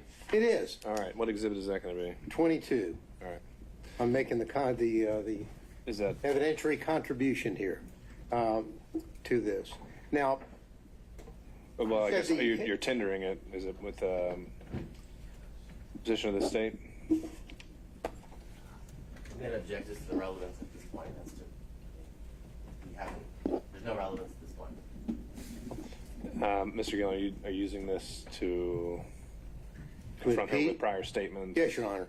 And Okay. statements that she made concerning her financial situation and laying the foundation for that, and that she gave these interviews to the authors. And so this would document that, and ask her, get this in the record, ask her questions about it. Well, we could mark it for impeachment purposes. I'm a little wary of entering an entire 300-page book because I don't know exactly what every single line, if it would pass hearsay or relevance or et cetera, but I don't think it needs to be admitted as an actual evidence for the record for you to do what you need to do with it. So, Well, Your Honor, I understand. I just would, it's marked as again, Exhibit 22, and we'll move from there. thank you, Your Honor. Now, you were asked a little bit about this book before, correct? I think Mrs. Merchant. Ms. Merchant did. Asked me some questions, yes. And you gave about 6 interviews to the authors of this book in a sit-down? No, sir. You didn't? No. Was it, She answered how many interviews she gave, in her opinion. how many, in your opinion, do you believe you gave, and how long did they last? 2 to 3, maybe 20, 30 minutes. So your testimony is at most, you think that you gave maybe an hour to an hour and a half's interview to the authors of this book? Oh, you mean in total? In total, yeah. Maybe, yeah. Anywhere between, definitely not more than 2-ish hours. Okay.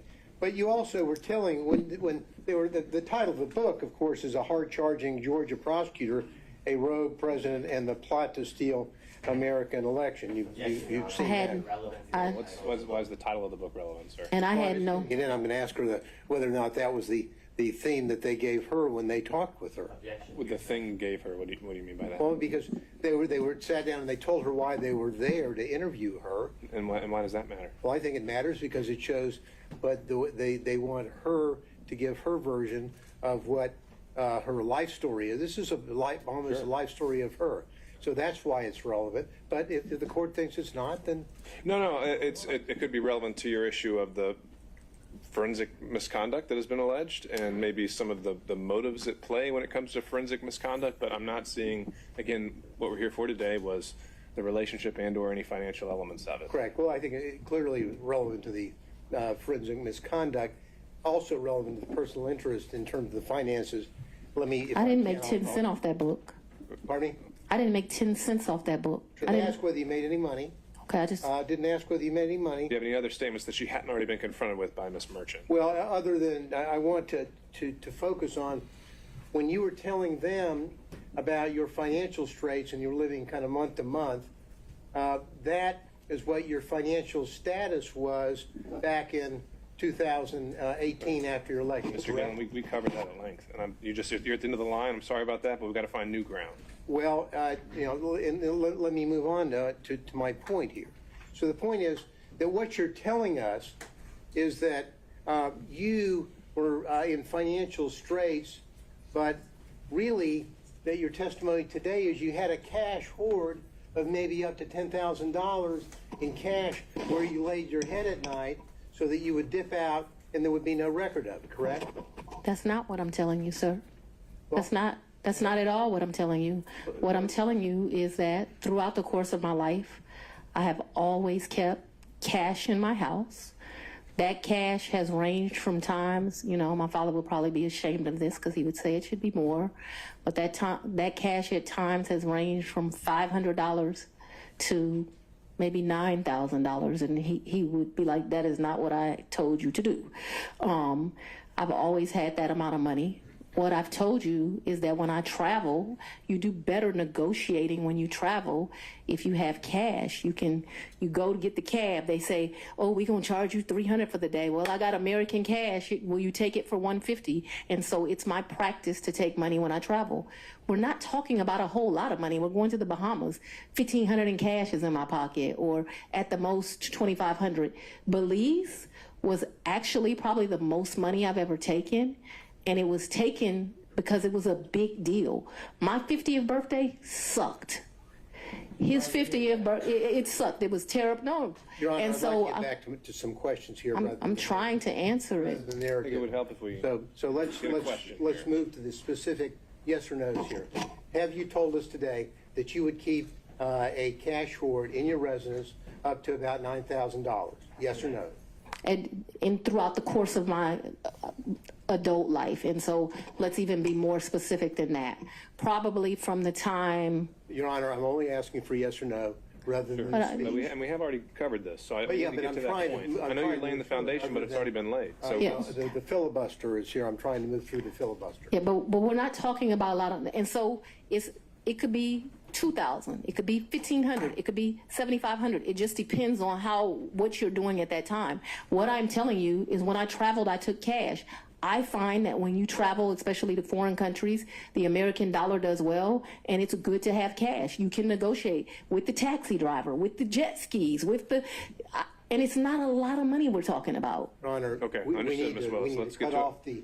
Let's get to a narrative question, Mr. Gillen. And so you have cash in your house, but you had a lien, a tax lien on your property, is that right? I don't believe I had a tax lien on my property. You didn't have a tax lien on your property? You gotta talk up louder, Mr. Hunt. Cumulative, Your Honor. Okay, we already covered that, Mr. Gillen? I need new ground here. I'm asking the question, I'm trying to figure out how someone can have a tax Then lien, ask that question.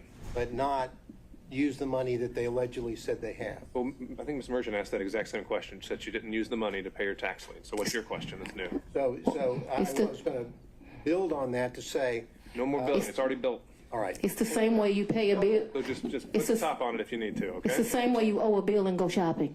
well, now, have you ever used, did you say earlier that you used Cash App? When I would pay Robin Bryant, I used Cash App. What is Cash App for the record? I don't need to know that for the record. Let's keep going. Well, so if you're paying Robin with Cash App, why aren't you paying, allegedly paying Mr.? There's no alleged here. Why aren't you paying allegedly Mr. Wade with Cash App? I don't think Mr. Wade does Cash App. Did you ask him? I think he's told me he doesn't do Cash App. Okay, so that's the reason why you didn't use Cash App, He's sitting next to me. I hand him the money. because there would be a record in Cash App of your making payments, correct?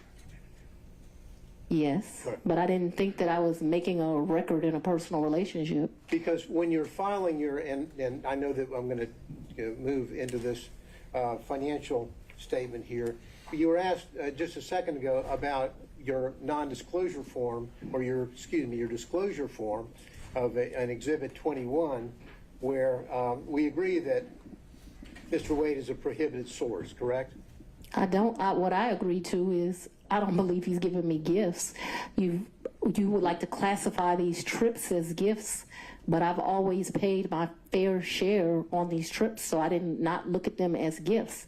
I don't think that what this is disclosing, and they can tell me if they mean something different, I don't think it means that if you go to dinner with somebody over the course of a year and it gets to 100, you're supposed to report it. If my understanding of that is wrong, I've probably been to lunches with a couple of people that over the course of a year they paid, I paid.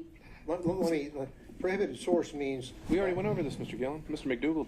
Well, Your Honor, I have to lay the foundation here before I can follow up with my next question. I don't know why you can't. You have to. Well, It's already, the okay, questions have been made. Then your 2022 disclosure form did not list any of the thousands and thousands of dollars that Mr. Wade paid for on trips that you were on. Objection. Isn't that correct? That's because Mr. Wade was paid that money back, or he was paid due to the fact that I bought the plane ticket or I paid for the hotel. There were never money that he gave me. That wasn't the nature of our relationship. You know, there's so many men, and Mr. Wade is one of them, where the nature of the relationship is they're just paying a woman. The nature of our relationship is companionship and friendship. Despite the way people would like to paint certain women, it's just not true. Final question. And not a single solitary documentary piece of evidence showing that you have withdrawn the cash to pay him All right. back. Thank you, Isn't Mr. that- Gillen. That's not accurate. Thank you. Okay, Mr. McCullough, on behalf of Mr. Floyd. All right, and Mr. Cromwell on behalf of Ms. Latham. Great thing about coming last is most of your questions. I had one question, Ms. Willis. Can you hear me? Yes, sir. In the time period between February of 2021 and January of 2022, while you were staying at the Yurdi condo, did your father ever come and visit you during that time period at the Yurdi condo? He did not. That's all I have. Thank you, Your Honor.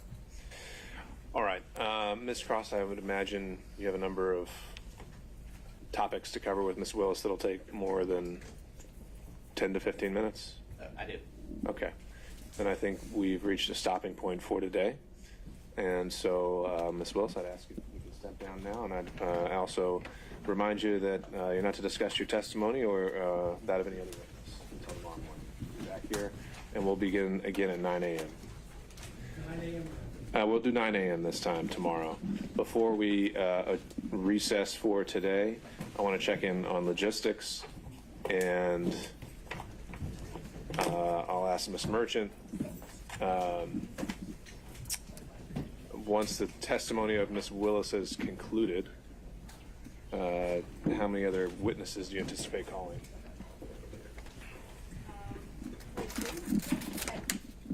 And then we subpoenaed Delta records, but the state objected. We can handle that now. Ms. Willis, you can step down. You're done for the day. You want me to leave the courtroom? Or you can sit at the council table. We don't need you in the witness box. All right, so 2 witnesses, and then querying other defense counsel. I know Mr. Gillen, there was a potential witness that was objected to by the state, so there's another one there, and we can talk about that. Were there any other witnesses anticipated from any defense counsel? All right, seeing no show of hands, and then Ms. Cross, any witnesses on your behalf? I expect so, Your Honor, and I expect that to take 4 to 5 hours. Okay, and how many witnesses would you imagine? Without committing myself to a final number, my best guess at this point would be 3 to 4. Okay.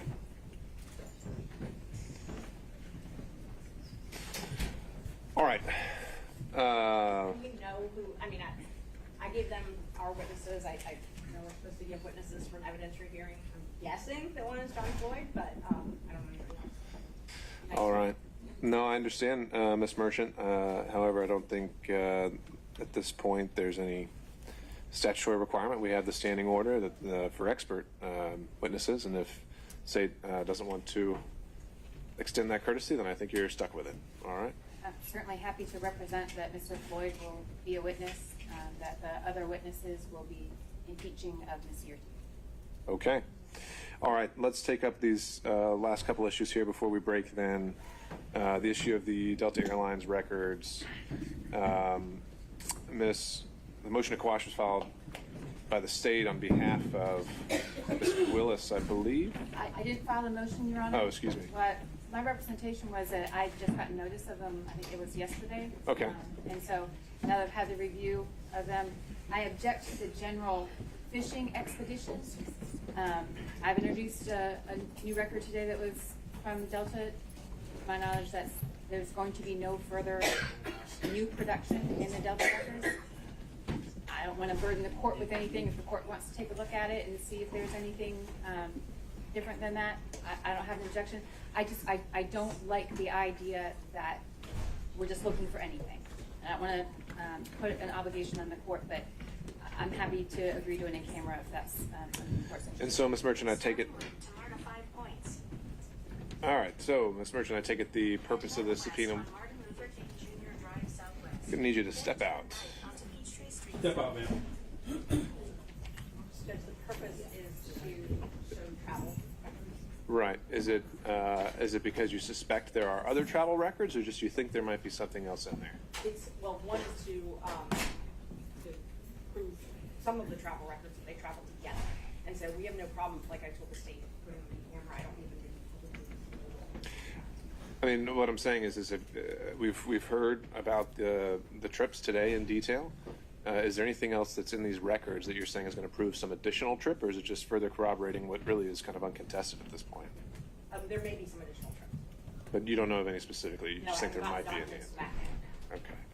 All right. Well, then let's continue with that. Then, if you want to send them or instruct Delta to send them to us in chambers, we'll take a look.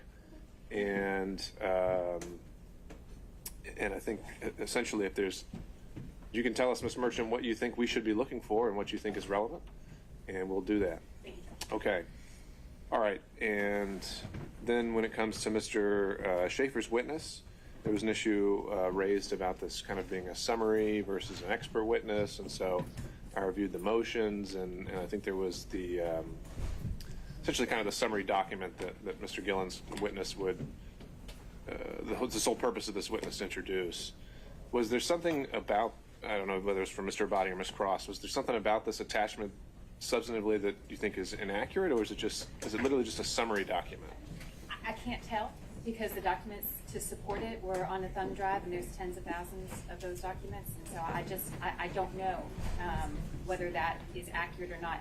I can point to some characterizations on it that I would quibble with. Sure. I think the result is wrong, but I just can't agree to include the documents or someone testifying from the documents that I just can't verify. It may well be that there isn't anything ultimately, but I can't represent that and I can't agree.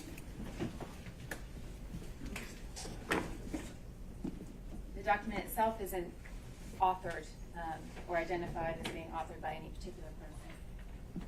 Okay, give me a second while I pull it back up. Thank you.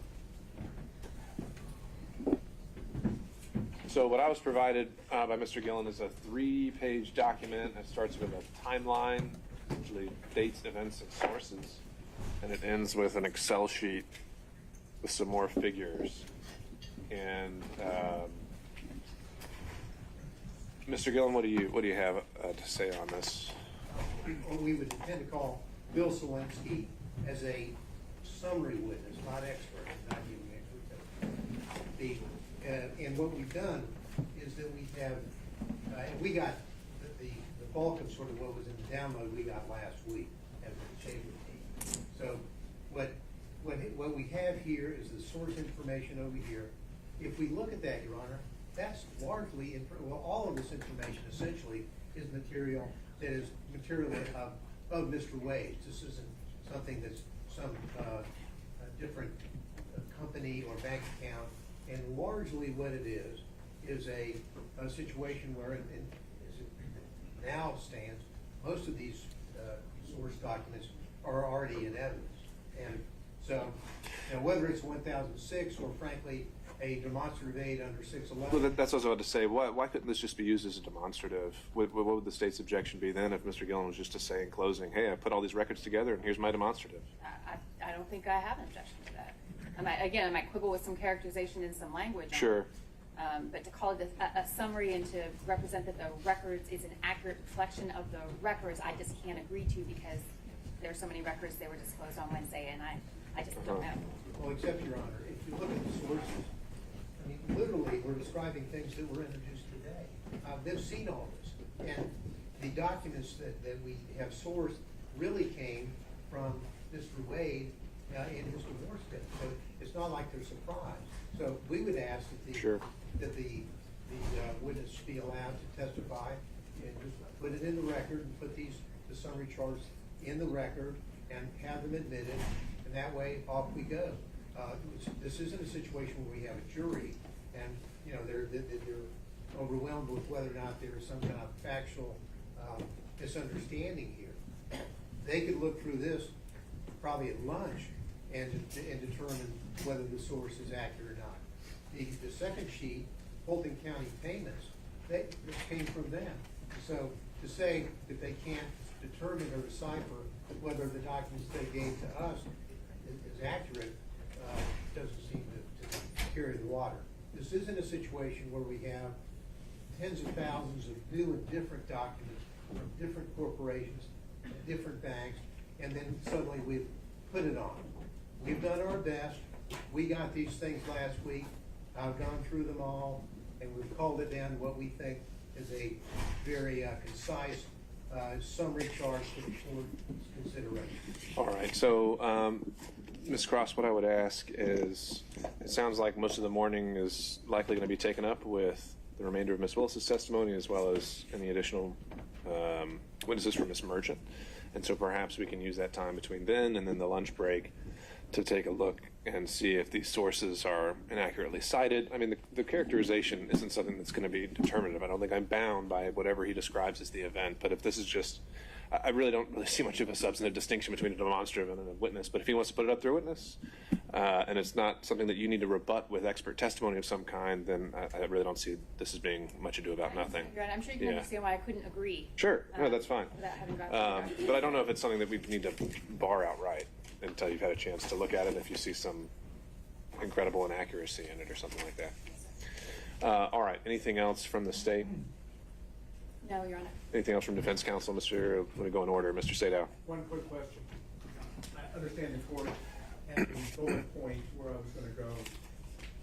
Do we need to put into the record the speech itself in the transcript, or is the court taking notice from what we've already filed? I think it's extensively quoted in all of the pleadings. If you feel that's something that we need to have officially recognized, I think certainly we can do that. I don't know if the state has a particular version or a pleading that they want to double check for accuracy, or it can just be something that's as assumed as a matter of law as pleaded by defense counsel, and then we can make a ruling on it from there. But There's certainly no certified transcript that I'm aware of. If they want to give me the version that they believe to be accurate, then I'll certainly take a look at it. okay. I have a USB that my paralegal downloaded onto a USB drive. You can take it home. All right, and that's also not something I think we need to have done by tomorrow. I'm not going to be ruling on. Yeah, I mean, I'm not ruling on any of this tomorrow. I mean, this is something that's going to be taken under advisement on all aspects. So the forensic issue we can bring up, and we may need to bring everyone back if everyone needs an extensive, not even extensive, but if everyone just wants to be heard in argument in some way, we're probably not going to have time for that tomorrow either. So my hope is perhaps we can just close the evidence tomorrow, and we'll take it from there. I think we're going to want to have arguments, and I've already requested, depending on how busy the court reporter is between now. Yeah, the answer is they're all busy, and we don't have enough of them. So I don't know. This court reporter was giving me a potential of a reasonable time period. But is that what you just turned over to Ms. Cross? Does that also have a transcript? No. Or is it just having a video? It's got the USB video. I believe that's all it is. But again, I think that's something I'll just wait for direction from the parties on. I don't think that's something we've got enough to deal with tomorrow, and I think we can handle that as it comes once we've had a chance to take a look. Okay? So no arguments on the motion? I doubt we're going to reach it if the state has 45 hours of witnesses and. That's fine, just a question of preparation. Yeah, I don't think that's going to be needed. Okay, Mr. McDougall. Just a very short housekeeping matter. You ruled on Monday you didn't want to hear any evidence about the county ordinances and so Sure. forth. The statute 24-2-221 requires that they be put into evidence as opposed to being cited as law. So before the defense evidence closes, I would like to tender certified copies of those. I don't need a witness Sure. for that. And then I've got one other certified copy that I want to tender. I don't need a witness for that. So that would just be a little mechanical thing right before the defense evidence closes, Your Honor. Understood. Any thoughts from the state on that? Okay. As the representation, if that's what the exhibits are, then I'd consider it a proffer more than evidentiary, but that's fine. Okay. I didn't want to upset the court's expectations tomorrow when I did. Okay. Well, Mr. McDougall, my expectation tomorrow will be that when I talk, I get to take prominence, right? You're the boss. Thank you, sir. Okay. Anything else? Not from the state, Your Honor. All right. We'll be in recess 9 o'clock tomorrow. Thank you all. Sorry?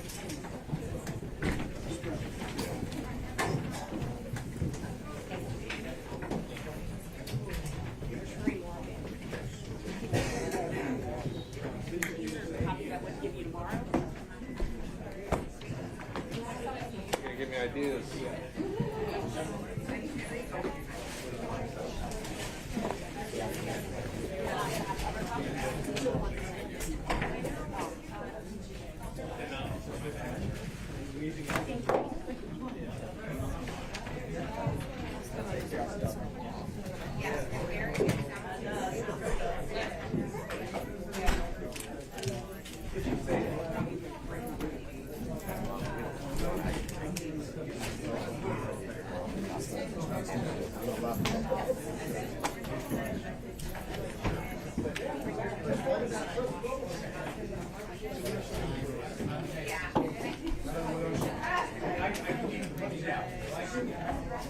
You know what? I can give it to you. You can give me a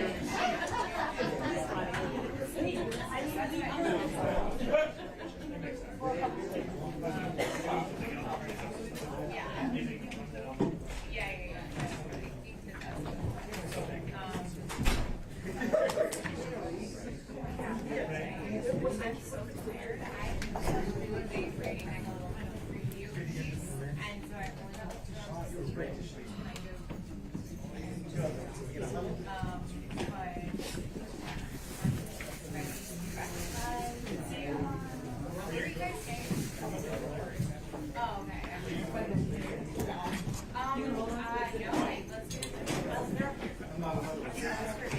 So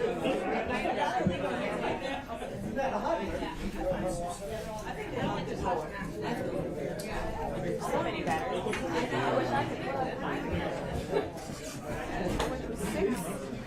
Yeah, I can't. Because it's mine and it's not a company, so if it gets stolen, no, I'm independent still. I don't work for anybody. I mean, yeah.